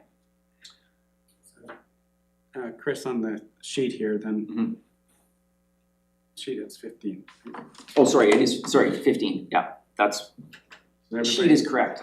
So the 9, so what we just ballparked a little while ago at 12, turns out it's 9, but would be 15. In 2036. Yeah. Yes. Thanks. At what inflation? Yeah, I used 5% forward. I know inflation's probably 2, but I haven't, construction costs have not all of 2, so maybe it's conservative, but yeah. Okay, so moving on to the other piece that council had asked us to look at was, if we weren't going to fund that 6 million with, asset dispositions, what would that look like if we borrowed the 6 million instead in 2028? So in that scenario, we move from a 2028 tax impact of 2.2% goes up to a 5.6%. I think the other thing that council asked us to consider was what would it look like if we had a higher tax increase in 2026, put more into reserves? Would that help us reduce the cost of borrowing in future years? We did a couple of scenarios of adding another 2% in 2026.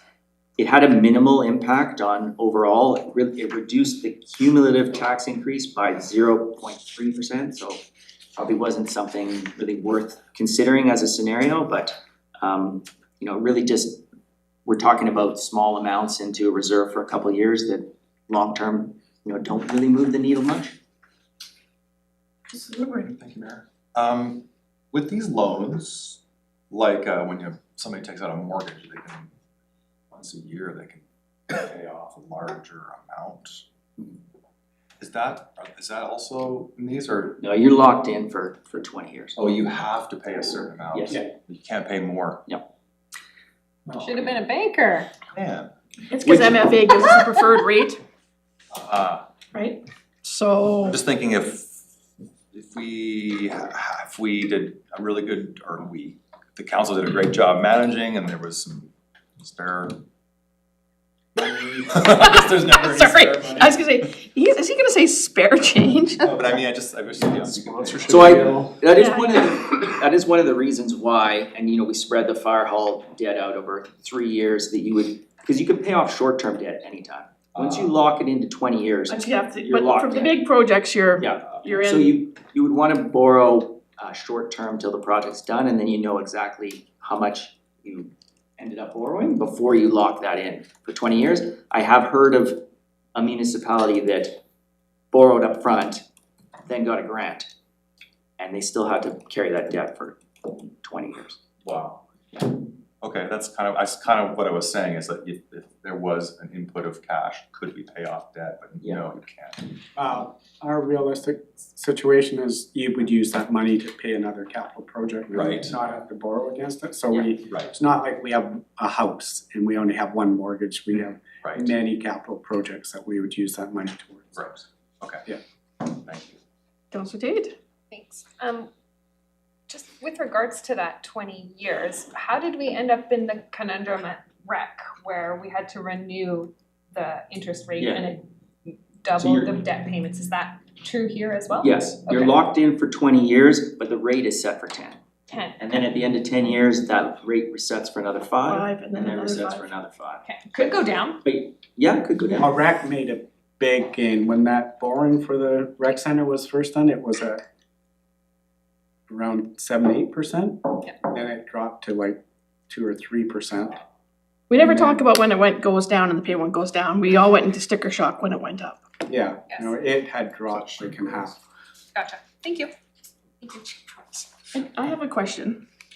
Looking at these graphs, these amounts, this tax increase, this is the tax increase to deal, I just wanna be clear with this. This is the tax increase to deal with our facility expenditures.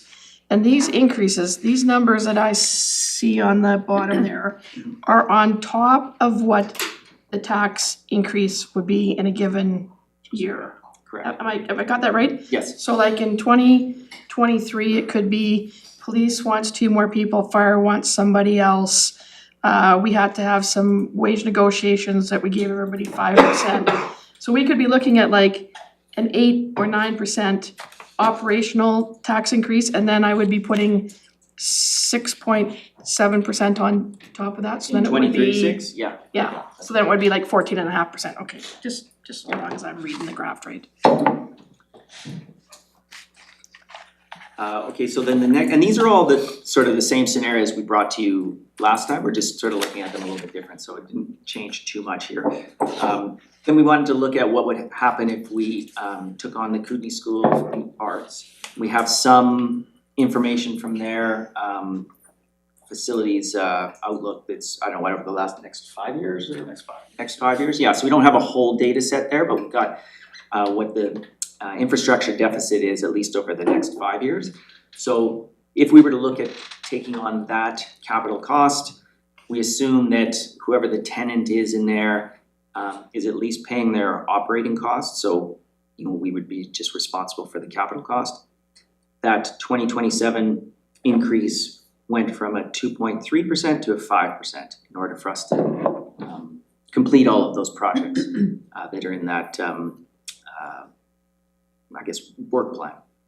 Can I ask, just because KSA hasn't been on our radar because it was in the college zone and we now have it on our radar, could you just, or maybe Sam could, what is this 4.7-ish? Is it a roof? Oh, Is it it's all the same essential, so we did the same thing with it as we did with, and Brendan could probably back me up on, as we did with all the rest of our buildings, is we didn't look at everything, we just looked at the essential stuff, the HVAC, the roof, the life safety. And so unfortunately, in that particular building, some of those systems are more run down and end of life than. It's not a number that Selkirk provided, this was your own analysis? It was the same, they actually hired the same company we did, which was Gordian, and they did a facilities condition assessment. When was that? 2 years ago? That was 2 years ago, yes. Yeah, so the data's a couple years out of date, but So this was a number that was provided to you? Yes. yeah, we got those reports from the college, yeah. And I think these guys dug into it a little bit, and pulled out, some of those, Essential projects, yeah, yeah. essential pieces, yeah. And this, I think it also identified the equipment in there is end of life, the programs that are running in there, so this does not include that portion of it. Yeah, it doesn't include, some of the, like the kilns and I think they did replace some of the forges, but yeah, there's definitely, depending on what programs they would run around, unfortunately, some of that equipment is, fairly old. Okay, so if, moving on, like, so the KSA piece, if we were to have a tenant in there that paid a market level of rent, and by market level, we're just looking at, this, what we have in our policy as far as square footage and what we would charge a tenant, we're able to reduce that borrowing to a 3.7% in 2027. I think you can see in your sheet here, it roughly halves that. Oh, sorry, our policy, it's percent of assessed value, no? Yeah, and I think we worked it out on a square footage basis to sort of see what that would be, based on our other buildings, right? Oh, I thought it was percent of assessed value, not Percentage of assessed value, Yeah. And then applied it to the square. footage. Yeah. If you didn't apply it, what would the rent be at? Right. If it was that percentage of assessed value, gives you a total amount, and then divide it by the square footage of the building would give a dollar amount per square foot is how buildings are leased out at. But Yeah, that's not what's here, dollar per, this is like overall. A total amount, yeah, we were just trying to look at that to see, like, is that sort of in line with, our other tenants and our other, and, it seems to work well, so. And is that at the 5 or 9%? We do 5 and 8 What are our assessed- numbers. percentage of assessed value we use? I can't recall. Our numbers are 5 and 8, right?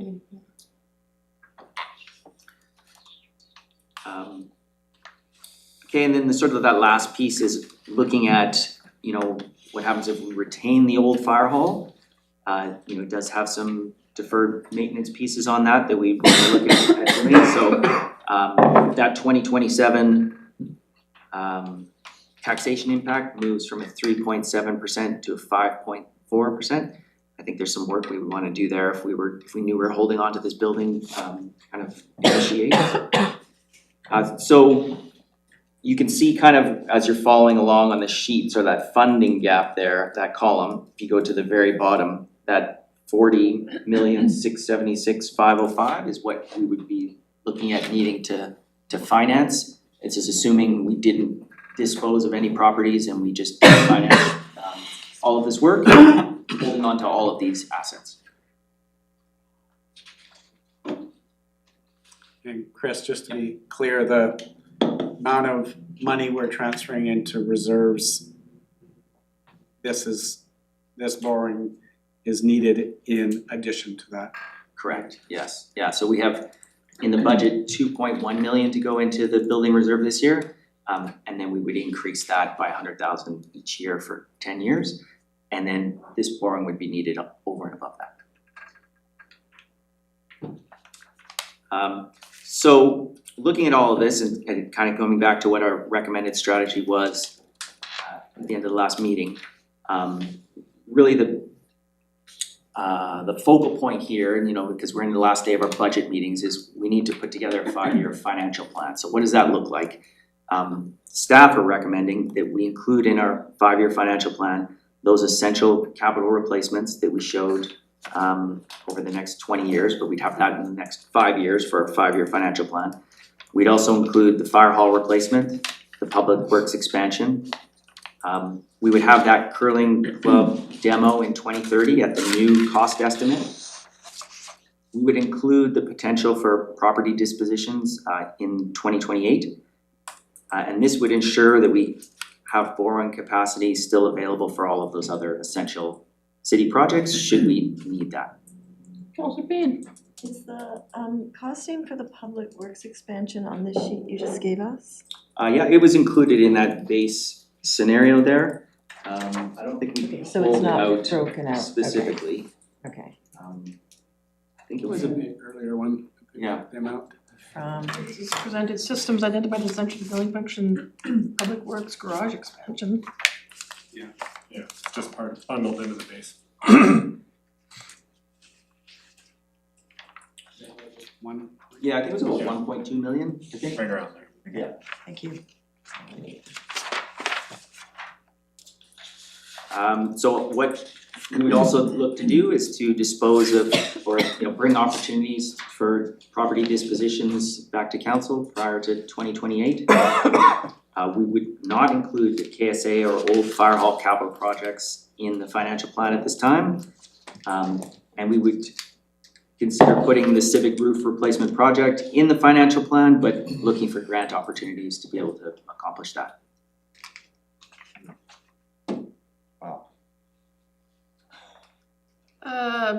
Councillor Payne. So if we're doing that, we'll just be doing the snow load monitoring like we have in the past and got off lucky this year for that roof? Yeah, I think we're still working on a program there. Yeah, but essentially, the goal is to fix the roof or, upgrade the roof and until such a time that we're able to manage that and monitoring. Perfect. This one, so it's still functional as long as it's safe. Right. Councillor Woodward. Thank you, Mayor. I think as I always like to mention these things, what I would like to see too out of this is the sort of like best case scenario, mid-grade scenario, and worst case scenario that like if the economy goes in a bad direction, what can we do? How much can we do in an economy that's struggling or, I just would like to kind of see a bit of spread on. I kind of feel like as we're going through this, I feel like we're kind of assuming that the economy will continue sort of being okay. Yeah. And recovery from COVID, but. I think this is sort of that mid-grade scenario. Yeah. On this sheet here, I sort of highlighted it in yellow, what that level would be there. So it's sort of the base case plus the curling club demo. It's a little bit of a yellowish bar there. So, we would still have some borrowing for a fire hall and some of those other projects that are in the financial plan, but not at the level where we're maxing out our borrowing capacity. So we're trying to stay in sort of that mid-range and looking for opportunities to accomplish more by funding that infrastructure gap with some property dispositions. So Yeah, and I do feel like, I know Brendan, maybe what you think, but that some of our estimating is relatively conservative. Okay. And that, we'll work extra hard to look for cost savings, in projects, and I'm kind of thinking there's some ways to get there, but I don't wanna guarantee anything, but. I think we need to be careful, understanding that, the Gordian tool and the way that we did this, sort of synthesizing it down to those 5 key components, there's gonna be some variability there that, there has to be some understanding that as Sam said, Gordian on the whole package is quite accurate. But, that's because it's got so much data in there, so in individual pieces, it can be a little bit inaccurate. Yeah, a little more volatile, Yeah, Okay. so, We may have just saved a big investment in our security system in 2 years from now, so, because we did it in-house. Right. So that's an example of something we could, projects that we might be able to make gains on, right? I think it's a supplemental, Mayor? Yeah. I think thank you. The one thing I just wanna be really cautious of as we move forward on this is that, the ability for our citizens to handle tax burden. If we continue with a pretty stressful economic landscape, that just have to be really, really cautious about, what we can actually do with what people can actually afford and we can afford. And I just feel like we're definitely going into a time, I guess maybe of cautious optimism, but as always, like being careful. Question. Councillor Tate. Thank you. I want to understand property disposition better. I think maybe Councillor Page mentioned it, like a long-term lease can also count as disposition. I don't know if that's true, but I'm curious if you have a long-term lease on a building. So you've got this idea of a $6 million sale, but what if it was a long-term lease that played out over the course of the same amount of timeline as borrowing? Would it have the same impact? I mean, I guess if your lease payments were covering your cost of borrowing, that's one way that you could do it. If you have a lot of deferred maintenance that really needs to get done now. Yeah. And then your lease payments are gonna come in, at a lower level over 20 years, you still need some way to get that done. So you may still need to borrow and then use that additional funding from the lease to maybe pay the debt payments, but I think for the purposes, like legal requirements, I think the long-term lease, you still have to consider it a property disposition, don't you, or advertise it as such, but. Yeah, you would advertise it as a property disposition, but as Chris said, it's really the cash flow that you're looking at. Is if we could lease a building, if we had and pay the debt service, then we're sort of neutral on that building. If they pay all the O&M costs, they pay the debt service on it. It depends if we have to manage the building or what we're responsible for that building, but that's the only way you get neutral. They, whatever that our cost would have to be covered by a lease. Yep, you got a second one? Yeah, and I forget, where does 10th Street campus live in this It doesn't. 2019 year projection? It Doesn't. just still lives at Selkirk College? Yeah, Okay, in our we didn't do 19 that. year, right, because there's no other movement on that at all. Okay. Sam? Oh, I just wanted to say, as far as, and I think that has come up when you were talking about renting and leasing policies. Yeah.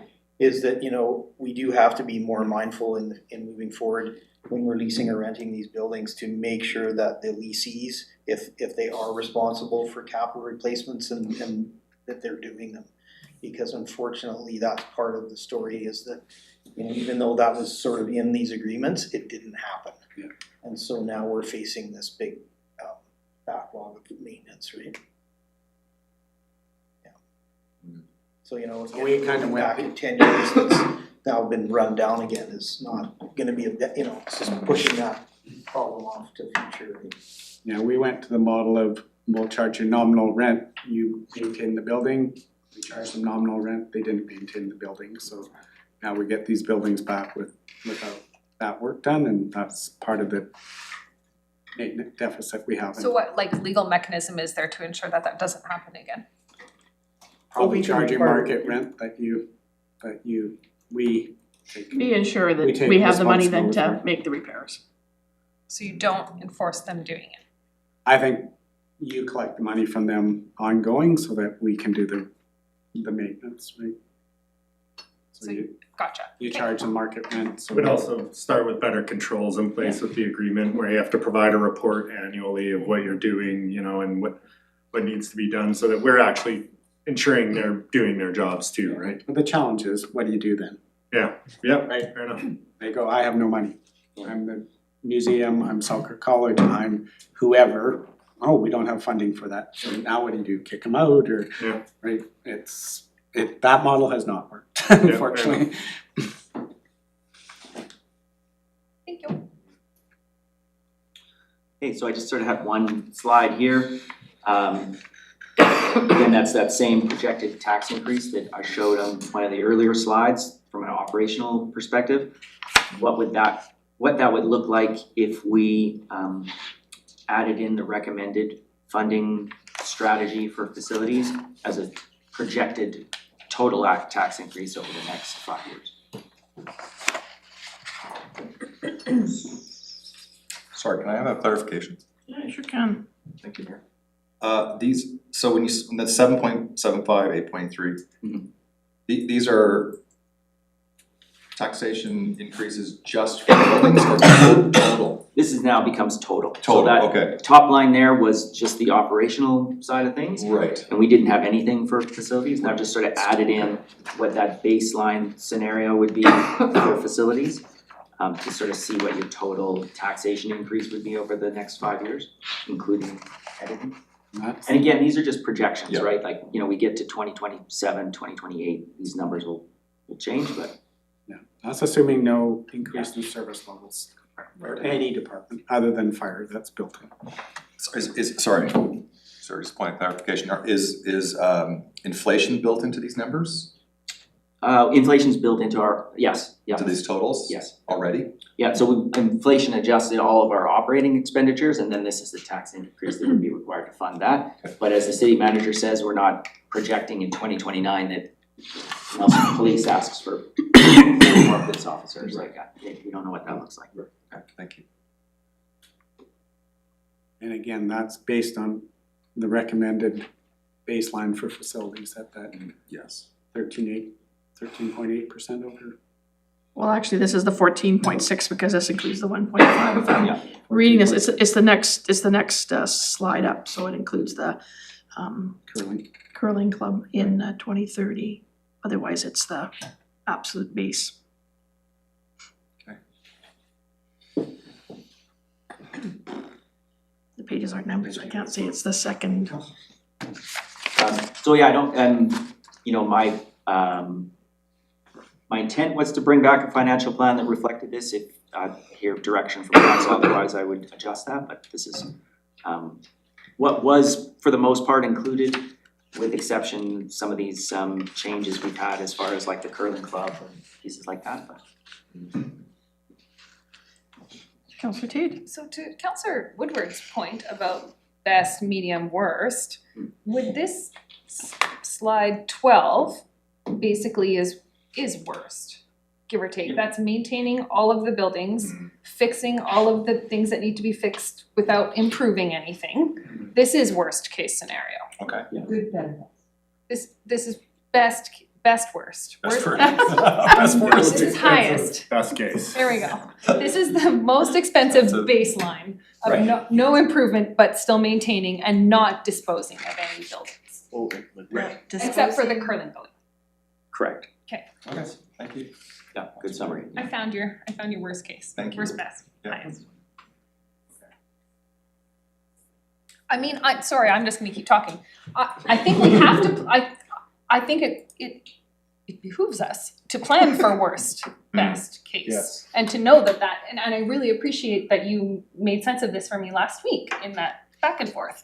That we do need to know what is the worst and then hope for better. Maybe we'll get a super amazing tenant that wants to take over the fire hall and pay us lots and lots of dollars for it. And you never know, maybe who knows what wonderful things could happen, but I love the fact that we can see what's the worst, best of maintaining, and not what if we try to sell something and it doesn't sell. That we could still be in this worst, best case scenario. Yeah. I think the only thing is like you can definitely plan for what does the worst look like. Yeah. It's challenging to budget for this Yeah, because you fair. can't budget Yeah, for this. yeah. You would have projected borrowing that is not allowable, so. Right. Gotcha. Yeah. So I guess what's important to remember is that what we could still do is some buildings, if they didn't sell and if we didn't fix them, could be mothballed, which would still be cheaper than trying to run them. So there would potentially be a little bit of room in here in the worst case to, you know, because that includes repairing the roof on the, that includes keeping KSA open. That includes, so, you know, not ideal, but I mean, there is a little bit of room in there to retract. Mothballing is still quite expensive though. It's expensive for sure, but I mean, keeping a building fully operating is Yes, of course. definitely expensive.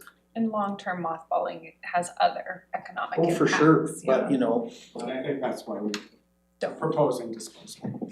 Like mothballing a building that could be utilized in the community is not a great no, solution. but in a emergency.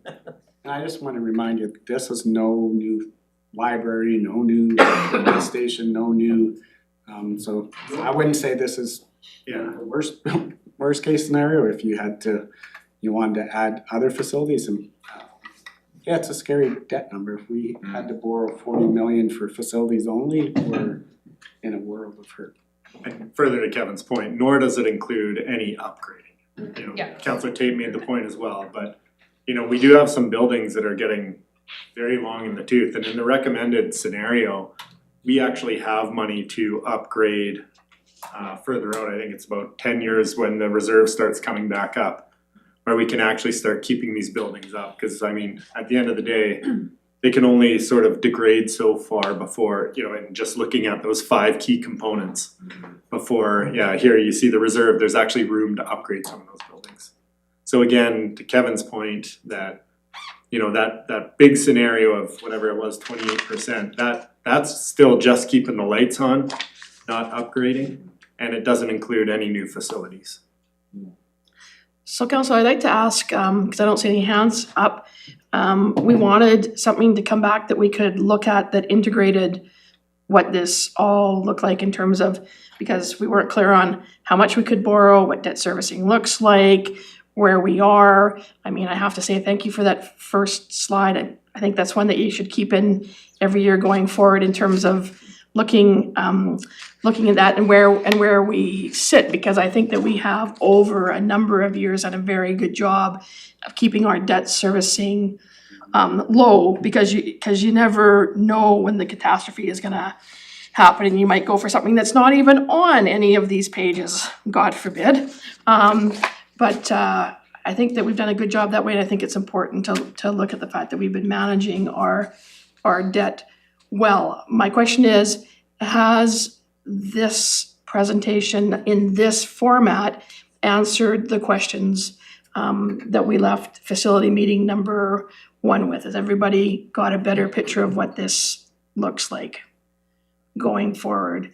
And then the second thing is, so that we can allow the chief financial officer to go back and actually develop the capital 5-year plan, are we content with the recommended strategy that's on, you flip up there and get me back to the last page as a go forward, so that we can finalize a 2026 budget, and more importantly, look at kind of finalizing the 2026 5-year capital plan. Councillor Tate. I have another question. So all of those other slides, sorry, I'm slow at this, but I'm catching up. So all of those other slides where you added another bar, those extra percents at the bottom would fund the borrowing, but we can't actually borrow that. Without a referendum. Oh, without a referendum. Okay, with ya. I mean, even with, well, if you got all those other grants, Yeah. if you got the wastewater treatment grant, the force main grant, if you got all of those other grants, Yeah. then you could probably do Oh, this. it might shift this wiggling Yeah, a but if bit, you- gotcha. But you're handcuffing yourself a little bit, that, you know, if you didn't get those grants, now you're committed to this, so. And when you go You can't back- do it all. Sorry, I no, interrupted. it's no problem, yeah, I got you. And when you go back to the recommended one, does that one include the grants that we hope we're gonna get or not? Yes. It includes the grants we hope we're gonna get. Right. Gotcha, okay, thank you. Councillor Wood. Thank you, Mayor. So I thank you so much. I think for me personally, this has been wonderfully descriptive. And I would just say, just from, you know, my gut is like that whatever we're doing, I just hope that we don't stretch ourselves to the outer limit. That we leave room to absorb some shocks, because you know there's gonna be different upheavals in the next 5, 6, 7 years, so. And I just feel like that whatever decisions we're making, we need to make within a kind of reasonable situation, so we're not right up to the top and maxed ourselves out and we have very little resiliency to absorb any further shocks. But I know you know that, of course you do, but Yeah. I worry that we're gonna try to do too much too quickly and find ourselves right up against that ceiling. I think it's important to keep in mind that we're not unique in this situation. And I think I might have mentioned at the last meeting, I was involved in a bit of a roundtable with some of the East Kootenay, West Kootenay kind of municipal groups as far as looking at asset management. Whoever they have sort of in charge, each municipality has someone who's kind of spearheading their asset management. The number one top of mind priority discussion point for every one of them was facilities. So we're all dealing with the same thing. And when we look at that average, municipal borrowing as a percentage of their, debt servicing capacity as 11%, it'd be interesting to see what that looks like 5-10 years from now. Will it still be 11% or will it be 25, 30, 35%? And maybe that's where it should be to kind of tackle some of these projects. But I think we're starting from a really good place. We're at 7%. We've got a lot of room to grow, but I think we need to keep in mind outside of facilities, we still have some high priority projects. So just want to make sure we don't make decisions in isolation and we're considering the whole big picture. Councilor Pinero? I had kind of it's not exactly related, but there's some tenuous connections. But if we were, I'm just kind of wondering if there's people here that know this, like if we have an asset like the KSA building, who we have renting it or occupying it, would that depend on our ability to leverage money to upkeep it in the sense, like I'm thinking like potentially like a library. If the library were in the KSA building, would the fact that it's a library and the fact that we need a library and all of these other things, would that open up other funding options to upkeep and maintain the building that currently we would just be on the hook for? No, not as a library. You could apply for a capital grant, maybe to do the leaseholds, and again, this wouldn't include any leasehold costs to turn it into a library or another use. This is fixing the thing, but you could potentially include those in a capital grant request. They're just not, they're getting pretty light out there right now, so it's an unfortunate time. Yeah, kind of a big picture question, but I was just wondering if there's a difference between having a library in the KSA or like a dog grooming service or whatever, like something that's not so obviously useful to the community. But hopefully your dog grooming would be paying you triple net market rate, right? Sure. 21,000 square feet. So then that goes back to the question of then where Kate says, can it pay for like the cost? Cause you still got some costs as the owner of the building that you would probably have to be doing. But you would wanna hope that you're getting your triple net that's doing a majority of it, and that then we're monitoring that it's getting done, whatever the agreement said. So, Councillor Page. Yeah, I'm looking at the recommendation and I appreciate the additional presentation on these costs and how they've been laid out. I don't know where the rest of council is at, but I'm still in the bucket of keeping the old fire hall and the KSA in the 5-year capital plan because nothing has happened with them yet. So from this junction as a budgetary exercise, until that disposition happens, until that business case is in front of us, until we've made those decisions, like that will certainly affect the 5-year plan from that point. We're gonna need to dispose of something, but still, just personally looking at this, it doesn't make sense to me not to include them in the mathing out. And whatever monies we take now and trying to plan for that will get redirected to other facilities where we're gonna need to use those monies anyway. And So I'm gonna ask again for clarity about keeping them all in, so are you then suggesting that we, for the 5-year planning, is that we look at the very last slide, that's the worst case scenario, and that we, in the 5-year plan, have the increases as 5.4, 5.6, 4.9, and 1.5 on top of what we see as the operating cost increases for the city? I think that's what the most prudent thing to do as a financial exercise is, yeah. Until we've disposed of them, that's what it looks like we're gonna have to deal with. I think there's two things.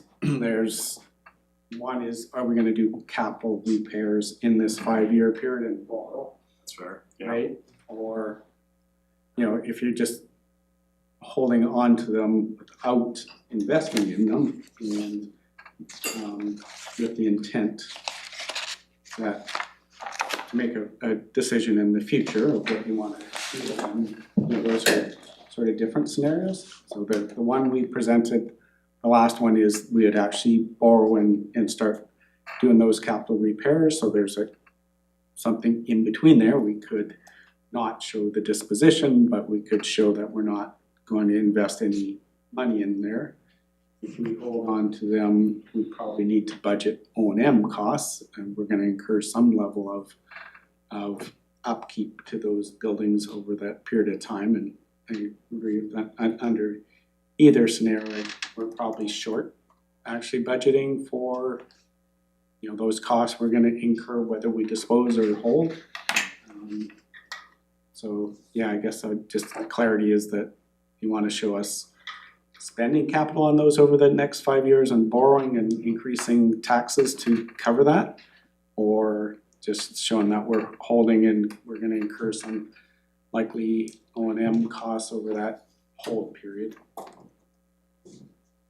There's a presumption potentially that if we mothball or we hold status quo or do the bare minimum, that is gonna save the most money up front because it impacts requisition. But there's also this piece in coming to dispose or do anything with them or have them occupied or rent out a portion of them that might induce costs in and of itself, right? Like we may need to do something in order to appease an offer that comes in and make a deal go through in the first place. So I think conservatively, I'm on the side of let's expect that we're gonna have to spend some money on these buildings. It might even just be to spend money in order to make it more attractive for someone to pick up and sell or have it more attractive to lease out. Because we've decided the fire hall is a 10-year project, not a 2-year project. So yeah, I think I'm saying we're probably gonna spend some money, so let's budget like we are, and if we don't, because a business case comes forward and makes sense, so we go in that direction and we know we need to, then it feels better to me conservatively to budget up front for it, because everything I've seen in local government in the last 8 years has told me that everyone underestimates what they need. You can never go back and pick it up later. And finally, where's the thought on the Civic Center roof? We have that in there as only spending the money if we get a grant to do that. I would definitely chase after grants for a good 10 years and do a modified occupancy until then. I don't mind the sign that Kate sent around from Penticton. We had like 6 of those at the front door on every pillar. Yeah. I'm sorry to say that they have a leave the building protocol as well for the Penticton Arena. Yeah, and that for how much it's impacted us the last couple of years, it sounds like something we have to work around. Okay. But I think we try to find those grants in the meantime, or try to find some cheaper way of doing it until, we decide we're not going to. Need a workshop at the RD. I've got thoughts, but I'll solve that today. Yeah, just a quick one. So on that, follow up on that, we still engage the realtor, right? Like you said that in the last meeting. Well, we're looking for direction from council. I'm not clear. Are we putting these in as the worst case scenario, or are we putting them, this is our strategy to hold and repair? Yeah, it's an important distinction to make. So I think what Keith is holding out for, or the way you're representing it, is it's a worst case scenario. But it's possible that there's also strategy here too. And so I think the workshop, or we take the time today to tease that out. Because what I would say is what, at least the trajectory you're on was, engage a realtor, the strategy was to dispose of the buildings, and this is the plan that represents that strategy. What you're hearing or hedging on is, well, maybe this isn't the strategy, so maybe we should just hold off and plan the worst case scenario. So clearly there's some misalignment here. Yeah, So we just we need either clarity. resolve that misalignment in the strategy, or we just give you direction now. So, yeah, so we're here to give direction so that we can allow the chief financial officer to make a 5-year capital plan that the world can see. Keeping in mind what our operational costs are. I think we're pretty much settled on our operating budgets from the 5 days that we've gone through. I haven't heard anybody saying that we're missing hundreds of thousands of dollars out of the plan.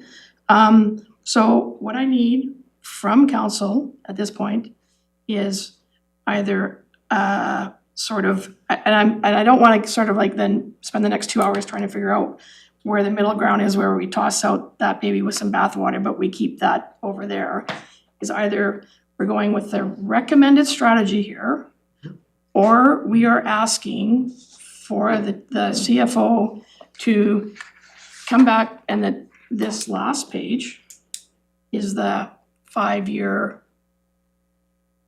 capital plan.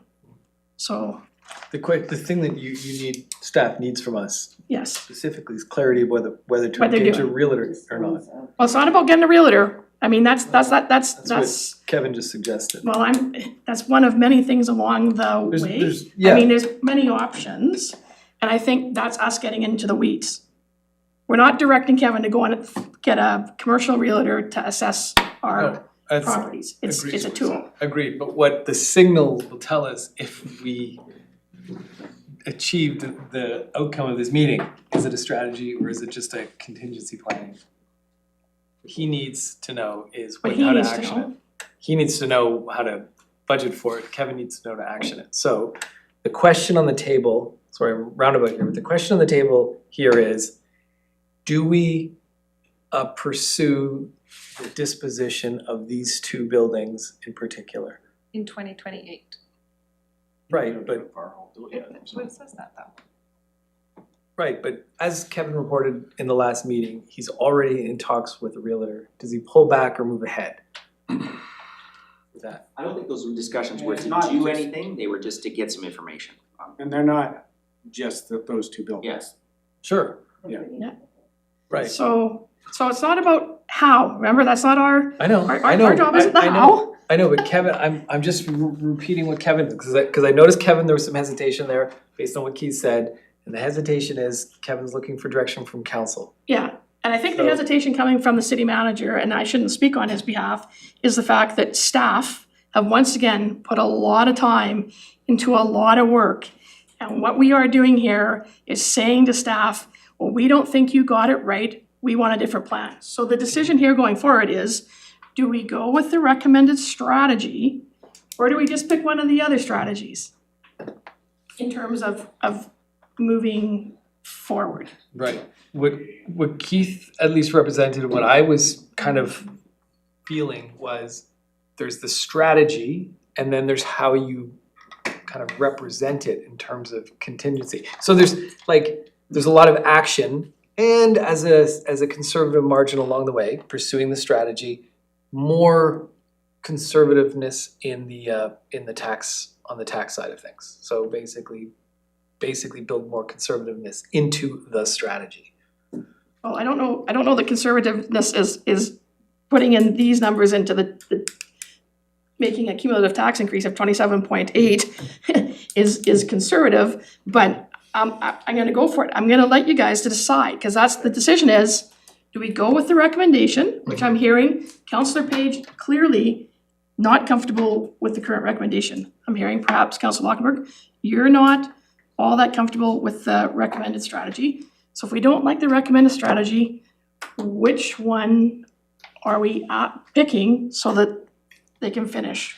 And I just wanna clarify, if we're saying, for example, in 2027, include the capital costs for upgrading the old fire hall. I mean, I wouldn't recommend you put that in the capital plan, but the direction is don't actually do it, just put it in the capital plan. Like if it's in the capital plan, you're telling us to go ahead and do that, so. So on the revenue side though, just to be clear, if we're saying that we're pursuing a strategy of disposing of buildings, and the plan has us selling these buildings at a certain amount by a certain date, the conservative approach would be, we don't know that. We don't know if the market's gonna go soft, if you're gonna be able to sell the buildings, if there's all sorts of other things. So be conservative in those projections, still pursue it, just be more conservative in your forecasting of success. We also don't know we're gonna get a $56 million grant for our wastewater Right. treatment plant, but it's in that capital plan as such. Sure. We could be conservative and have borrowing for all of that as Yeah. well. Then we do get to a point where we couldn't have a financial plan with more borrowing than we're allowed. So at some point, we have to make some projections on grant funding in order to do all of this, or we're not gonna be able to do all of this, so. Sure. Those are the decisions we make. Councillor Payne. I'm very comfortable with the recommended strategy. One of the things I think about is that if we have an intention over the next, like 2 years is a pretty short period between 26 and 2028 to sell purpose-built, iconic heritage buildings in a small town. So I don't want to get in the weeds and tell you how to do your business, but I think that's something we start now. And if somebody comes in next week and wants to lay down the millions of dollars that we need, I'm okay to shift that plan forward and change the numbers. But in the meantime, I think selling those buildings by 2028 is probably a best case scenario if that works starts now. So I support what you've got here, knowing that that could shift based on a lot of circumstances beyond our control, the grants being the other one. So Not that anything in Nelson burns down, but I mean, you know what, whoever's here for the next round of this, could be looking at a 5-year plan and 12 buildings could have burnt down that we wouldn't be we wouldn't be doing anything. But because we are the original fire smart community, that's not gonna happen because we have firewalls and brick buildings, but I mean, things change. So the way it is right now, as I say, we're not gonna say no to somebody who comes along and says, hey, Steve Martin is interested in buying your fire hall. How much do you want for it? Oh, we'll take this, goodbye. You should call.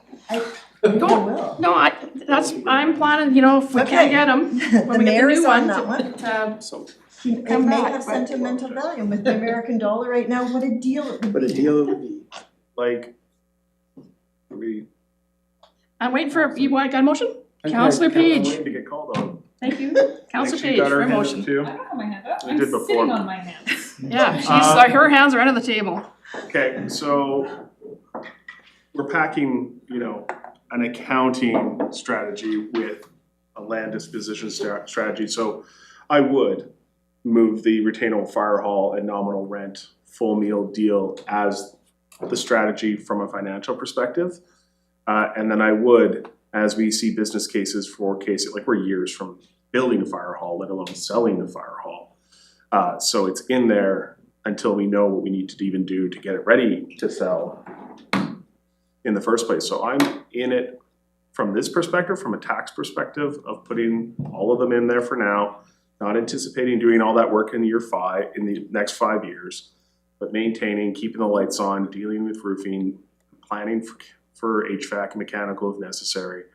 And then when we get to 2027, we're gonna have a different conversation.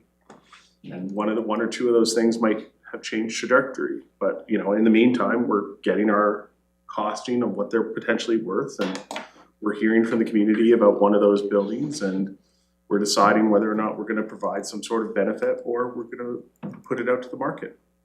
So from here, from a budgetary perspective, I appreciate the additional detail. I think it's true and right, and I think it's conservative to say that we go with retain old fire hall and nominal rent.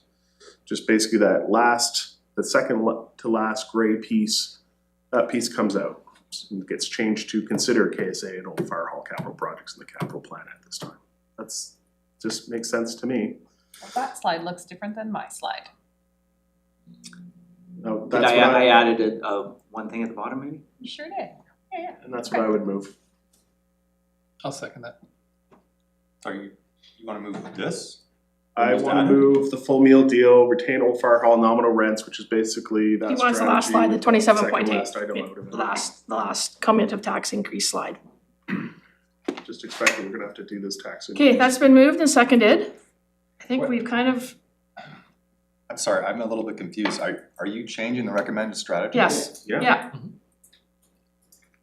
To this one, I think. I recommend this. this one. This is the new strategy. All in, and that's gonna be, so 28 through 31 will be the numbers that are used in the capital plan. The numbers that will be used in the capital plan. Five-year financial plan And, yeah, will sorry, reflect 26 through 31. to 2030. Mhm. And those will be those numbers plus the operating ones that Chris had shown. So it's gonna show when the financial plan comes out, your 27 increase will be, what was it? 10, 11%? 11%, 12%, almost 12%. Yeah. There's no change, so while we're here to kind of do 2026, is that we've got no increase over what we've already talked about, so we're at the 1, so we would be still at 7.75 for 2026, which has always been sort of the number since we started the budget discussions. So, Councillor Payne, Which slide is the recommended one? I'm trying to look. it's the very last one before the recommended strategy. Okay, oh, I thought that was the one that Councillor Page wanted us to. What's that? Just plug these into your. This is the one that says retain, the bottom was retain Old Fire Hall with See what the nominal rent. cumulative would be? That's what we're, Yeah, yeah. Yeah, that 5 year you showed with So the This one here. recommended strategy is Yeah, not just that put one. the- But then put no, the so other they numbers. would make the Which one is strategy the based on recommended doing all of this, so the strategy would read completely different in terms of written words. I'm trying to find the slide that shows the recommended strategy. It's the Oh, it's Sorry, it's Thank you so much. So the one that's attached says, do not That's what I thought, include that's what I thought, thank all you. the things. Sorry, I was trying to The one listen, here read, says, and. do not include, Yep. and then it says, consider. Yeah, What I hear Councillor Page saying is change that do not in the first gray bar to consider. Yeah. Okay. So then that goes, so then that puts it all into the which makes it last, this one, right? so you get that slide. As opposed to, can you show us the one that is the recommendation? It's the very top one with the fancy mountain, right? Yeah, it's the very first, it's it's actually the second slide. It's the second slide, no? Yeah, 14. When you go back, it's, Second bar slide. It's, This it's the, Well, that this one there, is- because it has the 1.5 for the Curling curling. club estimate, that's. Can I ask why, I have to ask this very clearly. Why does Councillor Page feel that he has a better handle on these long-term financial plans than our CFO? Just wondering. I mean, that's his job, to protect us, to protect council. You can vote. I know we can vote, I'm just saying, I'm just a little concerned that like this is very delicate stuff and we're not accountants. I'll explain why. Yeah, I defer to Rick. I'm just wondering, like, why do we? So we've got new information next year. We haven't we're not doing anything with the fire hall, nothing's materially changing. We get new information next year that there's an opportunity that's not, it doesn't involve disposition. There's some circumstances have changed with the fire hall or with KSA. And there's a great opportunity for us that we've basically optioned ourselves out of because we're pursuing a disposition before we needed to. So it's not a financial concern as much as it is a city concern. These are iconic buildings, there might be really great opportunity, but they involve a circumstance in which we're still owning them. Or we're still publicly declared that we haven't committed to sell them. So for example, KSA is probably more urgent. If it's clear to the public that we're selling it before we're necessarily ready to sell it, then there's community groups that haven't had a chance to come forward with a really exciting proposal. Mhm. And we're essentially, so it's not financial again, this is a decision about the community. making that decision ahead of time. The cost of it, and why I totally get why staff's recommending it, it makes sense, it's that we're looking at, you know, a tax increase on our taxpayers to preserve this optionality.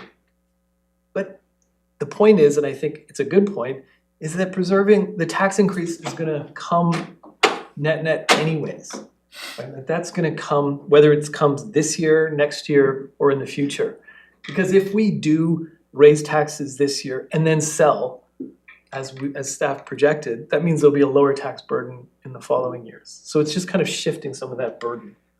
That's why it isn't so much a financial decision, it's more of a strategic decision that comes from council. And I just want to clarify, Councillor Lockenberg, you've said now several times that staff has said to sell. I haven't heard staff say to sell. I just want to make that clear. It's an option. There are many options. One could be that we fix the curling rink somehow. I mean, one could be that we completely rebuild the civic center. And I have not heard, I just need to make it clear, I have not heard that we are selling anything right now. It's just one of, it's come up, because when you ask a question, what can we do? Here are the options, buy, sell, hold, but you know what? We've got this motion on the table. One of the plans implies that we're selling. We're just Yeah, building so- buildings. Maybe I could clarify just a couple things. One, you know, the recommendation is that we explore that further and, you know, we come back to you with, you know, here's some information, here's some options, here's some properties. That would come back to council. By not including KSA, the fire hall in the financial plan means, you know, you pass a budget May 15th. It means February of 2027, we're not rushing out and borrowing and doing a bunch of capital work because you told us to on the fire hall and KSA, because it's not in the financial plan. So don't put that in there for us to go out and tell our staff to go and do that. Keep that out until we're able to bring you back information on what that looks like. So I'm just saying, you can budget for worst case scenario, but and from a taxation point of view, but if you're putting it in the capital plan, you're sort of directing staff that this is in the capital plan, you know, come February of 2027, you've got it in your budget to go and do $1 million of work at KSA, go for it. Like, so we're saying don't do that. But again, it's that there's a financial component to it, but it's more than a financial decision. Because again, these are historic heritage buildings where the community's expressed an interest in them. And so it's up to us to protect that interest if it's reasonable. Yeah, and we're gonna and hear we're from, debating that. and let's, Councillor Page has we proposed that it don't is. need to like dance around it. We do know that the arts community is coming next month to council with a presentation in discussion about KSA. I don't think that's a not known in the community, and if it was, I apologize for letting the cat out of the bag, but I mean, I think we all know that they are coming to talk about what the potential is for KSA. And I don't think that whatever we decide here today is saying to them, no, don't come next month because we shut the door. No, but it does point to direction. It really does. And we haven't specified which That's not what I'm hearing from them, and I'm in conversation with them quite a bit. I'm hearing. Leslie's on the committee, I mean, Wait a second, so you're saying that if we say that we're intending to sell the building, that doesn't send a signal? they could be a purchaser. They are, They could be a They purchaser. could be a purchaser, or they they are could come with neutral it. to who the owner of the building Is- is one way I would say it. Well, they're not gonna be neutral to who owns the building if the person who buys the building decides to turn it into like high-end condos. That is true. So that's entirely the point. It's like we, the city, protect the commons and the public interest. A private developer protects the profit. We would only be selling it to a private developer. We still Well, get to make certainly. that decision, no, as Yeah. as the That's what seller, you that's get what we're to talking decide about who you're here. selling to. Yeah, we still get to make that And what the decision. conditions are of that, you would know that. Anyhow, we've got a motion on the floor. I think we've had a lot of discussion about it. So the recommended strategy is, I'm just gonna refer to it as cumulative taxation increase 27.8, because we don't have the sort of written language out around it. So it is that slide that has at the bottom of it, retain old fire hall. So this is the all-in. as Councillor Tate referred to it at one point, the worst case scenario slide, whatever we wanna call it. That's the motion on the floor right now to go with that. It's been moved and seconded. All in favor of that recommendation going forward? And against, opposed, and opposition carries. So can I try for another recommendation? So I'll put on the recommendation that's on the agenda.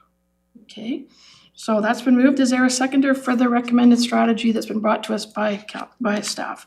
And that's been seconded. Do we have any questions about the recommended strategy that's before us? I have a question Councillor Tate. for CFO, because I think I heard you say if you keep it in the financial plan, then you're saying go do the thing right now of whatever is in 2027. Is that true? Yeah, I just- But then what I also Yeah. heard is that there's no doors closed, so I'm a bit muddled. So the reason you do a 5-year financial plan, yeah, I mean, one thing is you don't want choppy taxation increases and you wanna be able to plan forward. But also because we don't really pass a budget till May 15th, so you've got this kind of interesting period that we're in right now, where we're going off of a financial plan that we passed a year ago. So if you're gonna put things into it, oh, well, let's not do it till 2027,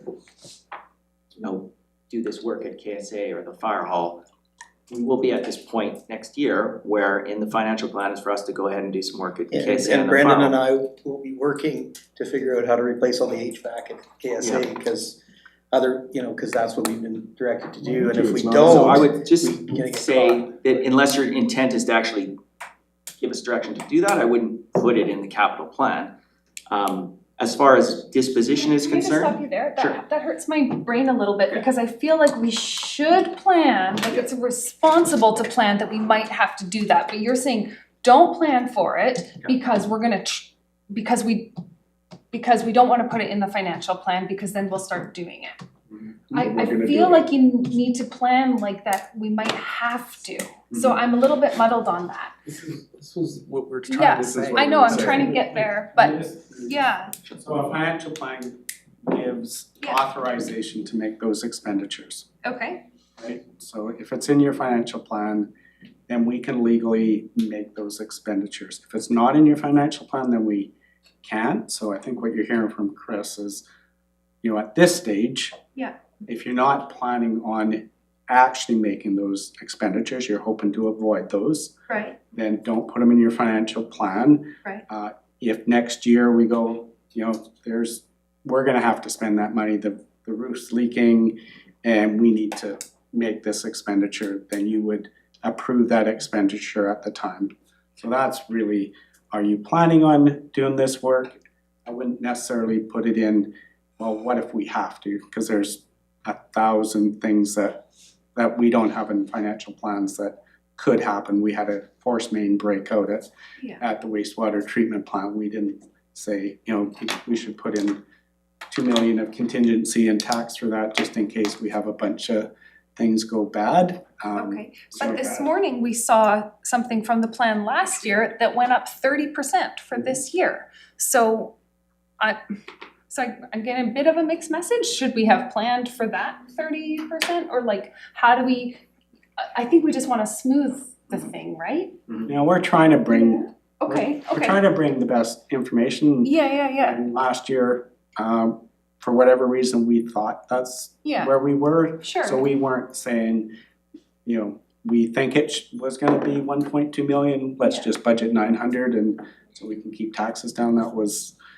for whatever reason, that was our best estimate at that time. It turned out we were under. Okay, And we so got better then information. if we stick with the recommended strategy and there is no little blue bar, say for KSA, but that at this time next year, it hasn't sold or hasn't manifested or whatever, then we're gonna have that sticker shock.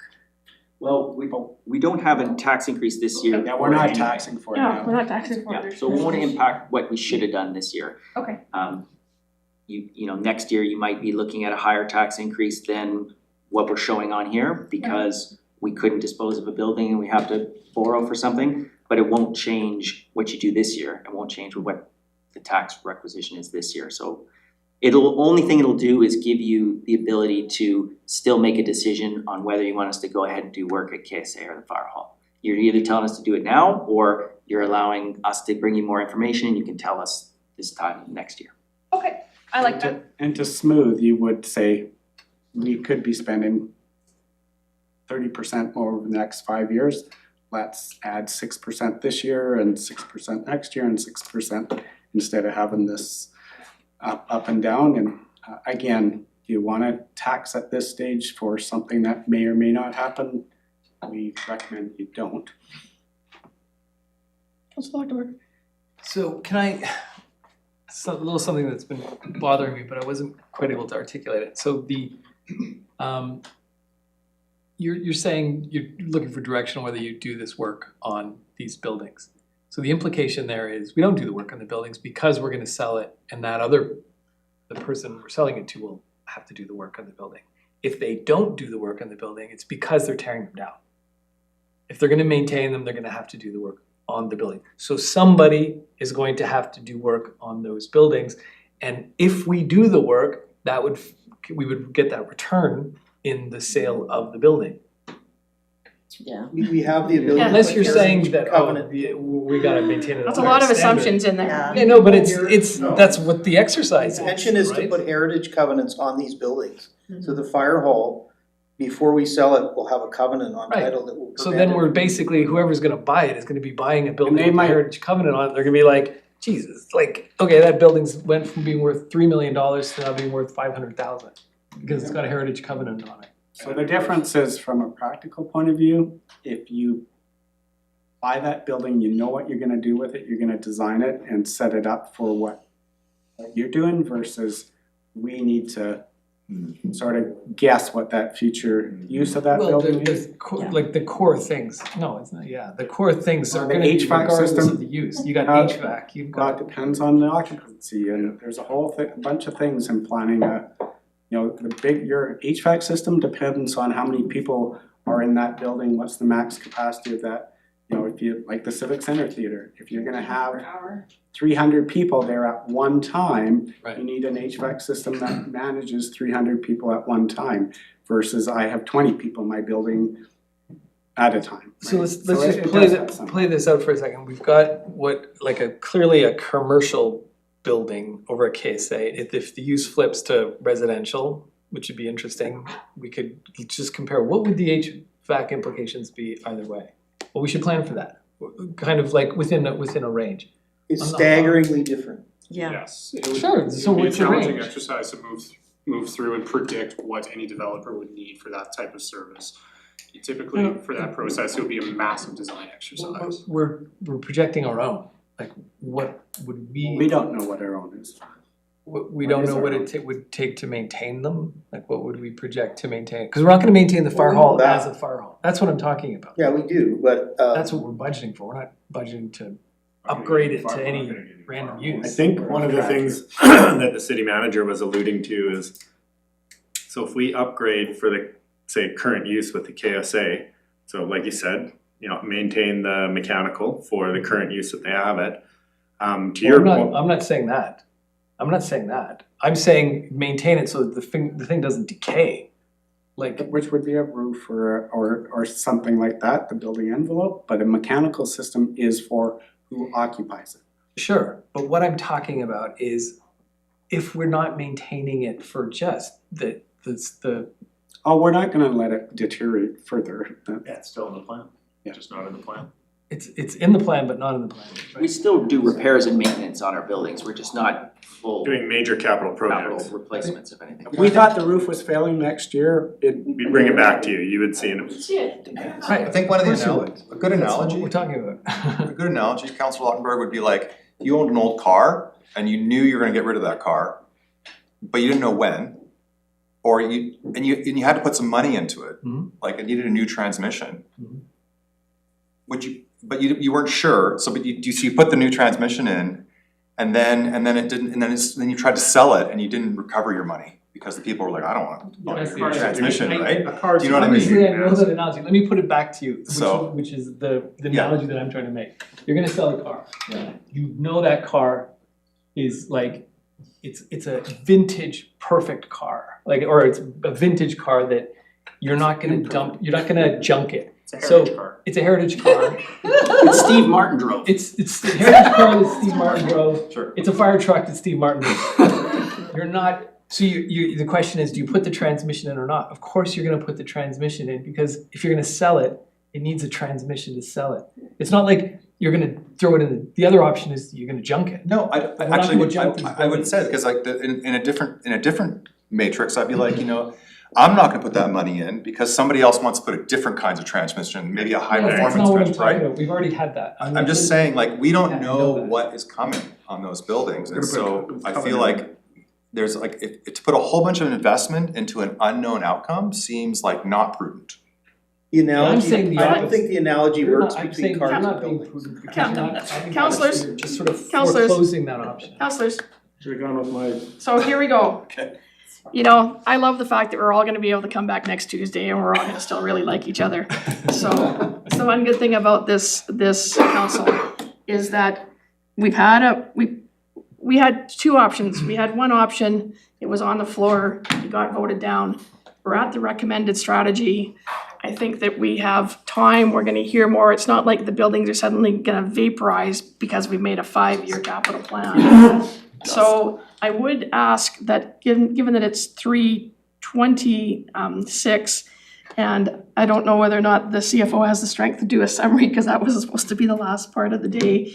But I would like to challenge the group to We're too much. I would like to challenge the group to, I do wanna call the question and ask the vote on the recommended strategy as recommended by staff in this document that's before us. Do you have a mover and a second? It's been moved and Yes. seconded already. You have to show this strategy, not this strategy, that it's not the same. Sorry. This one says do not, that one has the word consider. Yes, that looks different than what's attached to the agenda. And Yeah, that's, we just- it's yes, really sorry. key to me. Okay. Okay. Yeah, I would include in the financial plan, that, you know, grant dependent, we would do a civic roof replacement if we were able to get grant funding to do that. So we're considering it. Yes. Well, Well, that's, here it doesn't say consider, No. that's what I'm saying. We're just looking at this. But Stop that's looking not the at one the that's attached. Yeah, so online. this recommended strategy, it's been Oh, so moved, you have, okay. it's been moved and seconded. This strategy that the public and the people in the room can see. So this has been moved and seconded. All those in favor? And that carries. Thank you, councillors. I'm looking forward to further like to be debate on recorded. the strategy on. Okay, councillor, Page wants to be recorded, and councillor Lockberg, you have to be recorded as against? Okay, that's perfect, so, okay, there we go. I want to thank everybody. This is always such an interesting time and budgets, and the city of Nelson is a forever dynamic, moving, it's not static, the city of Nelson, nor are its councillors, even at 3:30 on Friday afternoon. After a full month of Yeah. Friday afternoon. Yeah, so, shall we all stand up and count to 10 and then sit down again, so then we'll continue on? I think it might be time to pass the jujubes for 2 minutes, So one. and then we will, Throw my head up. have a summary from the. Yeah, and I didn't actually think we'd get this far, so. So you didn't bring the summary? Not I'll have a really. red one.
her bumblebee. Francophones have crepes for dinner tonight, if anybody wants to go there.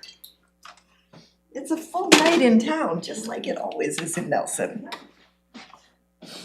Yeah, cause I think that starts at five, did I say 5 in the Hall Street Plaza? Yeah, 7 for that, Okay, Francophones at 5, 5, okay. Where are the francophones? at their place on Baker. In their house, by Their house, I Christ. just can't remember the dates. very excited. Yeah, I think Amy sent you something. Yeah, so we have something there and it'll be able to go up. And So this isn't really a summary, it's just another component that I was thinking would probably be just to kind of go through if we had time. I honestly didn't think we'd get this far, so I didn't have much of a summary. Ye of little faith. I thought that when we were gonna put in a second day of facilities, I thought, okay, that kind of trumps my summary. Oh my God. I shouldn't say Trump, sorry, that's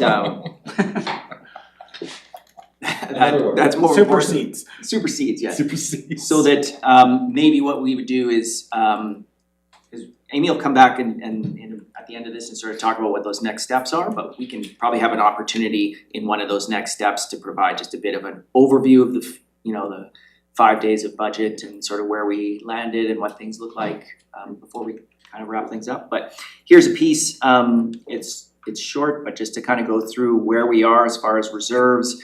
The debt piece, I think we talked about a little bit already, where we have budgeted borrowing. This focuses more just on the general operating side of things and what we have in the 5-year financial plan, but just thought we'd go through this piece a little bit.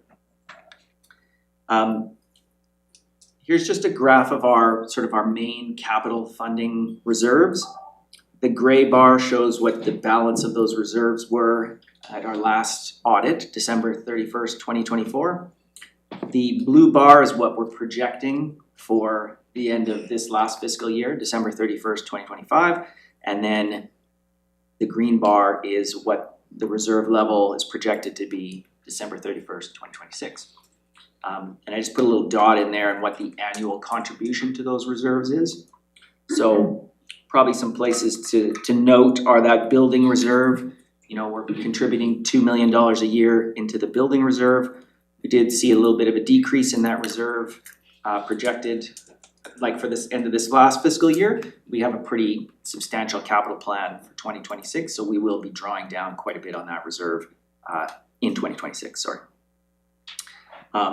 Other reserve of note, and we'll talk about that in this slide deck as well, is that Growing Communities Fund. We didn't spend anything from that reserve in 2025, so I'm recommending a funding or a expenditure plan for that over the next 2 years in 2026 and 2027. We can kind of go through that a little bit. Our legacy reserve we use for internal borrowing, so that's what we talked about as far as the food cyclers. We would borrow from that reserve, and then that reserve would get repaid back from the resource recovery reserve. So that's why you see that reserve draw down in 2026.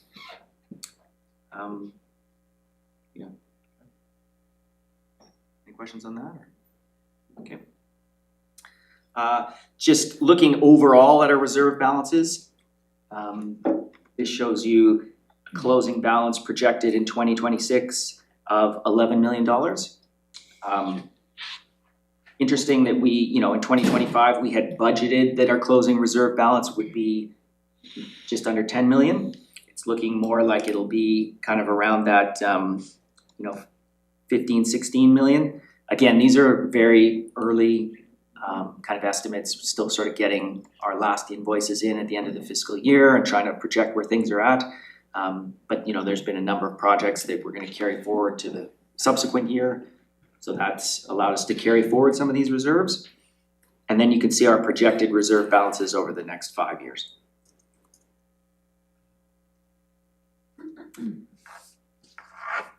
Okay, now I just wanted to talk a bit about the Growing Communities Fund. You might recall that back in 2023, the provincial government gave a grant to all 188 BC municipalities and regional districts. Our share of that was $4.1 million in 2023. There is a number of eligible capital projects that can be used on, primarily things like local road improvements, upgrades, sidewalks, curbing, water, wastewater, public safety equipment. Sort of those fundamental capital programs. At the time, the provincial government had requested that the funds be expensed within approximately 5 years of receipt. So we did spend some of those funds in 2024. In 2025, we had budgeted to use some of that funding for the fire hall project. We haven't progressed into, building a fire hall in 2025. But in order to stay aligned with the province in that 5 years of kind of projected expenditures, I'm recommending that we pivot the funding for that and focus more on those capital projects that we, have more certainty on, which really just then relieves some pressure off of our other capital reserves. So we're focusing on this that has a bit of a time constraint and allowing the reserves that we have a bit more control over and a bit more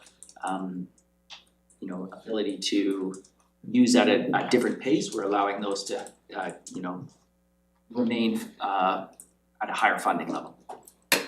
So in 2026, we would use that for a lot of our street improvement projects. And then in 2027, use that for the bridge down at the public works yard there. Councillor Payne? Yeah, I thought it was more for improvements and additions, not replacements. So should I reread that? I read it a couple weeks ago, so I'm misunderstanding, because replacing the bridge down on Lakeside Drive? Yeah. doesn't feel like an improvement to grow the community, but I will go back and reread it. I was hoping that some of this money, once we finally spent it, considering the interest that we've accumulated in the interim, would be directed towards active transportation, because those are projects that also we have the quick implementation. I think we're gonna see shortly, rapid implementation projects that I'm sure could benefit from additional funding. Yeah. So I think I'm confused about that one, but I'll go back and read it again. So we did use some for the multi-use pathway in 2024. That's what I mean. Yeah. Those sorts of projects to me Yes. seem like they're improving our community, growing our community is the way I understood it. And when they talk about capital improvements, I mean, taking an old bridge and replacing it with a new wider bridge is a capital improvement. Any replacement that's a betterment that has extends the life of the asset, like that's an improvement. I think it also, our communities served by that public works, which has had to grow in more equipment, more buses and Got more buses all going those through. things. I think it actually aligns quite well. It is recognizing that growth in our community and that higher level of servicing we have, and that's why we're going from a one lane, bridge to a proper, and then the waterfront pathway that is part of our transportation, active transportation and waterfront down there, so I think that one actually aligns quite well. And the active transportation projects, a lot of that would be funded from our capital projects reserve. Yeah. So if we're gonna take funding from the capital projects reserve and put it towards street improvements, that leaves more funds in that reserve for active transportation. So that funding is still there, but it's no longer constrained by a timeline that is set by the province. We're able to use the funds for projects that are eligible, and now we have more flexibility on how we use our own funds. And I just wanted to also point out the interest that we've earned on that reserve, essentially paid for a large portion of the 2024 capital. By the fact that we, did hold those a little bit longer, we were able to earn quite a benefit on the interest, which is. Those are high interest times. Yeah. Okay. Yeah, I guess my focus is housing and active transportations. I think those are contributions to a growing community, but. And I think this is helping to allow us to have funds to be able to do those. Okay. On the borrowing, I think we talked about this in the last section, but this sort of shows you all of the city's borrowing for water, sewer, and hydro as well. On the very left column there is the outstanding balance on all of our debt. So you can see we have $4 million in outstanding debt currently, and our annual debt payments of $744,000. A large portion of that is in Nelson Hydro. As far as general debt, we have very little. You can see just the top two lines there. And I've also got the maturity dates on those loans. So we have a few coming due in 2029, 2033, 2032. And then in sort of a green shade there, what our projected borrowing would be for, we've got the fire hall and fire equipment in 2030.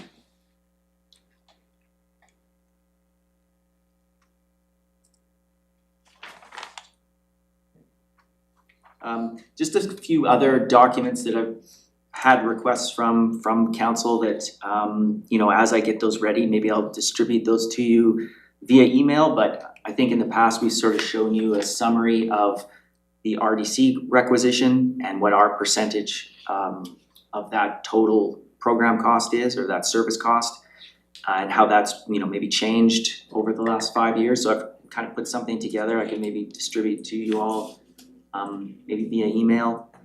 I think we've also in the past shown you, you know, our cultural groups as far as, you know, the museum, Capitol Theatre, those folks that are in our buildings, and what the contribution is as far as the annual grants in lieu. You know, some of them we contribute in capital repairs and things like that as well. So a bit of a summary of what that looks like for 2025.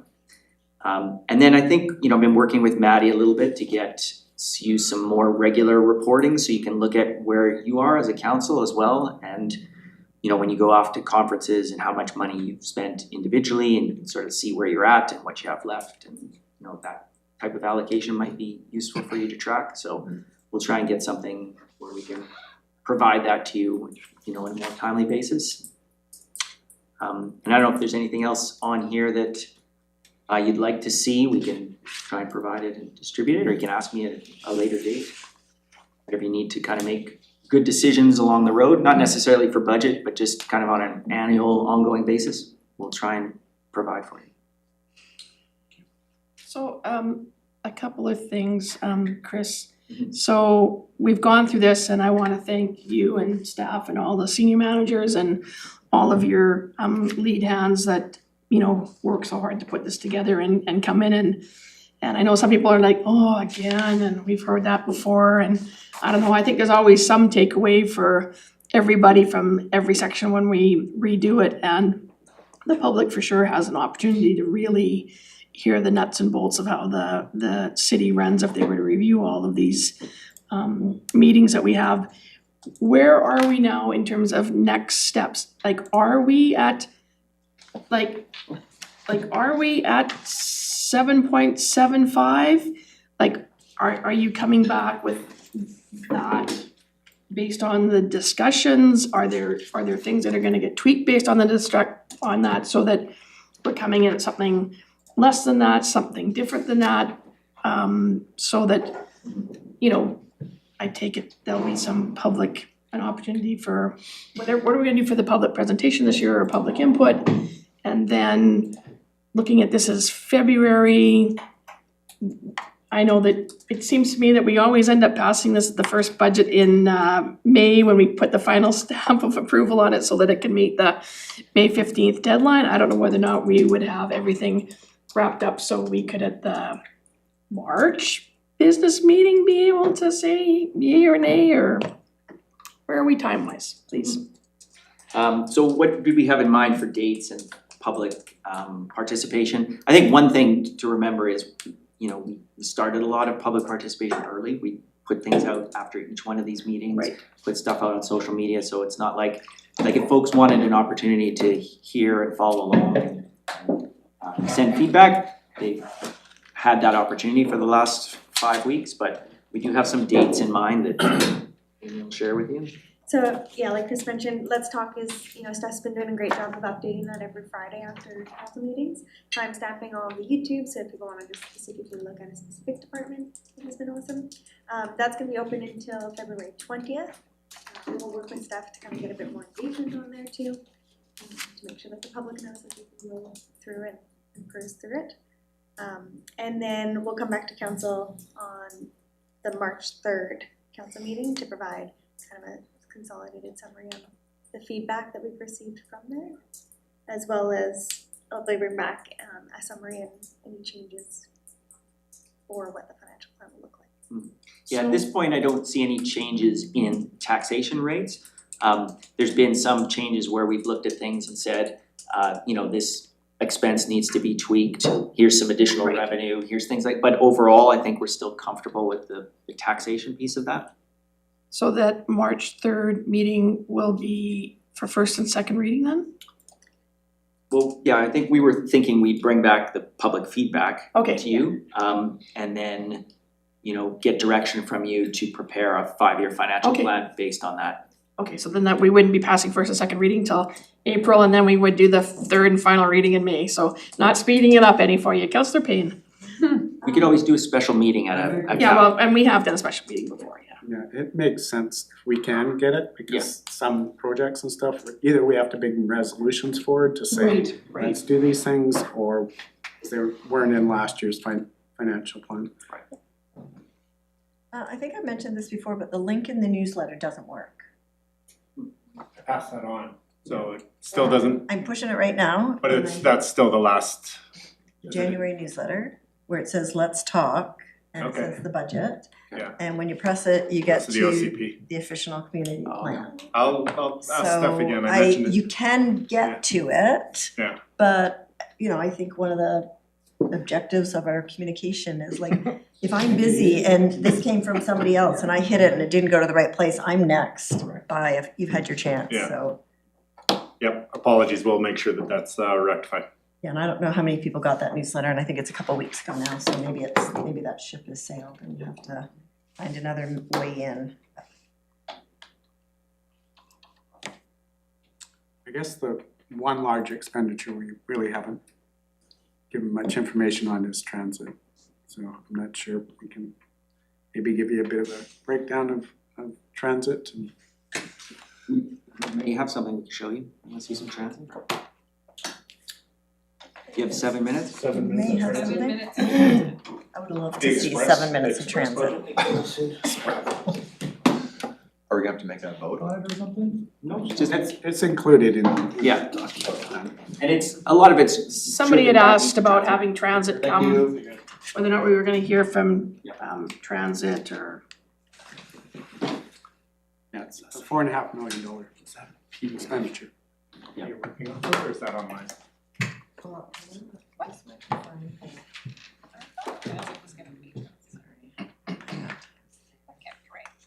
Just Googled. I always find it's easier to think of transit as Newsletter. Go to that.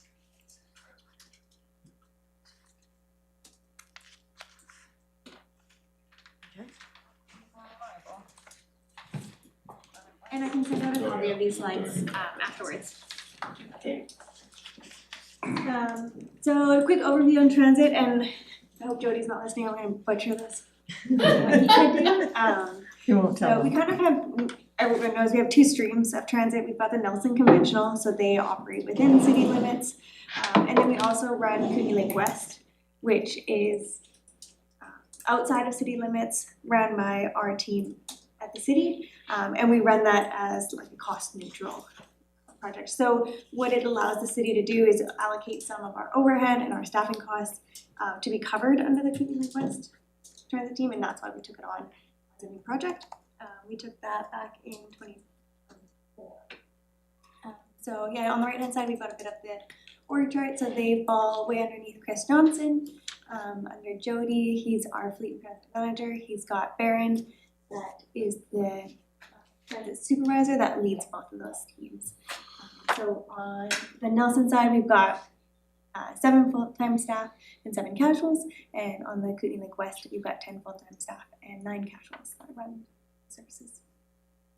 I think I asked this before, but from an equity perspective, I've only seen one female bus driver. Is that, you know that? No. I don't know. Okay. It's more than we had before. Let's just put it that way. employer there, so you know, female drivers, I think we're hiring for casuals as we speak. So I thought it would be easier to look at the Kootenai West first. So obviously our conditional grants is just being funded by BC Transit. So that covers all of our operational costs to run the Kootenai Lake West outside of the city limits. So that's anything from up into Caslow, the cusp, down towards Selkirk. No big changes in there for 2026. It is a newer project. We are looking at it and making sure that we're recording everything appropriately and that we're funded appropriately from transit. Councilor Woodward. Thank you. Thank you, Mayor. Does that grant just continue or are we on the hook at some point? No, we're service We're service provider. okay. And I Contract. probably shouldn't call it a grant. Yeah, I was Yeah. wondering, maybe it's a funding It's a fee for stream. Fee for service, yeah. Just a, cause grant feels like we have to apply. No, it's a fee for service contract for Yeah. Thank you. If that goes away, the operations will. Yeah, thank you. Is that what BC Transit calls it, or could we change that line so that somebody that looks at it Doesn't go, oh my God. wouldn't think that we are scrambling to apply for it every year? And I think we talked about that with the auditors last year too. Yeah. We would not, and it's still a holdover from when it was a grant municipality. Right. It's not, we're a service provider, so it should probably be not lumped in with grants, so Fee for service. we'll fix that.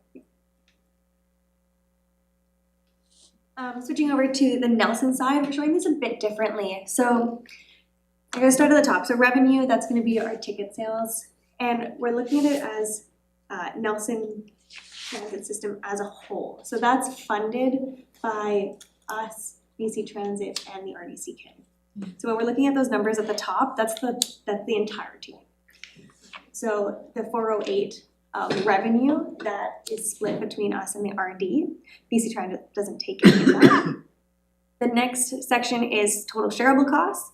Total shareable costs are split between BC Transit, the RDCK, and the City of Nelson. So a lot of those operational fuel, maintenance, some of the administration, those are gonna be costs that we incur as the operator and we bill to BC Transit. They cover all of our costs as the operator and then bill us back as a municipality. We're a bit unique. So going down, lease fees below the shareable costs, those are not shared with BC Transit. So those are specifically just paid for by City of Nelson and RDCK. But that's our share of the bus leases, isn't it? Correct. So then we get into the funding partners, which is BC Transit and RDCK. BC Transit covers 47% of the total shareable costs. So that's where we get the 1 million. The RDCK funds, and I forget this actual percentage split, we could do that in our heads, but roughly about 40% of the remaining shareable costs. And that is for service we're providing in the rural areas, so the Balfour area, so that's not part of the city services, it's the service we're providing on behalf of the RDCK in the rural area, and it's confusing because we had that before Kootenai Lake West existed, so that has continued. There was some discussion of pulling those out and putting them in that Kootenai Lake West service to simplify things, but Councillor Woodward, then Councillor Payne. Mayor, so I'm sorry, I'm a little confused here, because the last slide you showed, we were at, was zero cost. Yeah. And now there's Two, 634,000. we're two different systems. Yeah, so one, we're strictly a service provider, so we recoup 100%. This one, we're both a service provider and the service receiver. So we have to share in the cost of us providing the service to our residents. So that's a cost share, just like on the RDCK side, they have our cost to provide the service and they only get funded a portion of that. And they have to pay a portion of that. Okay. So we're doing two things on our side of as a Nelson Transit. The the finance side of transit is way more difficult than it should be. Yeah. Like it's because we're the service provider and a municipality, if we had a third party that provided the service, we would just get a bill from BC Transit that says, here's your share of the cost. But because we provide the service, BC Transit reimburses us and then bills us as a city, it gets a little confusing, but Wow, okay, thank you. So the bottom line is it costs city yes. taxpayers $635,000 a year for Bus the service. Nelson City Service, yeah. Plus they're paying more on their RDCK taxes for basically, it's meant to be the Kootenai connector between here and Castlegar. So the revenue's going in the wrong way according to our long-term goals. Correct, it did go down. And how would, do we have a plan for that? Like, I'd say that's- we're promoting what? I'd say that's kind of a rounding area, 1%. We do get these. I get that it's a small downturn, but I think we'd be aiming for increases of 5 to 8% per year to meet students. Students, I was gonna say, I'd say this is Selkirk College is the start of Oh, that. so the 99 is part of this then? Yeah, we do, Sorry, I thought the 99 was West. and we sell transit passes, semester passes, that's part of our revenue source, so with less students would be Even obviously in less town, semester there would be passes. less people buying bus passes. Okay, so then we need some sort of marketing strategy to get more people riding the bus. No, we're just gonna, I don't know, I mean, that's one of our That's climate the- goals, is it not? West Kootenai Transit Committee that's their mandate is how do we get ridership? Okay. So I forget who's sitting there now. Who's in And that would, I mean, I can't see immediately the relationship between the 408 and the 634, but the more riders we have, the less it would be on a tax cost for. So really it benefits everyone that more people would ride the bus, and maybe that's a message that Yeah, our isn't fixed really costs, clear. our costs are pretty fixed. Yeah. It doesn't cost us more to have one more rider on that bus, or 100, well, there's a certain stage where you you need more transit buses, but until that stage, then yes. And we get 100% of the fare revenue, BC, that's not cost shared with BC Transit. I guess every dollar that someone pays for the bus is a dollar less in taxation to pay for the service, right? Yeah. Yeah, I didn't understand that myself, and I'm a regular transit rider, so that'd be interesting to know. I'll ride more often. I was walking up the hill for that. Just, yeah, a little extra money. So there's a direct correlation between ridership and taxation. Yep. Yeah. Yeah. Well, that's, wow, I didn't realize it was so connected like that. We do split that revenue with your BCK. But there is a direct Yeah, correlation. local taxes, yeah. Interesting. Get on the bus, folks. Yeah, I guess so. You wanna lower your taxes, ride the bus. Well, and that's that is when you're looking at, your fares, it's, that's the balance, you wanna provide affordable fares. I do. Right. And that so you need more ridership, and that was the intent when they lowered the fares a significant amount, but it will increase the taxes if you don't achieve that. So maybe at some point in the year we get, I think we've done in the past, have BC Transit, Danica, or somebody show up and give us a presentation on things when that are did we going get- and outlook and stuff, so. When did we get the report? Which one? The report, our ridership report or whatever it's called. Yeah. It's probably their year end. Yeah. Yeah, we can ask them to come in and give us an update on things. I imagine they will with battery electric buses and that sort of thing as well. We'll have some information to be able to share. I thought you might have another piece on that, One more but- slide. Oh, okay, battery electric buses. It's not much to it. Amazing, look at that. Is there a date or anything? Oh, upcoming. So as Chris alluded to, They have sent us a contract with very little information around it, so we have set up a meeting to understand that from Sam there. He's, initially they did assessment of our facilities and talked about multi-million-dollar investments that needed to happen there to make them able to manage these buses, and I think they've recognized that they can't do that and they've backed away from that, so trying to figure out how to allow or fit with what we need to do within our existing infrastructure as opposed to needing significant upgrades to it. But we're gonna have this meeting, I think, in the week or so. Yeah.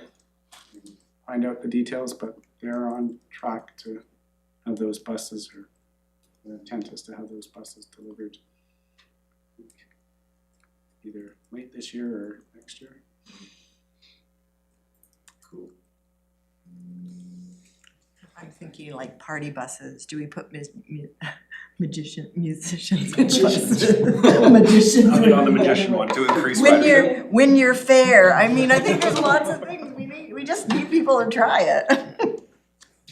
The bus drivers are so lovely, you wanna ride with them. I think the lower your taxes, ride the bus would be a good t-shirt. I really didn't understand that total direct correlation. But then if you put $1 in and your taxes goes down. Well, the taxation has to come from somewhere to cover the costs, and so if we have higher ridership, less is going out. Oh, like user pay. Gotcha. Otherwise, it seems like put $1 in here and get 0.0001 cents back in your taxes. Yes. But Because everybody, yeah. the dollar is also offsets the cost of gas or I would just say. I like that way better. Yeah. We just have to really think of transit as that piece of infrastructure Yeah. that is for people who don't have wheels, right? Yeah. Like it's part of the road network and it's for people who don't have wheels. Right. Yeah. And that's what it is, and it's not there necessarily to make, it's a $2.2 million cost basis and we're making $400,000 off of it. Like, you're not gonna make that into a moneymaker regardless of public service. Yeah, I Make disagree, money I off don't think roads. transit is just for people who don't have vehicles. No, but I don't the think point they that do he's it. trying to make is that Maybe that's what I'm understanding.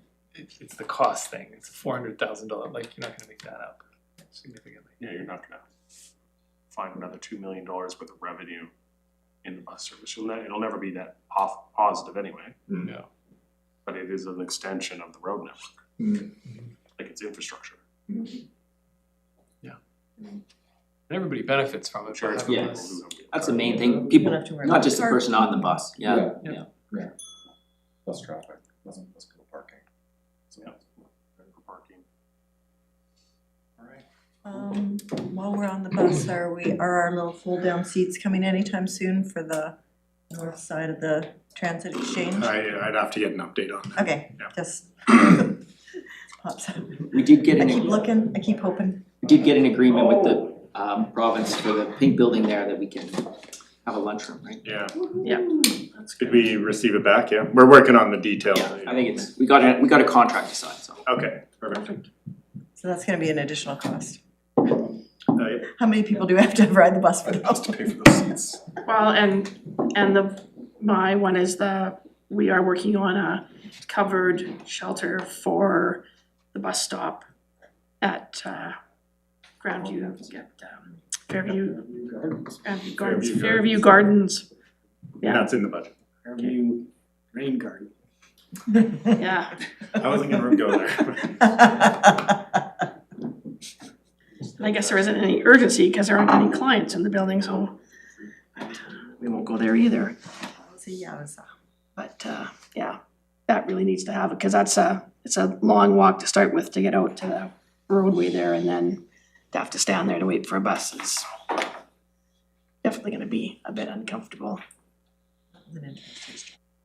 Okay, so look at that. You just had that transit in your back pocket, didn't you? You just knew. I just never sure the appetite of council if you're tired and I just wanna get out of here, or if you're like, yeah, hit me with. Well, we committed. We committed. We saw 4:30, and you know what? And we got out early. We got out early last Friday. We finished council at 8 o'clock this week. So, it's a balancing act. And so if I could have, if there's nothing else that's burning a hole in anybody's pocket, and hopefully you don't have too many holes in your pockets, that if I could have a motion to adjourn. Councillor Woodward, seconded by Councillor Page. All those in favor? And that carries. Once again, thank you, council, for an enjoyable day and constructive debate.